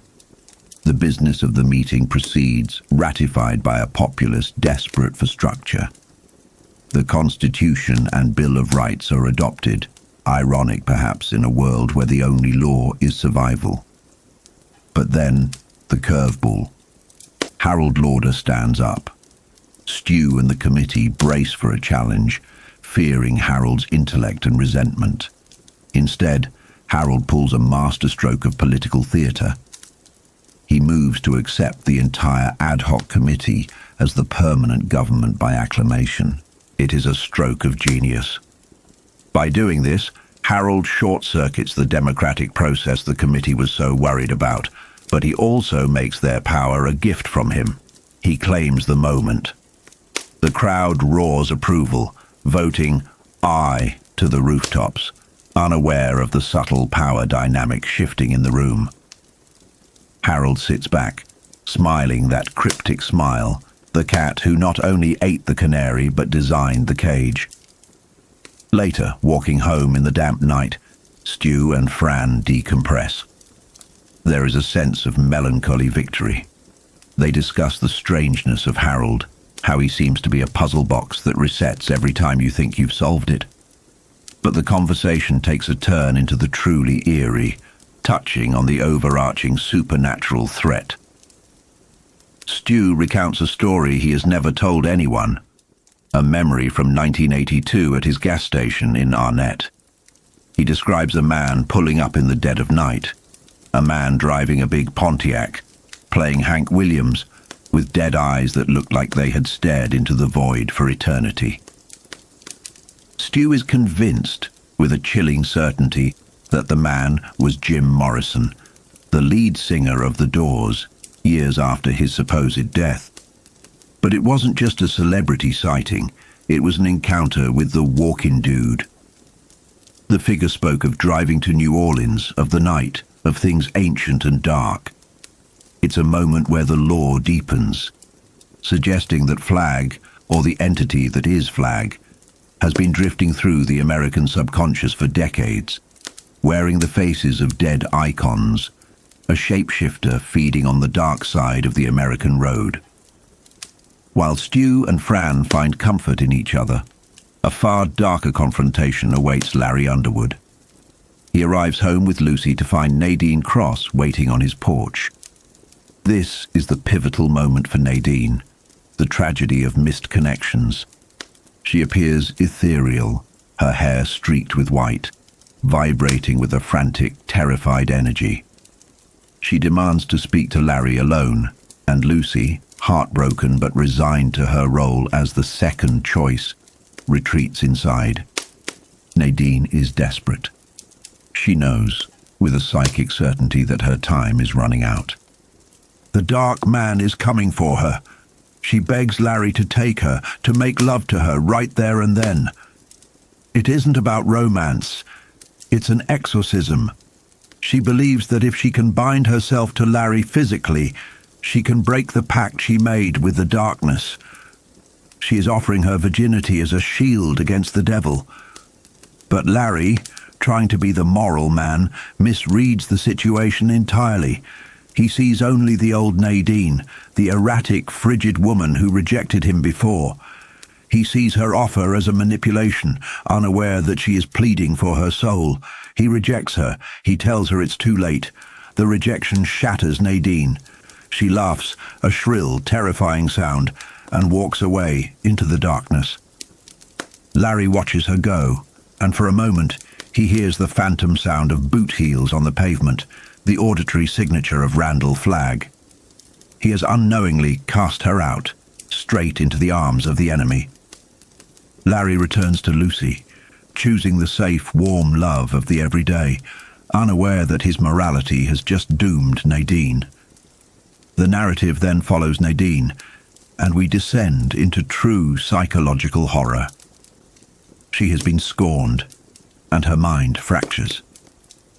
She feels the pull of the West more strongly than ever. She retreats to her house, but not to sleep. She retrieves a planchette, a Ouija board pointer, that she bought in a trance-like state days earlier. She drives her Vespa up the winding roads to the Sunrise Amphitheatre, high above Boulder. It is the dead of night. The isolation is absolute. Here, the text dives into a flashback that explains Nadine's long-standing vulnerability. We see her in college years ago, playing with a Ouija board in a dorm room. What started as a joke turned into a nightmare when the planchette began to move with violent, independent force, scribbling messages of death and possession, claiming Nadine for the darkness even then. "Nadine is mine," the board had screamed. She has been marked for a long, long time. Now, alone on the mountain, suspended between the safety of the free zone and the call of the dark man, she places the planchette on a sketch pad.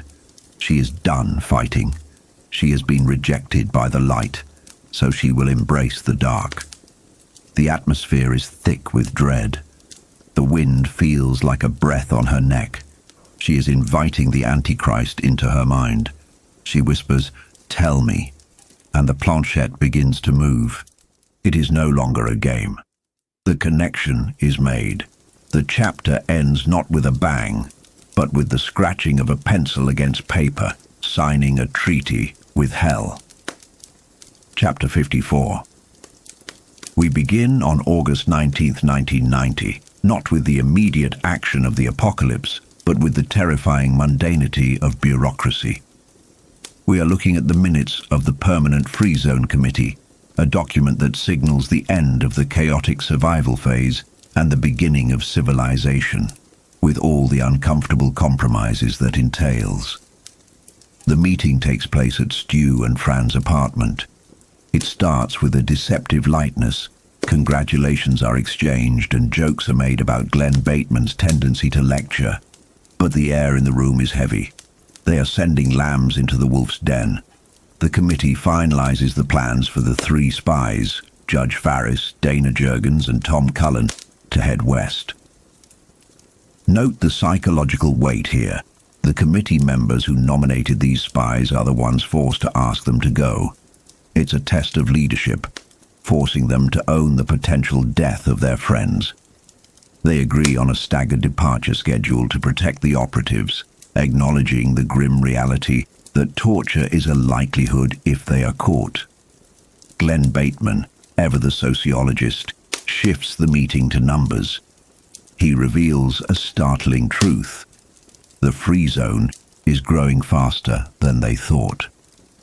A manual count of seats at a recent gathering reveals the population has swelled to over 700. This necessitates a census committee. But here, the narrative takes a darker turn toward paranoia. Glenn points out that while people are arriving, people are also leaving. Specifically, Charlie Impeening has vanished, taking his belongings. Glenn argues that this is a brain drain of intelligence flowing directly to Flagg. He proposes the unthinkable, detaining those who wish to leave. This is a crucial thematic pivot. We see the free zone wrestling with the paradox of liberty. To protect freedom, must they become a police state? Fran Goldsmith is horrified, comparing it to McCarthyism, while Glenn argues the cold logic of survival. They table the discussion, But the seed of authoritarianism has been planted by the good guys. The meeting concludes with the establishment of law. Nick Andros proposes a Department of Law and Order, nominating Stu Redman as marshal. The innocence of the zone is dying. They can no longer rely on mutual goodwill. They need a man with a gun to enforce the peace. Fran is devastated. When the meeting ends and she is alone with Stu, her grief spills over. She isn't just afraid for Stu, she is afraid for her unborn child. She senses a terrible inevitability, a premonition that despite their committees and votes, this story ends in blood. She thinks of her recurring nightmare, the dark man and his coat hanger. 2 days later, on August 21st, the narrative shifts to Harold Lauder. If the committee meeting was the intellectual struggle of the zone, Harold's day is the physical horror. He's working on the burial committee. Stephen King masterfully juxtaposes the mundane, Harold's hunger, the sunshine, with the grotesque reality of clearing corpses. They are cleaning out a church filled with over 70 bodies. We get a deep look into Harold's fractured psyche here. The crew has started calling him Hawk. It's a cool, masculine nickname, the kind Harold has craved his entire life. For a fleeting moment, Harold feels the warmth of camaraderie. He realizes that his coordination has improved, his acne is gone, and he is respected. The tragedy of Harold Lauder is that he could have been a hero here. He fits in. But his internal narrative, his ledger of perceived slights, won't let him accept it. He views his own acceptance with suspicion, retreating into his armor of intellect and hate. The horror of the burial scene is punctuated by a singular, haunting detail, the sound of loose change falling from the pockets of the dead as they are raked into mass graves.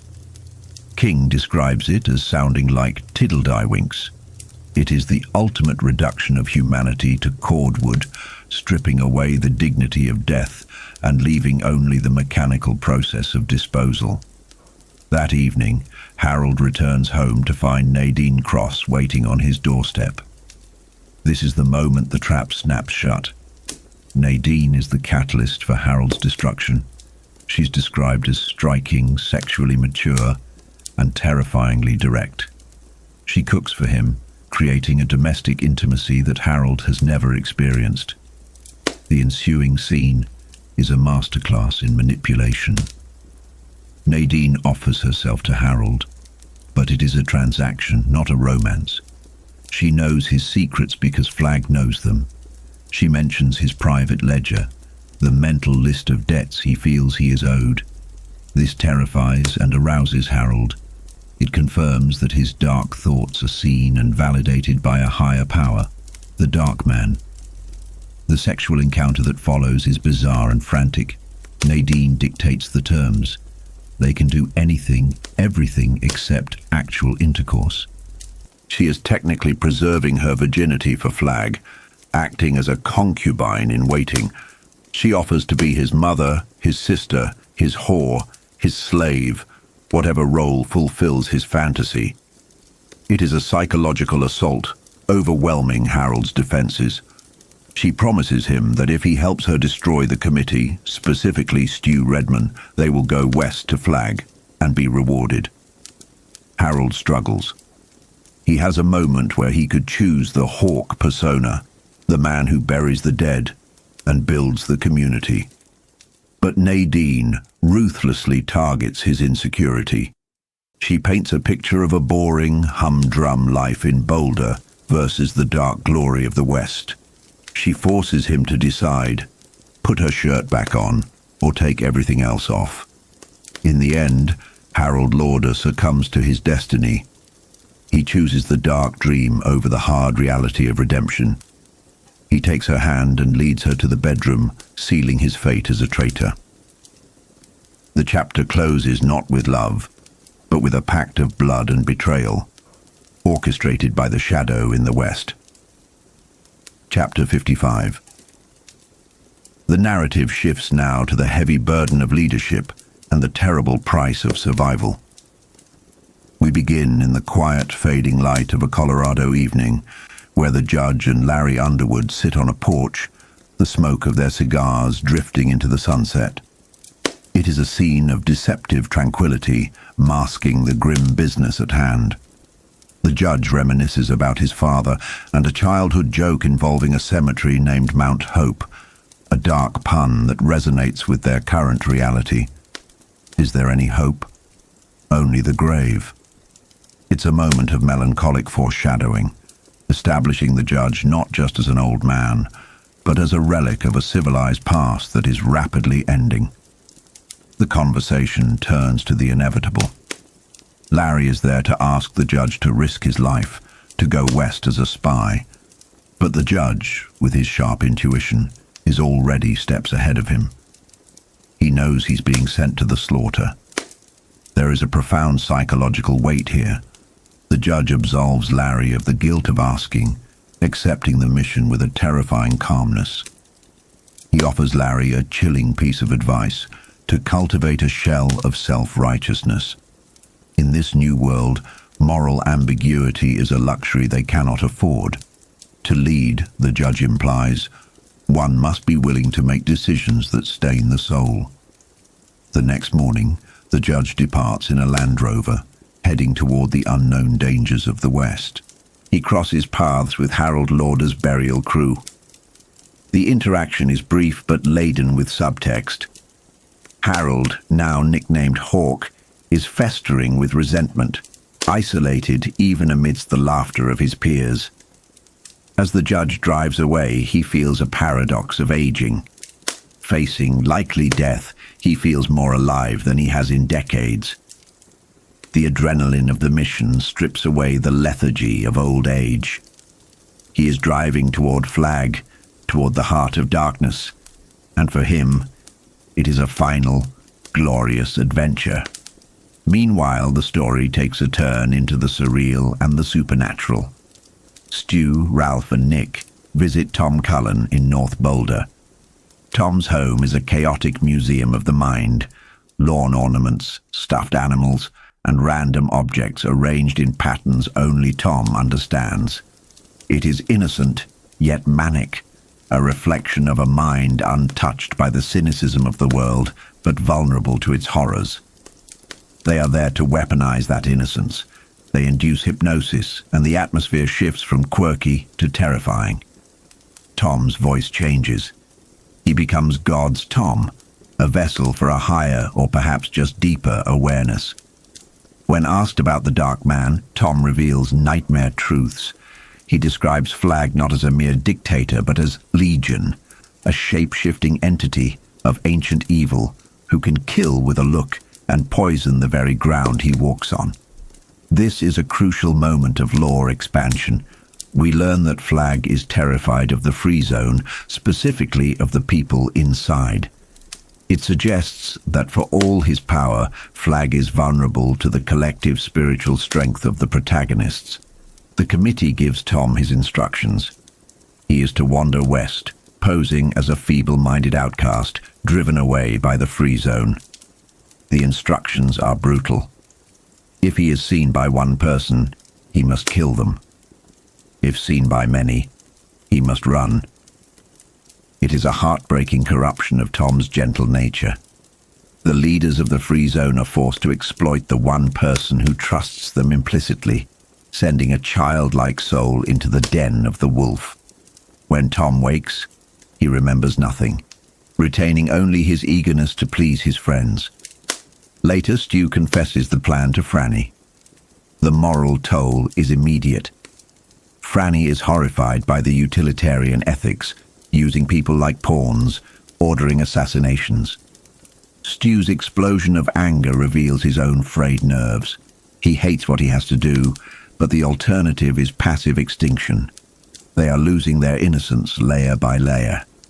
The conversation shifts to Harold, revealing that he has taken up with Nadine Cross. It's a distraction from the horror of the Tom situation, but it carries its own ominous weight. We then move into the suffocating intimacy of Harold and Nadine's relationship. It is a union born not of love, but of mutual damage. For Harold, the sexual conquest is hollow, the room smells of stale lust, and his resentment toward the free zone only deepens. He feels like a king in the bedroom, but a serf in the streets. Nadine's experience is even more harrowing. During their intimacy, she has a vision, a face at the window, grinning savagely. It is Flagg, claiming his property. She realizes with dawning horror that she is being watched, that her perceived defilement is part of a darker destiny. She is the bride being groomed for a monster. Harold leaves her to brood in the cold morning air. Eating cold pastries, he reflects on his alienation. He realizes that he and Nadine are both outsiders, rejected by the inner circle of the free zone. His internal monologue is a terrifying rationalization of treason. He views the survival of the fittest not as a physical struggle, but as a game of intellect and ruthlessness. He rejects the community building of Boulder, seeing it as a weakness. In his mind, he is already aligned with the West, with the Legion that Tom fears. He is the wild card, the saboteur who believes that destruction is the only way to prove his worth. The chapter closes on his chilling resolve. While the others build a society, Harold Lauder is preparing to tear it down. Chapter 56. The narrative shifts back to the mundane, yet terrified reality of Boulder. We find Stu Redman with his hands raw from wrapping copper at the power station, but the physical labor is a distraction from the looming dread. Ralph Brentner intercepts him with heavy news that changes the psychological landscape of the free zone.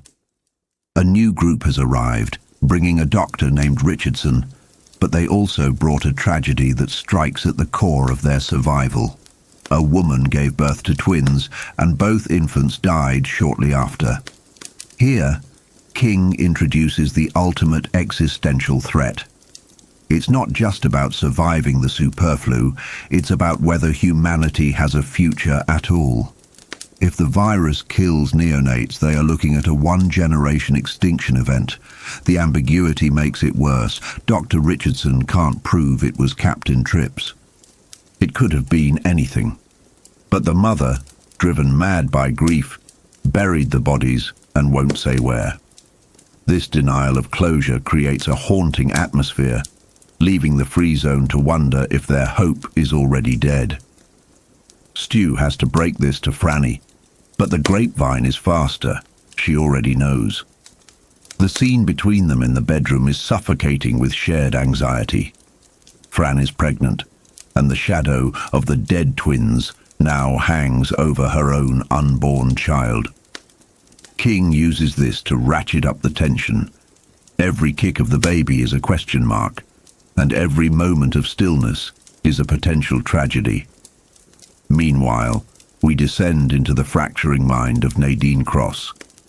She returns to her old house to collect her things and finds Joe sitting there in the dark. But this isn't the healing boy she knew. He has regressed entirely to Leo, the feral child. The description here is pure psychological horror.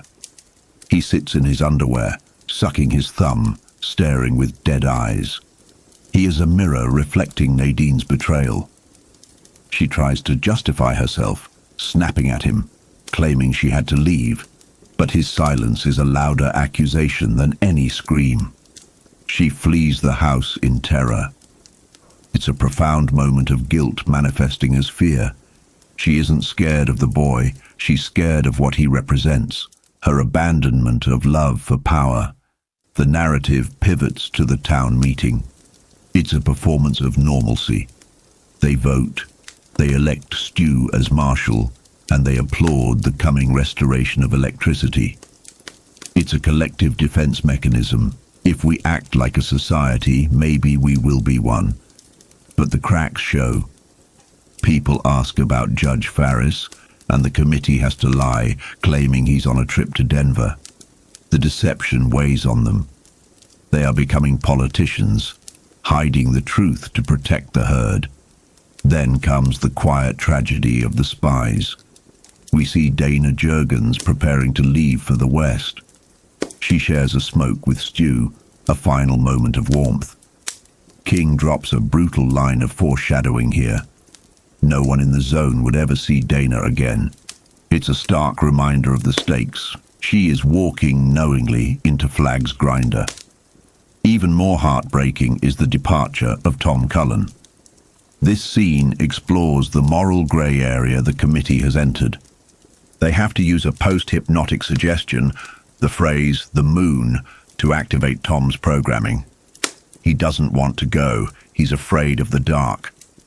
Sending a mentally disabled man into the heart of darkness is the tactical move, but it shreds Nick Andros's soul. When Tom rides away on the motorcycle, fading into the dusk, the guilt among the leadership is palpable.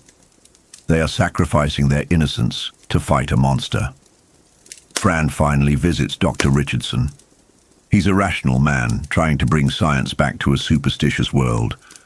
He confirms the pregnancy is proceeding well, but he can't erase the fear. He mentions the dead twins, confirming that the cause of death is ambiguous. It's a medical checkup that feels like a sentencing hearing, leaving Fran with months of agonizing waiting.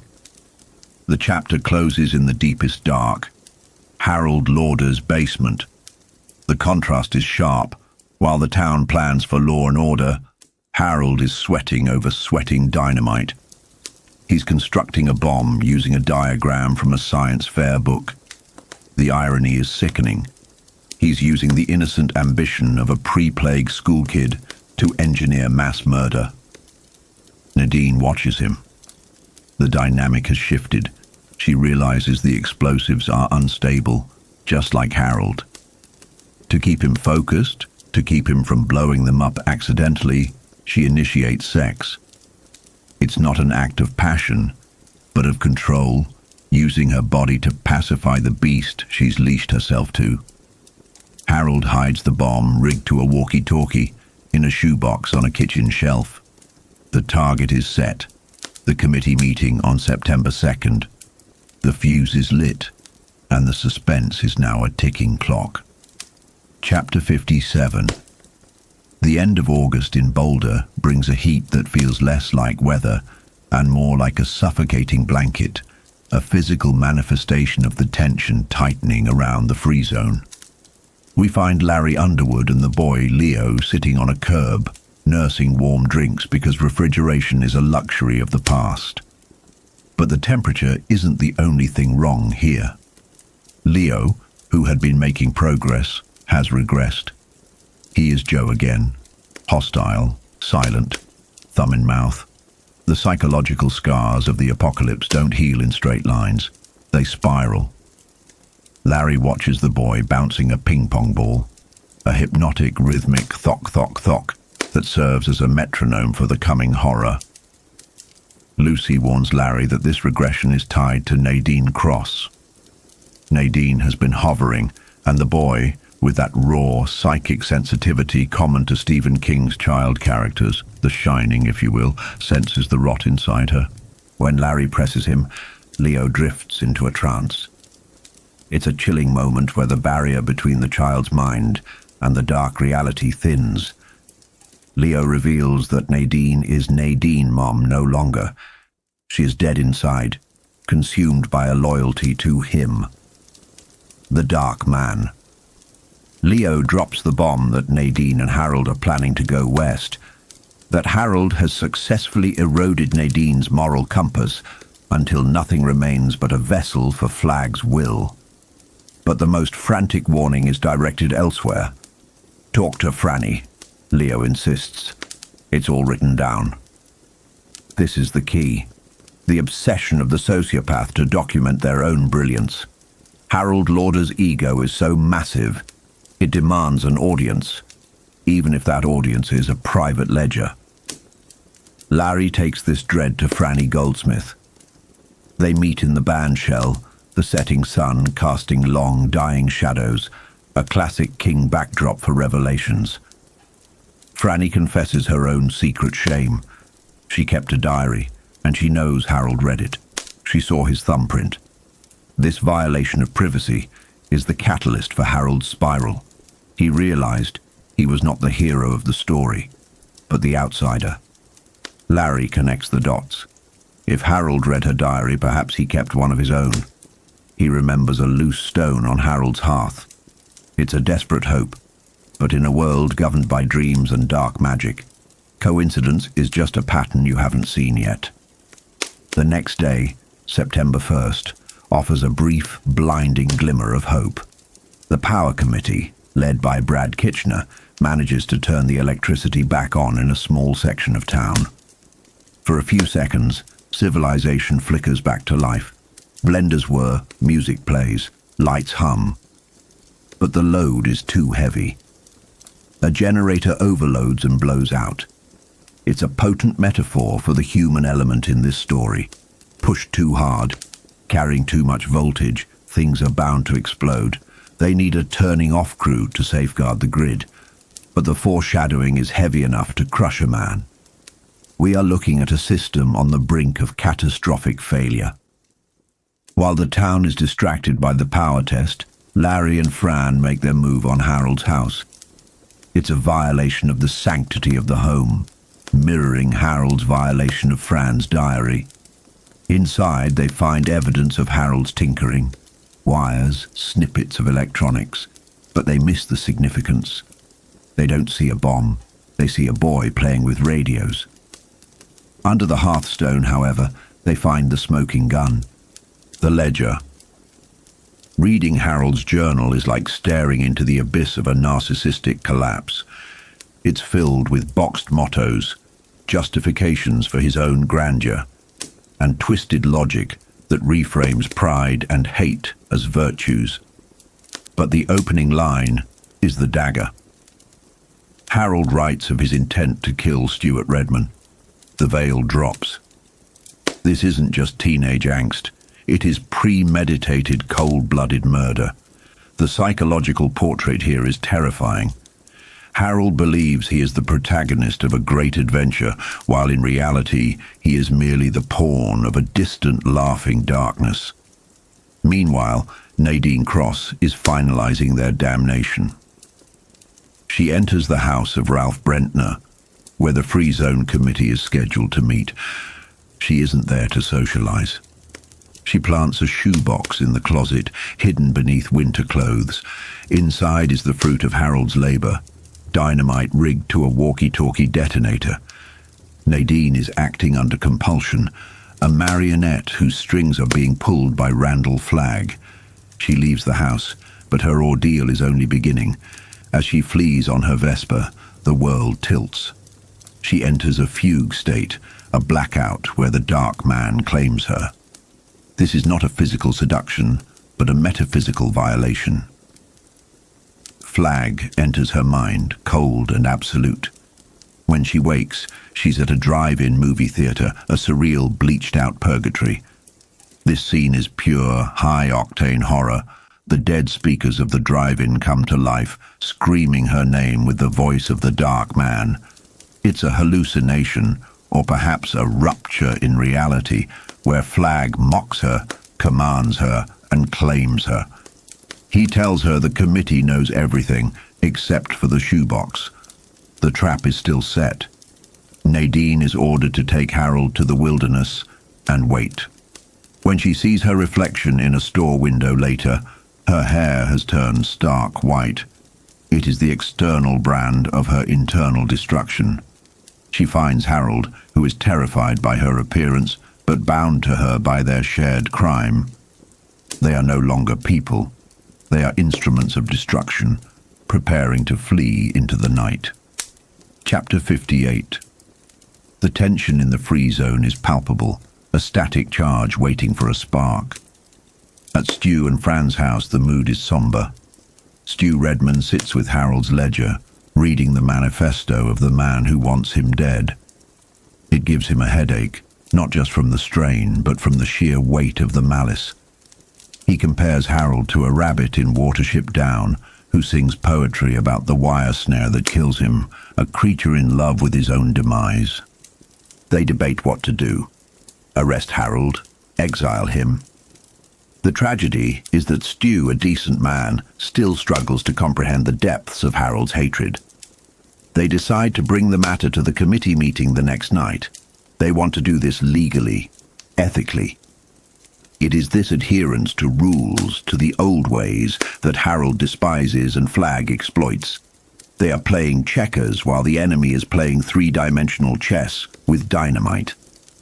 The night of the meeting arrives. September 2nd. Harold and Nadine are perched high up on Sunrise Amphitheatre overlooking the town. Harold holds the trigger, a walkie-talkie. He is disconnected, floating in a zen-like state of dissociation. He has surrendered his humanity for the sake of a grand gesture. He is ready to hit the home run. Nadine is sick with dread, her soul already hollowed out, but Harold is terrifyingly calm. He is the school shooter on the ridge, waiting for the bell to ring. In Ralph Brentner's living room, the committee gathers. The atmosphere is mundane, filled with talk of electricity and burial quotas. It's the banality of governance in the face of existential threat. Franny, sitting near the very closet where the bomb ticks, feels a sudden, overwhelming claustrophobia. It's her intuition screaming, a primal urge to flee. She tries to voice it, to get them out, but the moment is shattered by chaos from the outside. A roar of engines cuts through the night. It's a distraction, but a miraculous one. A convoy of motorcycles arrives carrying Mother Abigail. The spiritual matriarch has returned from the wilderness, emaciated and near death. The timing is impeccable, or perhaps divinely interventionist. The committee rushes out to greet her, emptying the room. Stu, Larry, Ralph, they all pour into the yard, drawn by the return of their prophet. But not everyone leaves. Nick Andros remains. And Franny. Franny is frantic, sensing the Reaper in the room. She screams at Nick to leave, but Nick, deaf and mute, operates on a different frequency of awareness. He knows. He senses the presence of death in the closet. He pushes Franny out the door, saving her life, and turns back. This is the heroism of Nick Andros. He moves toward the danger. He opens the closet. He digs through the scarves and boots. He finds the shoebox. Up on the ridge, Harold Lauder depresses the send button. He speaks his final decree into the void. This is Harold Emery Lauder speaking. I do this of my own free will. It is a lie, of course. He is a slave to his own resentment. But the laws of physics don't care about moral truths. The signal travels. Inside the closet, the box activates. Harold's voice speaks from the device, a ghost in the machine. Nick Andros, who cannot hear the voice, sees the end. The explosion is a fire rose blooming in the night. It is sudden, violent, and absolute. The house is obliterated. Franny, standing in the yard, is blown off her feet, landing in the ravine. The world turns into a nightmare of shrapnel and blinding light. She sees a burning chair, a severed arm. The devastation is total. In her final moments of consciousness, her thoughts scream for Stu, for her baby, and the realization that Harold, pathetic, brilliant, twisted Harold, has finally made his mark. On the ridge, Harold watches the destruction with cold satisfaction. He has wiped the board clean. Or so he thinks. Nadine vomits, her body rejecting the reality of what they have done. But Harold is already packing up. He tells her to get used to it. The beauty contest is over. The darkness has won. They mount their bikes and ride west, leaving the burning ruin of the free zone behind them, heading toward the open arms of the Dark Man. The divide is now complete. The war has truly begun. Chapter 59. The transition from unconsciousness to reality is rarely a clean break. It is a slow, reddish swim through the capillaries of the eyelids. For Fran, the waking world brings the deceptive piece of birdsong, a cruel auditory hallucination that suggests a lazy Saturday in Ogunquit, Maine. But memory is a jagged thing. The sensory lie shatters against the hard recollection of the explosion. The peaceful red darkness is replaced by the sterile reality of a hospital room in Boulder, and the terrifying question of who survived the blast that tore through her home. Stu Redman is there, battered, burned, but alive. The immediate biological imperative seizes Fran. The baby. In a post-apocalyptic world, a pregnancy isn't just a personal joy, it is the fragile promise of the species. Stu confirms the child is safe, but the relief is short-lived, quickly suffocated by the heavy, unwilling sorrow on his face. The cost of survival has been steep. The toll is 7 dead. The numbers are clinical, but the names are the heart and soul of the free zone. The most devastating blow is the loss of Nick Andros. Nick, the mute heart of the committee, the moral compass who had navigated them this far, was obliterated by the blast. He likely had his hands right on the shoebox bomb when it detonated. Sue Stern is gone too. The psychological impact here cannot be overstated. The free zone has lost its conscience and its kindness in a single stroke of violence. It is a stark reminder that in this game of high stakes between light and dark, goodness provides no physical shield against dynamite. The mechanism of destruction was simple, brutal, and improvised. Dynamite wired to a walkie-talkie, triggered from a distance. The betrayal stings worse than the shrapnel. It wasn't an external enemy. It was Harold Lauder and Nadine Cross. This confirms the rotting sickness that has been festering within their community. Harold, with his brilliant, resentful mind, and Nadine, the vessel for the dark man's intent. While Fran grapples with the physical pain of a whiplash injury and a broken foot, a different kind of trauma ripples through Boulder. Mother Abigail has returned. But this is not the triumphant return of a savior. She comes out of the wilderness looking less like a woman and more like a shriveled relic, a Yucatan mummy held together by sheer will and divine mandate. She is comatose, her body having consumed itself for fuel during her 40-day sojourn in the wilderness. The atmosphere in Boulder shifts drastically. The explosion has stripped away the illusion of safety. As the citizens hold a vigil outside the house where the ancient woman lies dying, the psychological temperature drops. The death watch is thick with fear, not just for Abigail, but for what her death implies. If the representative of God falls, does that leave the field open for the dark man? The collective unconscious of the town begins to bleed into the waking world. People are openly discussing their nightmares of Randall Flagg. He is no longer a vague anxiety. He is the Antichrist, the ticket taker in the subway of their bad dreams, the wolf at the door. In a desperate attempt to maintain order, the committee holds a meeting. It is a study in mob psychology.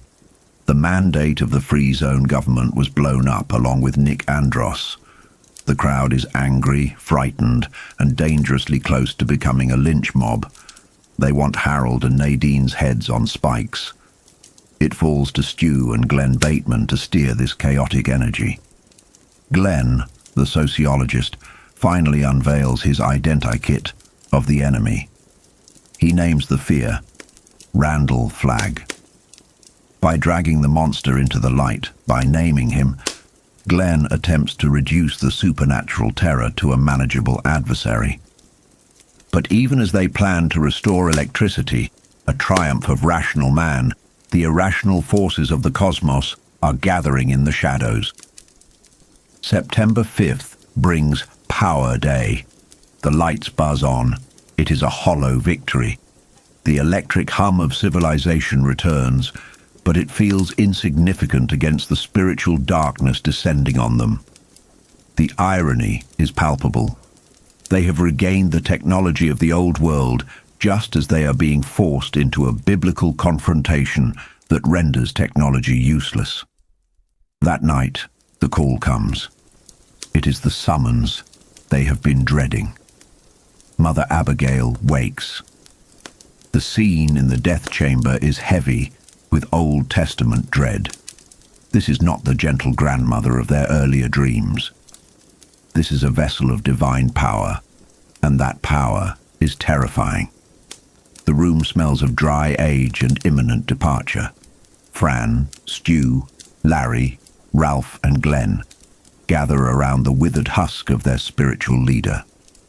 Abigail's eyes, burning with a final fierce lucidity, strip them bare. She speaks of pride, the sin that sent her into the wilderness, and the sin that has infected the committee.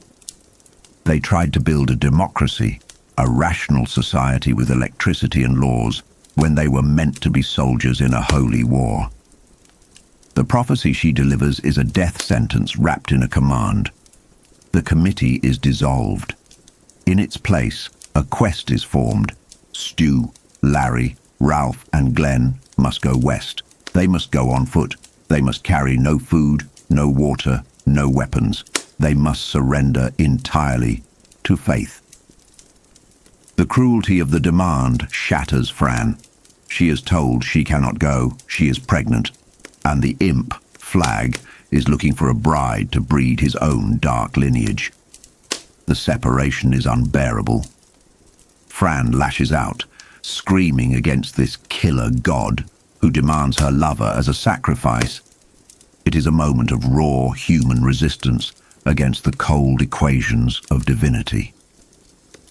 Then, the terrifying nature of the white magic manifests.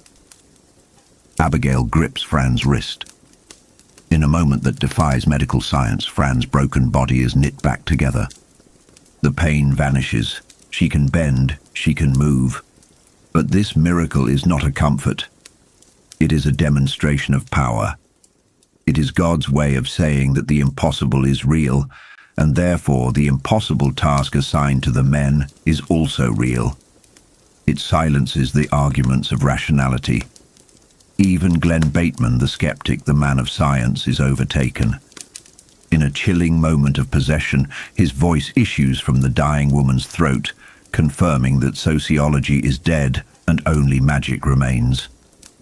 The stand is not a battle of armies, but a confrontation of wills. Mother Abigail dies as the sun rises.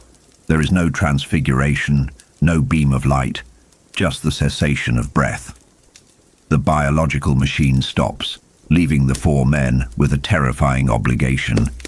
They have no map, no supplies, and no guarantee of survival. In fact, Abigail has prophesied that one will fall before they even reach the end. The departure is hasty. There is no time for preparation because preparation implies self-reliance, and this journey demands reliance on God alone. The final moments between Stu and Fran are excruciating. They retreat to a meadow on Flagstaff Mountain for a final sorrowful picnic. The contrast is jarring. The beauty of the returning summer sun, the simple pleasure of a ham sandwich, against the looming shadow of death. Fran is trying to be strong, citing the Book of Job, recognizing that they are merely pawns in a cosmic wager between deities. Before he leaves, Fran drags Stu to the ruins of the house where the bomb went off. She forces him to confront a bloodstain on the steps. Perhaps Nick's, perhaps not. It creates a visceral, bloody altar for a vow. She makes him swear to come back. It is a promise he cannot truly make, and they both know it. It is a desperate attempt to bind him to the living world before he walks into the land of the dead. As Stu walks away, leaving the pregnant Fran behind, the narrative pivots. The era of building Boulder is over. The safety of the group is gone. The four men are stripping away the armor of civilization, their cars, their guns, their plans, to walk naked into the fire. The suspense comes not from what they will face, but from the knowledge of how defenseless they are against it. The dark man waits in Las Vegas, and the only weapon they have is a faith that feels terrifyingly like suicide. Chapter 60. Stripped of supplies, the four men depart Boulder with terrifyingly mundane finality, leaving Fran and Lucy to the agony of waiting. As they cross the boundary into Golden, the psychological safety of home vanishes, replaced by the suffocating shadow of their destination. Despite Glenn's hollow humor and Larry's palpable dread, Stu drives them toward the Rockies, where a sleepless night marks the true beginning of their stand against the dark. Chapter 61. We find ourselves now in the sodden, rain-swept borderlands between Idaho and Oregon. The atmosphere here is thick with moisture and dread. King paints a picture of the mundane nature of evil's infrastructure. The dark man, Randall Flagg, has established guard posts, but they aren't manned by supernatural entities. They are manned by bored, irritable men playing poker with worthless currency. It's a psychological insight into the banality of the post-apocalypse. Even in the service of the Antichrist, boredom is the primary enemy. These men are waiting for a specific target, an old man balding driving a four-wheel drive. The orders from Flagg are chillingly specific. The target is to be killed, but the head must remain pristine. Don't hit him in the head, Flagg had warned. He wants the head sent back to the free zone as a message. It's a terror tactic, pure and simple. Psychological warfare designed to break the spirit of those in Boulder. We shift our focus to Bobby Terry, stationed in Copperfield, Oregon. Bobby is a perfect example of the weak link archetype King loves to exploit.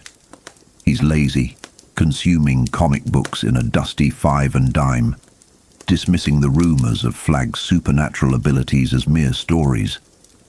Yet deep down, the atavistic fear gnaws at him. He wonders if Flagg truly can speak to wolves or see through the eyes of crows. This is crucial lore. Flagg's power relies heavily on the fear he instills. If you stop fearing him, does his power wane? Bobby Terry isn't brave enough to test that theory. Meanwhile, the target, Judge Farris, is driving his International Harvester Scout through the gloom. The judge is battling his own body, arthritis flared by the relentless rain as much as the elements. He feels the oppressive weight of the West. King uses the landscape as a character here. The West isn't just geography, it's a spiritual void, a malign stillness where the judge feels the absence of God. The judge's paranoia is high. In a motel days prior, he had a standoff with a crow. He was convinced the bird was Flagg's spy or Flagg himself, staring at him with a contemptuous human intelligence. The judge tried to shoot it but left the safety on, a senile fumble that haunts him. It creates a suspenseful ambiguity. Was the crow truly Flagg, or is the judge's mind cracking under the isolation? Regardless, he resolves to shoot any crow he sees from now on. Fate intervenes with cruel irony. Bobby Terry, the incompetent guard, actually spots the judge driving past his post. It's the moment he dreaded. He scrambles to wake his partner, Dave Roberts. They pursue the judge in a Willys Jeep. The tension spikes as they catch up. They need to handle this delicately to earn their reward, but they are amateurs playing a deadly game. They box the judge in. Farris, old and in pain, steps out, attempting to surrender. But the tension snaps. Dave Roberts, trigger-happy and foolish, shoots the judge in the gut. It's a fatal wound, but not instant. The judge, realizing he's walked into a trap, tries to raise his rifle. Panic overtakes Bobby Terry. Ignoring the one cardinal rule given by the dark man, Bobby opens fire with a .45. The result is catastrophic. The heavy caliber rounds obliterate the judge's face. The specific trophy Flagg demanded, the intact head, is destroyed in a spray of bone and blood. The silence that follows is heavy with the realization of a mistake that cannot be undone. And then the horror truly begins. It isn't a radio call or a vehicle that signals Flagg's arrival. It is the sound of boot heels on pavement, running. Flagg arrives on foot, moving with a supernatural speed and stamina that defies physics. He isn't driving. He is simply coming. The description of Flagg here is nightmare fuel. A flushed, jolly face with a voracious grin filled with shark-like teeth. He descends upon Bobby Terry not as a commander disciplining a soldier, but as a predator consuming prey. The narrative implies a fate worse than death, leaving us to imagine the carnage as the chapter closes on the teeth of the Dark Man. Chapter 62. We move from the wet grey roads of Oregon to the artificial air-conditioned luxury of the MGM Grand in Las Vegas. The transition is jarring, highlighting the disparity between the struggling free zone and the resource-rich, yet morally bankrupt, West. Dana Jurgens is our eyes and ears here. She is deep undercover, sleeping with Lloyd Henreid, Flagg's right-hand man. Dana observes the psychological state of Flagg's inner circle. Lloyd is terrified, obsessed with cleanliness, trying to wash away the memory of a cell in Phoenix where he once resorted to cannibalism. A trauma Flagg saved him from, binding Lloyd to him forever. Dana notices a black stone amulet Lloyd wears. It has a red flaw in the center. In a moment of vulnerability, she feels the stone staring at her, an Eye of Sauron. This is a vital piece of lore. Flagg's surveillance isn't just through spies, but through magical conduits. He sees through stone and animal alike. Through pillow talk, Dana gathers terrifying intelligence. She learns about the Trash Can Man, a pyromaniac genius who is rehabilitating weapons of mass destruction at Indian Springs. We learn they have operational jets and missiles.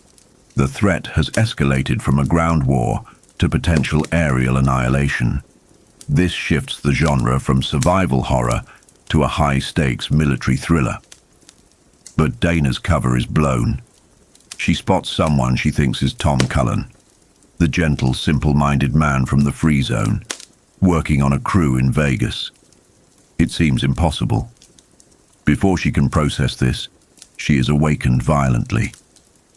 Lloyd and his cohorts have turned on her. The warmth of the bed is replaced by the cold barrel of a gun. Flagg knows. The scene shifts to Dana being marched to Flagg's office. She steels herself. She has a switchblade hidden up her sleeve, a last resort.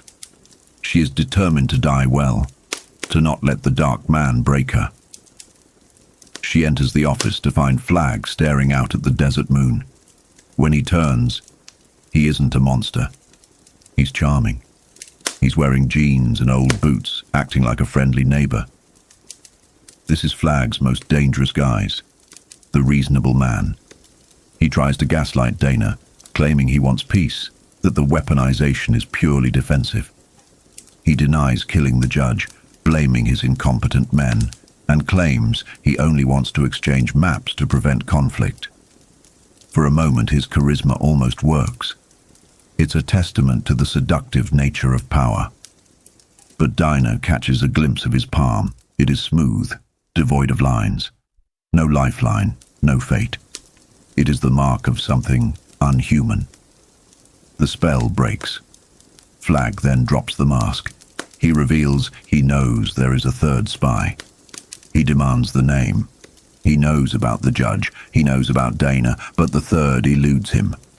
This is the chink in his armor. He is not omniscient. He cannot see Tom Cullen because Tom, in his simplicity, is invisible to Flagg's darkness. The confrontation turns metaphysical. Dana realizes she cannot win. She tries to use her knife to gut him, but reality bends. The knife in her hand transforms into a banana, a sickly yellow joke. Flagg roars with laughter. It's a terrifying display of reality-warping magic. He mocks her futile resistance. Realizing that torture will eventually break her and she might reveal Tom's identity, Dana makes the ultimate sacrifice. She throws herself through the plate glass window. It is a brutal, jagged exit. She denies Flagg the one thing he craves: information. The aftermath reveals Flagg's fragility. He flies into a tantrum, kicking Dana's lifeless body, sparking with dark electrical energy. He is furious not just at the loss of intel, but at being bested. He orders Lloyd to burn the body, to erase the evidence of his failure. The chapter ends with a haunting image. Lloyd returns to the office to find Flagg levitating in the lotus position, floating in the dark, brooding. The air is thick with tension. Flagg has won the skirmish, but he is losing the intelligence war. The judge is dead. Dana is dead. But the third spy remains, a ghost in the machine that the dark man cannot trace. The wind howls through Vegas, whispering of the storm to come. Chapter 63.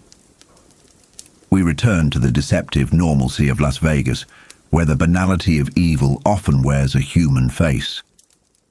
In a small city park just north of the casino district, the late afternoon sun beats down on Dinny, the young boy under the care of the free zone spy, Dinah Juergens, though here he is watched by Angie Hirschfield. But the true danger in this scene isn't a demon or a wolf. It is the vacuous, hollow soul of Julie Laurie. Julie, who we remember from her disastrous encounter with Nick Andros in Kansas, sits on the bench, a portrait of superficiality. She chatters endlessly about material things, diamond rings, rock stars, and sex, completely oblivious to the spiritual apocalypse around her. There is a psychological grotesquerie to her. She represents the kind of person who, even at the end of the world, cannot look inward. She is the perfect subject for Flagg's kingdom, empty, selfish, and easily manipulated. Suddenly, the innocence of the park is shattered by recognition. Dinny spots Tom Cullen, big, lumbering, simple-hearted Tom, walking across the grass with a lunch bucket. The reunion is heartwarming, a flash of pure light in the gloom of Vegas. Tom spins the boy around, playing Airplane, a moment of genuine joy that stands in stark contrast to the plastic, neon atmosphere of the city. But Julie Laurie is watching. Her eyes, narrowed and sharp with petty vindictiveness, recognize Tom. She remembers the dummy he was with back in Kansas, Nick Andros. She remembers the humiliation she felt when they rejected her lust and violence. In her mind, rejection warrants death. As she watches Tom leave, a plan forms in her mind. It is a chilling reminder that in King's universe, the most dangerous betrayals often stem from bruised egos and petty grudges rather than grand schemes. Julie smiles, and in that smile, the safety of our spies begins to crumble. Chapter 64. We cut to the high Rockies, to a scene of profound tragedy and isolation. Harold Lauder is dying. The man who fancied himself a dark prince, a strategic genius, lies broken at the bottom of a ravine, his legs shattered, gangrene setting in. This chapter serves as the final requiem for Harold, a character defined by his intellect and his crushing insecurity. He opens his journal, but the penmanship that flows onto the page is not the confident script of an author. It is the shaky, regressive scrawl of a child. King uses this physical regression to mirror Harold's psychological state. Stripped of his pretenses, his anger, and his schemes, Harold is reverting to the frightened, lonely fat boy he was before the superflu. He remembers the rejection, the feeling of being an outsider, the cooking pot of life that tried to boil him alive. We enter a flashback, seeing the moment of the crash. It is a scene of cold realization. Nadine, standing on the road above him after the accident, refuses to help. She reveals the terrifying truth. This was always the plan. Flagg intended to discard Harold once he had served his purpose. Nadine, now fully committed to her dark path, looks down on him not with hatred, but with a distant, flat pity that hurts more than a bullet. She admits that she betrayed Flagg in her heart, but she is too terrified to stop now. Harold, consumed by a final burst of rage and the realization of his own foolishness, tries to shoot her. But here, the supernatural intervenes. He has her dead to rights, but he slips, or is pushed by an invisible hand. The bullet goes wide. It is the ultimate humiliation. Even his final act of vengeance is denied by the Dark Man. Now, alone with the buzzards circling like vultures from an old Western movie, Harold writes his final entry. He realizes the magnitude of his error. He admits, in a heartbreakingly simple sentence, "I was misled." It is a poor excuse, and he knows it, but it is the only truth left to him. He sheds the persona of Harold Lauder, the intellectual superior, and signs his note with the name given to him by the people he betrayed, Hawk. In this final moment, Harold achieves a strange, tragic dignity. He places the gun in his mouth. He counts to 3, something he could never do as a child, jumping into the gravel pit, and finally takes the leap. The tragedy of Harold Lauder is that he had the potential for greatness, but allowed his bitterness to twist him into a tool for a monster who never cared for him at all. Chapter 65. The focus shifts to the center of the web, Randall Flagg in the desert. The atmosphere is heavy with dread and a sense of unraveling entropy. Flagg sits by a fire, gnawing on a rabbit, surrounded by wolves that he commands but no longer finds interesting. We are given a fascinating glimpse into the mind of the antagonist. Flagg is losing his grip. King portrays evil here not as a solid, monolithic force, but as something that deteriorates. Flagg's memory is patchy. He feels like an onion peeling away layers of humanity, leaving only a void. He is paranoid. He knows there is a third spy, but his third eye, his clairvoyant sight, is failing him. It shows him only the moon, a cryptic symbol of his own blindness. He comforts himself with visions of the biological weapons he plans to unleash on the free zone.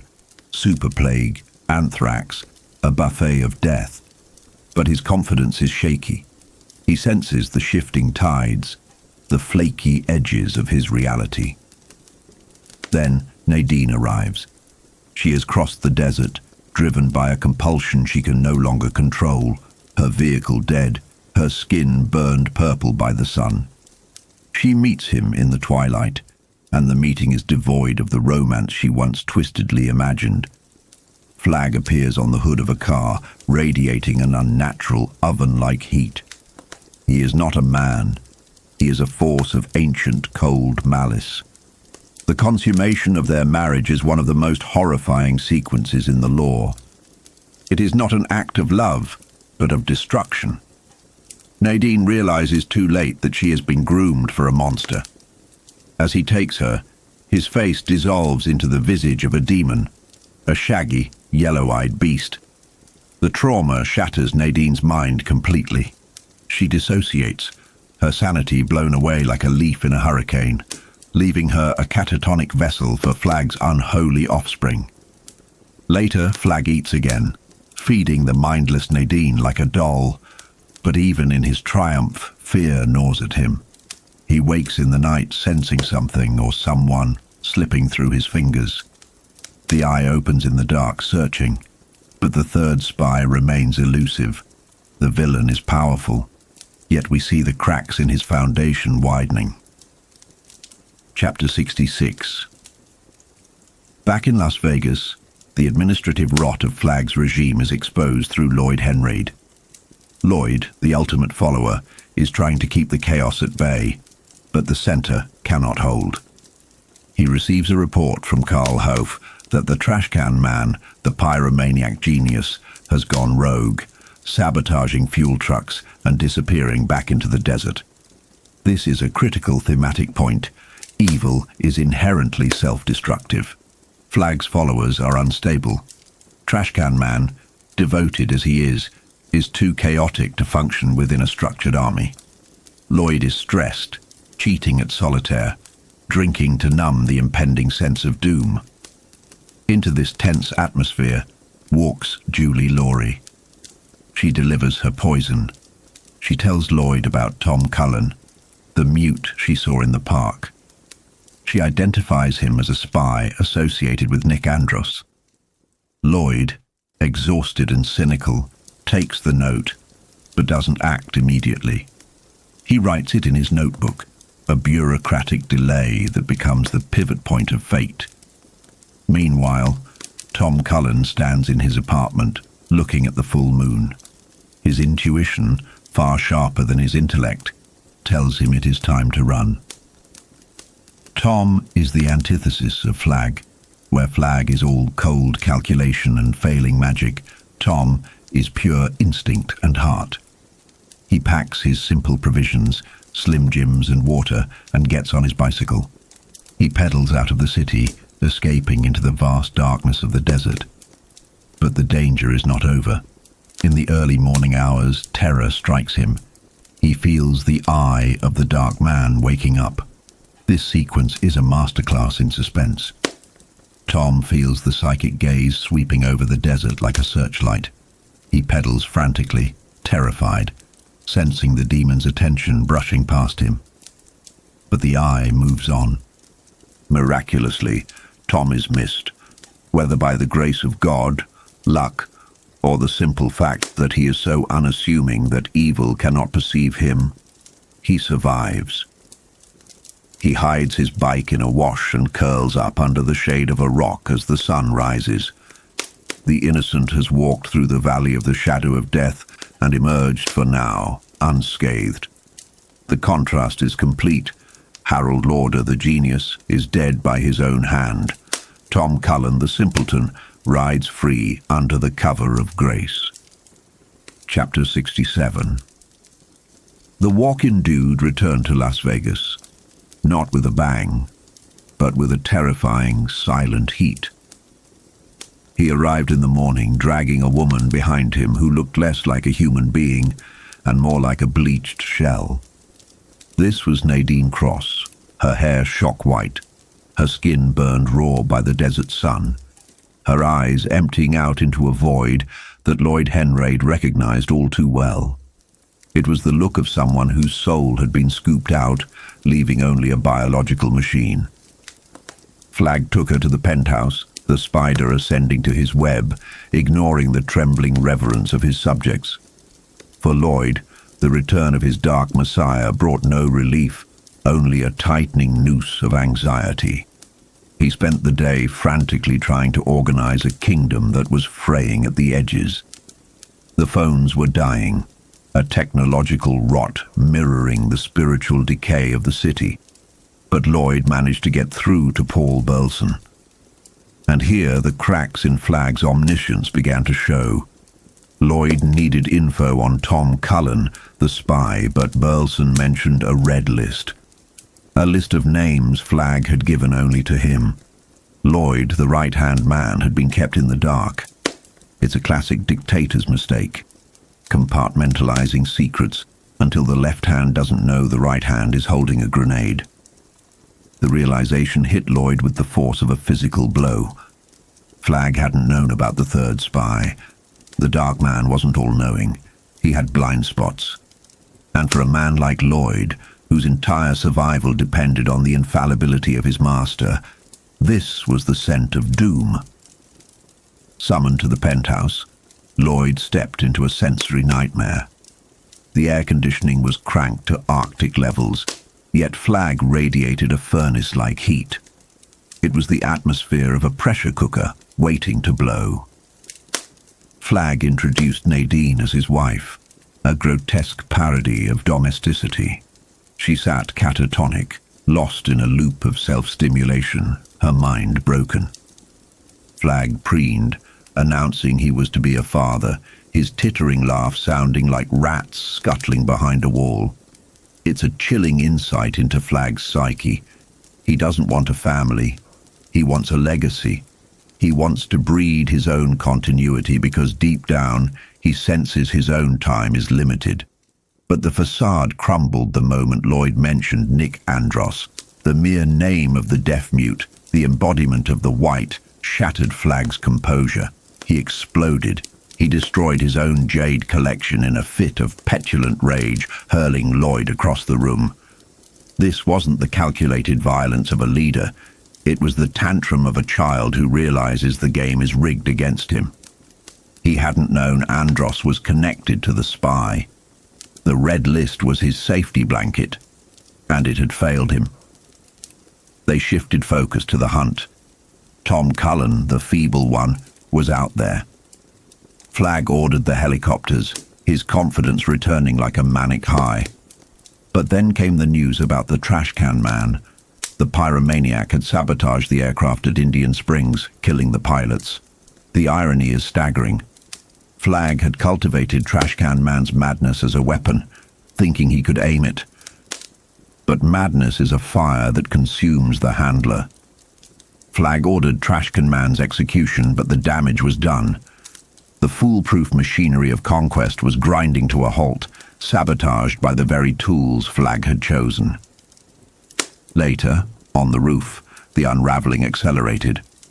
Flagg looked out over his desert kingdom, trying to rationalize his obsession with catching a simple-minded man like Tom Cullen. He sensed the shifting tides. The fear in his subordinates was turning from motivating respect into paralyzing terror. And then Nadine appeared. She was no longer catatonic. She was a wraith, a Greek chorus of doom. She taunted him, her voice flat and deadly. She told him the free zone was coming, that his people were defecting, that his power was a finite isotope, decaying into lead.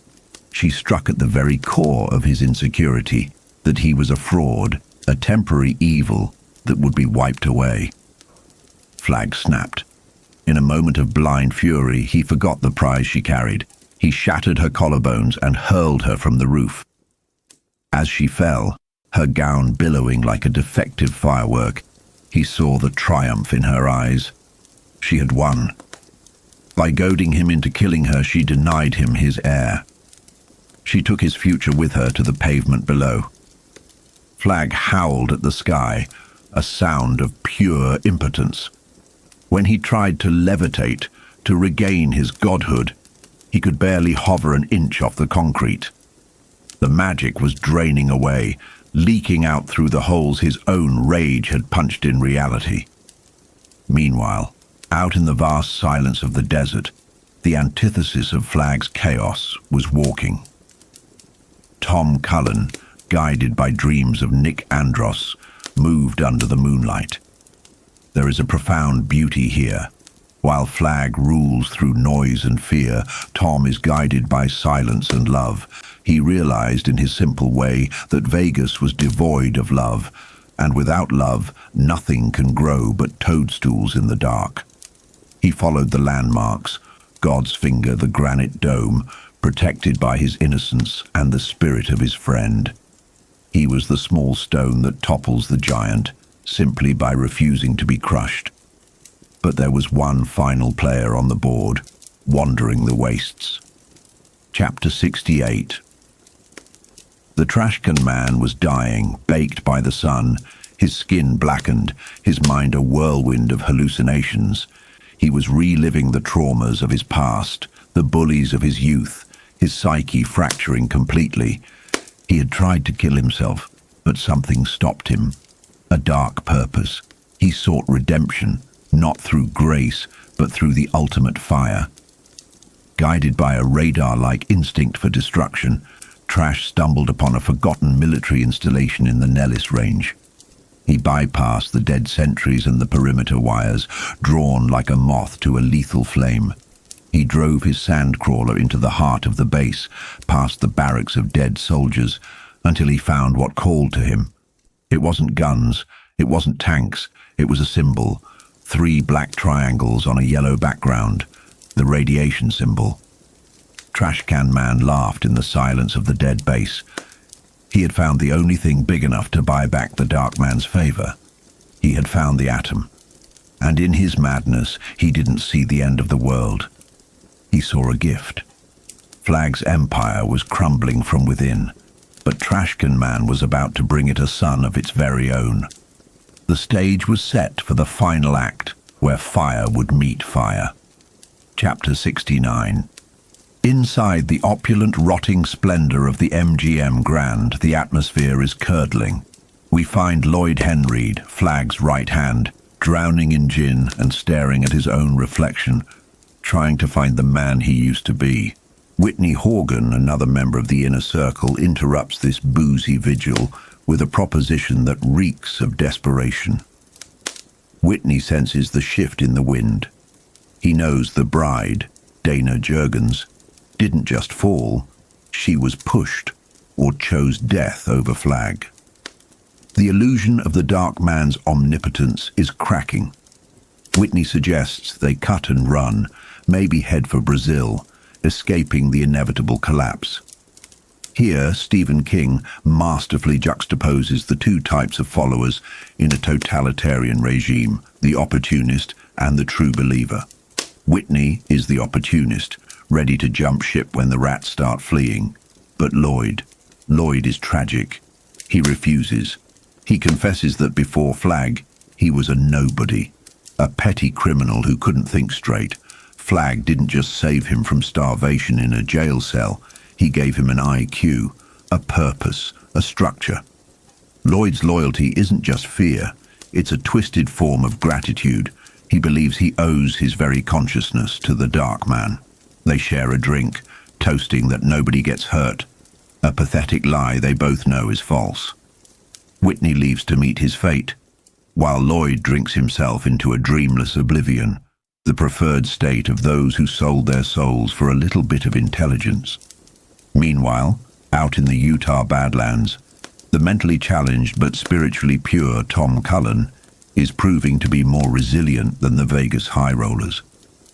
He narrowly avoids a patrol of 3 armed men by freezing in the shadows, merging with the landscape.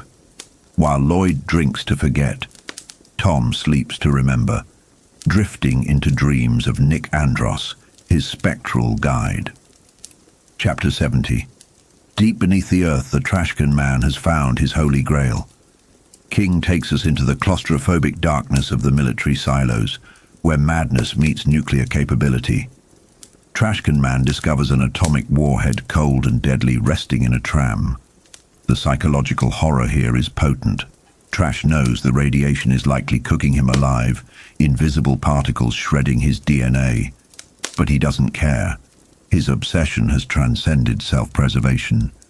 He begins the Herculean task of rigging a winch to haul the weapon up 5 flights of stairs.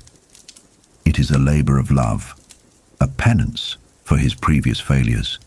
He whispers, "My life for you," a mantra of total submission. This creates a terrifying irony. Flagg's empire is being armed by a man who is literally disintegrating from radiation sickness, a chaotic element that Flagg believes he controls, but who is actually bringing the mechanism of total destruction right to his doorstep. Chapter 71. The perspective shifts to the predator. Randall Flagg sits in the desert, wrapping himself in blankets and projecting his spirit outward. This is the I, a disembodied, soaring consciousness that allows him to survey his domain. He becomes the wolf, the crow, the wind. He spots the campfire of our 4 heroes, Stu, Glenn, Larry, and Ralph, along with Kojak the dog. But here, King gives us a crucial insight into the villain's fatal flaw: arrogance. Flagg sees that they are coming willingly. They aren't being herded, they are on a mission. This baffles him. He assumes they are sheep coming to the slaughter. Because he cannot comprehend faith or self-sacrifice, he misinterprets their motive. Instead of destroying them on the road, a sadistic new plan forms in his mind. He decides to let them come. He wants a public execution, a spectacle to crush the morale of any dissenters in Vegas. He orders his patrols to take them alive. It is a classic tactical blunder born of ego. By wanting to make an example of them, he opens the door for them to walk right into his citadel. He laughs, thinking he has won, unaware that he has just cleared their path. Chapter 72. The four men traverse the high desert, unaware they are being watched by the Eye, though Glenn Bateman and the dog sense a malevolent presence. As they walk, the narrative slows down to explore the metaphysics of their journey. Glenn posits that they are emptying the vessel. By starving themselves and walking, they are shedding their modern addictions, television, comfort, constant food, and turning themselves into human batteries, charging up for a spiritual confrontation. It's a purification rite, similar to indigenous vision quests. They are becoming conduits for something larger than themselves. But the physical reality of the journey is brutal. They are surviving on stale animal crackers and scavenged canned goods, their bodies shrinking as their spirits expand. Then, disaster strikes. It's sudden, unglamorous, and violent. They encounter a massive washout on the highway, a gap where the earth has simply fallen away. They attempt to climb down and up the other side. Stu Redman, the sturdy, reliable leader of the group, loses his footing near the top of the embankment. The description is visceral. The ground crumbling, the sickening vertigo, and then the impact. Stu falls, shattering his leg. The sound of the bone snapping signals the end of his journey. The aftermath is one of the most painful scenes in the book. Logic dictates that Stu cannot continue. He is immobile, a liability. But the emotional cost is devastating. Larry Underwood, who has spent the entire novel trying to outrun his selfishness, refuses to leave Stu behind. He wants to be the hero. He wants to save his friend. However, the emptying of the vessel has brought a harsh clarity to the others. Glenn and Ralph, and eventually Stu himself, realize the mission is bigger than any one individual. This is the ultimate test of their faith, not fighting a monster, but abandoning a friend because the task demands it. Stu demands they leave him. He knows that trying to carry him or turning back means they all fail. It is a heartbreaking inversion of the leave no man behind trope. To save the world, they must lose their humanity in this moment. Glenn hands Stu a bottle of morphine pills, a mercy for the end, or a way out if the pain becomes too much. The farewells are sparse and heavy with unspoken grief. Larry is practically dragged away, weeping. They climb out of the washout, leaving Stu Redman alone in the ditch with a broken leg, a few pills, and the encroaching winter chill. The three remaining walkers fade into the landscape, marching toward the dark tower of Las Vegas, while Stu waits for death, fearing no evil, even as the shadows lengthen. Chapter 73. The separation marks the beginning of the final descent. We find the remaining trio, Glenn, Ralph, and Larry, camped 16 miles away from where they were forced to leave Stu Redman behind. The atmosphere here is heavy with survivor's guilt. King paints a picture of men whose feet are leaden not just from the hike, but from the moral weight of abandoning a friend. They can barely look at one another. This is the psychological breaking point where the fellowship dissolves into individual internal struggles. Back in the gully, we see a crucial moment of grace. Stu, facing almost certain death from exposure or wolves, prepares to die. But the universe balances the scales. Kojak returns. It's a testament to the primal bond between man and beast that King loves to explore. The dog brings food, a rabbit, and warmth. This isn't just survival. It's a thematic signal that Stu is meant to witness the aftermath, preserved by loyalty while the others march toward martyrdom. Meanwhile, Larry Underwood's journey inward hits its crescendo. His dreams are plagued by the inadequacy nightmare, microphones turning into frozen cobras at Madison Square Garden. This is Stephen King digging into the psyche of the performer. Larry is no longer the taker he was in New York. He is terrified of failing the big stand. He wakes up realizing that the confrontation is imminent. The anticipation of the end is almost worse than the end itself. The next day, the inevitable anticlimax arrives. They don't meet demons on the road. They meet a roadblock of Utah State Patrol cars. This is the banality of evil in full effect. The men arresting them, Barry Dorgan and Paul Burleson, aren't monsters. They are bureaucrats, police officers, and accountants clinging to the structure Flagg provides. They are terrified, hiding behind sunglasses and weaponry. When Glenn Bateman confronts them, calling out Flagg's ancient names, Nyarlathotep, Beelzebub, he strips away their veneer of authority. He exposes them as cowards serving a dark god, yet they arrest the group all the same. They are whisked away to Las Vegas in mere hours, a jarring transition from their weeks of walking, emphasizing how small the world has become under Flagg's technological restoration. Las Vegas is described not as a hellscape, but as a functioning, electrified city, which makes it all the more unsettled. The trains run on time here, but the people are hollowed out by fear. In the jail, the narrative splits to focus on the intellectual victory of the West. Randall Flagg visits Glenn Bateman, expecting fear. Instead, he gets mockery. This scene is pivotal. Glenn, the sociologist, deconstructs the dark man to his face. He laughs at Flagg, calling him the potter's clay, a being who only exists because people believe in him. This shatters Flagg's composure.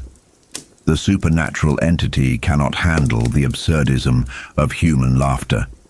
Flagg orders Lloyd Henred to kill Glenn. Lloyd is weeping, torn between his drug-like addiction to Flagg and the undeniable truth Glenn is speaking. Lloyd fires. Glenn dies still laughing. It is a death that plays out as a victory. Glenn has proven that the monster is finite, petty, and unraveling. The narrative accelerates toward the horrific ceremony. Larry and Ralph are brought to the front of the MGM Grand to be publicly executed, torn apart by cars. The crowd is gathered, a mixture of terrified citizens and true believers. But the atmosphere has shifted. The fear that Flagg uses as fuel is turning into hysteria. Larry Underwood finds his peace here. He realizes he has finally integrated his two selves, the selfish musician and the righteous man. He shouts to the crowd, not begging for life, but warning them. He tells them Flagg is afraid. This sparks a ripple of dissent.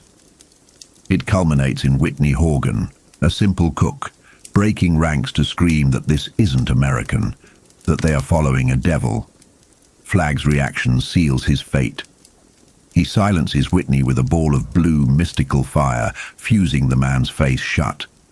It is a display of raw, horrific power, but it alienates the crowd. They recoil. The illusion of a benevolent dictator is gone. The demon is revealed. And then the chaotic variable enters the equation. Trashcan Man arrives. In a twist of supreme irony, the weapon Flagg sought to destroy the free zone becomes his undoing. Trashcan Man rolls up in a radiated electric cart, his body disintegrating from radiation sickness, proudly delivering a nuclear warhead. He brings the fire to his god. Flagg freezes. For the first time, the dark man knows absolute terror. He sees the shape of his own destruction rolling toward him. The blue ball of energy Flagg conjured to kill Whitney, the manifestation of his hate, suddenly defies him. Ralph Brentner sees it first. He points to the sky, shouting that it is the hand of God. This is the theological capstone of the story. Whether it is literally God or the psychic projection of the free zone, the energy transforms into a giant spectral hand. It ignores the prisoners. It goes for the bomb. Flagg vanishes, his clothes collapsing empty to the ground, fleeing to some other dimension before the end. The hand of God touches the nuclear device. Larry Underwood whispers, "I will fear no evil." The world goes white. The resulting explosion is not just destruction. It is a cleansing. The righteous and the wicked, the prisoners and the jailers, the city of sin and the dark temple, all are consumed in the atomic fire. The stand is over. The sacrifice is complete. Chapter 74. The dawn breaks over the Utah Badlands, not with hope, but with a biting, indifferent cold. Stu Redman wakes into a fever dream that is unfortunately reality. His body, once the unbreakable vessel of the Free Zone's leadership, is now failing him, riddled with pneumonia and the agony of a shattered leg. There is a cruel cosmic irony here. The man who immune to the superflu, the man who walked out of the CDC when the world died, is now being slowly dismantled by common bacteria and exposure. He begins the ritual of shedding his past. He finds his keys, useless artifacts of a civilization that no longer exists, and tosses them into the brush. It is a psychological death before the physical one, a final severance from the man who once lived at 31 Thompson Street. He writes his goodbye to Franny, entrusting it to the only creature likely to survive him, Kojak. The dog remains a tether to sanity, a golden retriever acting as the last witness to Stu's humanity in this desolate canyon. But the silence of the desert is about to be broken by something far worse than fever. The ground ripples. It isn't just an earthquake, it is a shockwave. Driven by a sudden, terrifying instinct, a sense that the world's axis has just shifted, Stu forces his broken body to climb. The description of this ascent is pure visceral torture. Fingernails peeling back, the splinted leg dragging like dead weight, a desperate clawing toward the rim of the world. When he breaches the surface of Interstate 70, he sees the end of the war. To the west, a mushroom cloud dominates the horizon, a bruised and angry fist punching a hole in the sky. The realization is crushing. In Stu's mind, this isn't victory, it's total annihilation. He assumes Larry, Glenn, and Ralph have been vaporized, baked in the nuclear fire of the dark man's own making. He watches the cloud dissipate, believing he is the last failure of a failed resistance, unaware that this atomic fire was actually the hand of God closing the book on Randall Flagg. Time bleeds into a feverish haze. Night falls poisoned by the radioactive glow of the sunset. Stu prepares to die, haunted by delirium, until the sound of rattling pebbles snaps him back. A figure approaches from the dark. King masters the suspense here, playing on our fear that Flagg has returned to claim his last victim. But when the shape speaks, it isn't the voice of a demon, but the innocent, rhythmic cadence of Tom Cullen. Tom's arrival is the turning point of the narrative arc, representing the triumph of the pure heart. He nurses Stu with a competence that defies his mental limitations, feeding him and keeping him warm. But survival requires movement. They need to get to Green River, and Stu cannot walk. What follows is a grueling procedural of survival. They construct a crude travois, dragging Stu along the asphalt graveyard of the old world. They are hunting for a needle in a haystack, a car with a manual transmission that still holds a charge. The tension mounts as they inspect vehicle after vehicle, useless automatics, dead batteries, flat tires. It highlights the fragility of their existence. All the technology of mankind is worthless without the specific combination of mechanics to make it work. Finally, they find it. A rusted, beaten down 1970 Plymouth. It's a junker that shouldn't run, yet the keys are in the ignition and the battery holds a ghost of a spark. In the context of the novel's theological undertones, this is another subtle intervention, manna provided in the wilderness. With Tom acting as the raw muscle and Stu as the fading brain, they clutch-start the beast. As the engine roars to life, spitting blue smoke, the mood shifts from despair to a manic exhaust-filled elation. They are mobile. They limp the car into Green River, Utah, collapsing into the dilapidated Utah hotel. The journey has drained the last of Stu's reserves. He falls into a comatose sleep, guarded by Tom and Kojak in front of a roaring fire. But the chapter ends on a haunting, supernatural note. Tom Cullen, the moonstruck savior, rises in the middle of the night, eyes wide and seeing things not of this world. He walks out into the sleet and the dark, guided by a silent communication that suggests the spirit of Nick Andros is still on the watch. Even in the safety of shelter, the uncanny atmosphere remains. The physical war is over, but the spiritual connection between the survivors and their dead endures in the cold, howling night. Chapter 75. The wind didn't just blow. It screamed like a banshee mourning the end of the world. In the dead streets of a dead town, Tom Cullen wasn't alone, though the laws of physics said he should be. He was walking with a ghost. Nick Andros, dead and gone, had returned as a hallucination born of desperation, or perhaps something far more divine. This is where King blurs the line between mental fracture and spiritual intervention. Tom, the gentle soul with the mind of a child, needed a guide, and his subconscious conjured the one man who had always been his anchor. Nick showed Tom the ugly truth. Stu Redman was rotting from the inside out. Pneumonia. The very air was trying to drown him. It's a cruel irony that after surviving the superflu, Stu is nearly taken out by a common infection. But Nick, silent in life, was vocal in death, guiding Tom to the drugstore, teaching him to be a doctor, forcing him to grow up. The psychological weight here is immense. Tom has to shed his innocence to save his friend.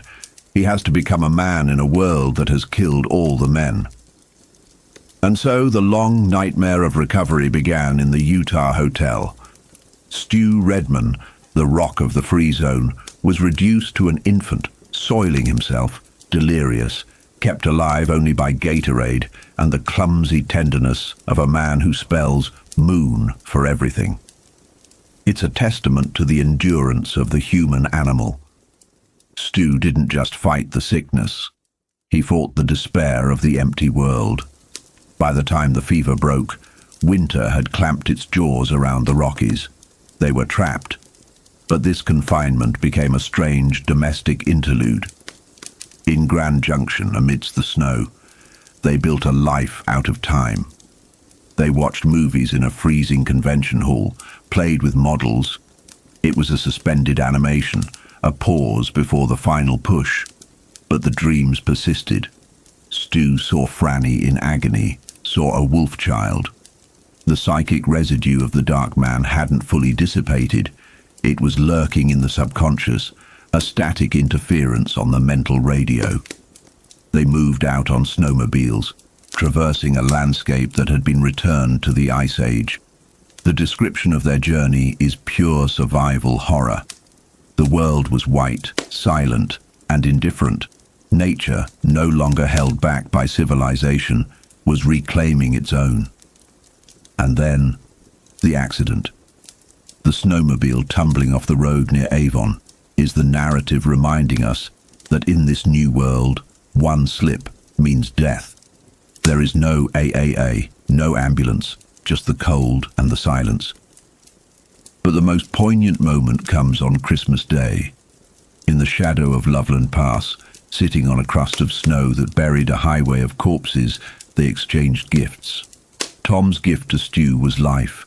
Stu's gift to Tom was a medallion, a symbol of infinity. It's a scene of profound human connection against a backdrop of absolute desolation. They sang The First Noel in a cathedral of ice, two specks of warmth in a frozen universe. Yet the darkness was watching.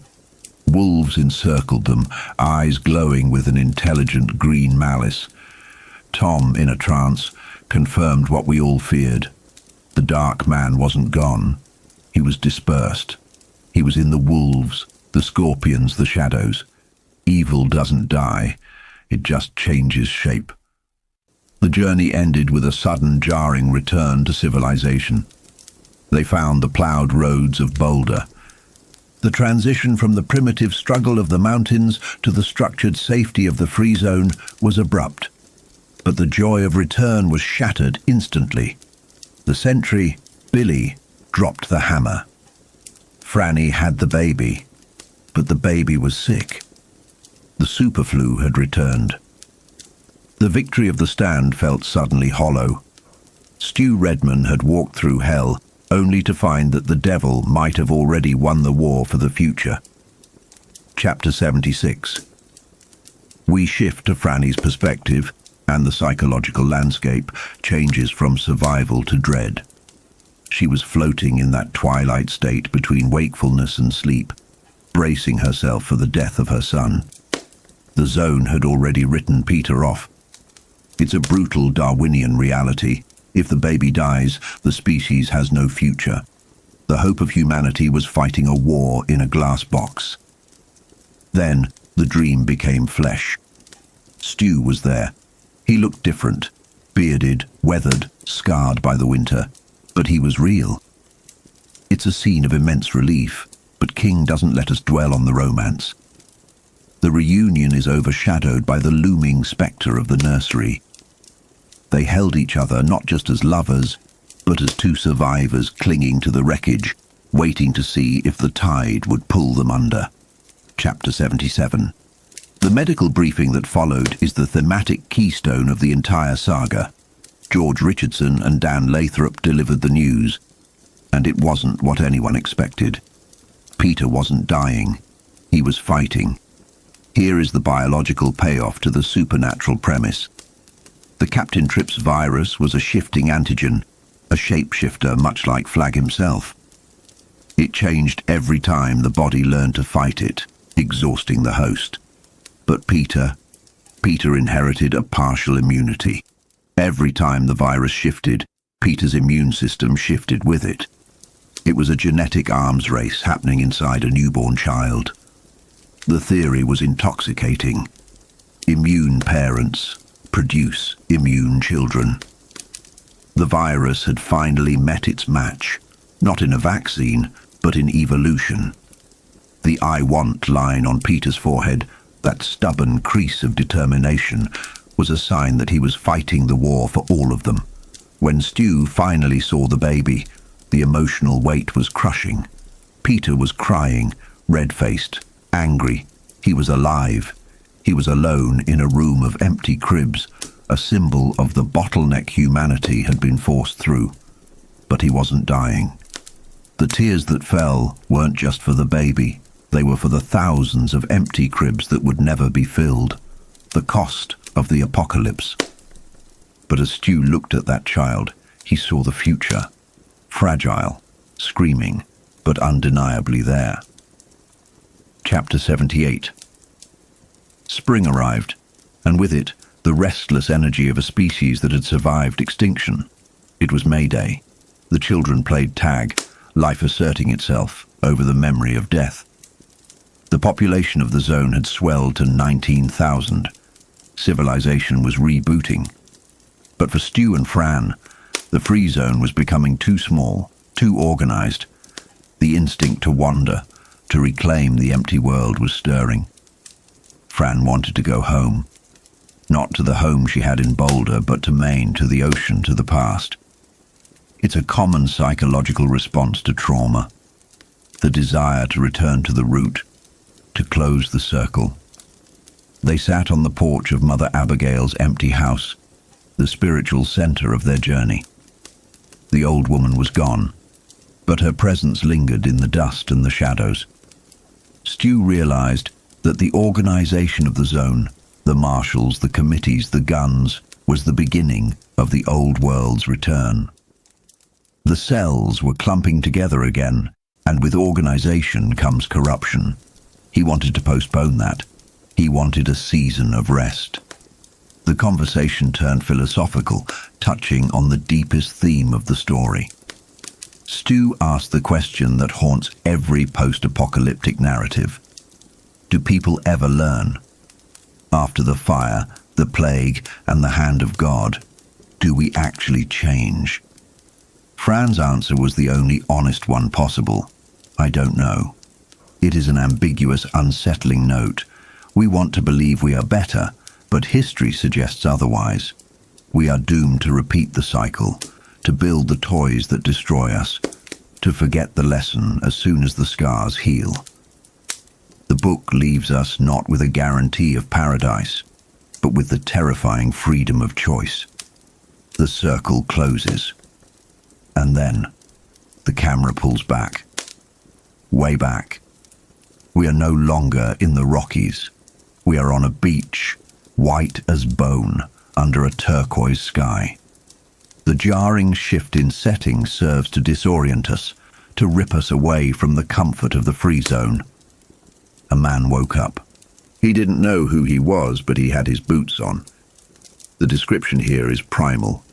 He was wasted, hungry, a shell of a man. But inside that shell, the dark spark remained. He encountered a tribe of primitive people. They were innocent, simple.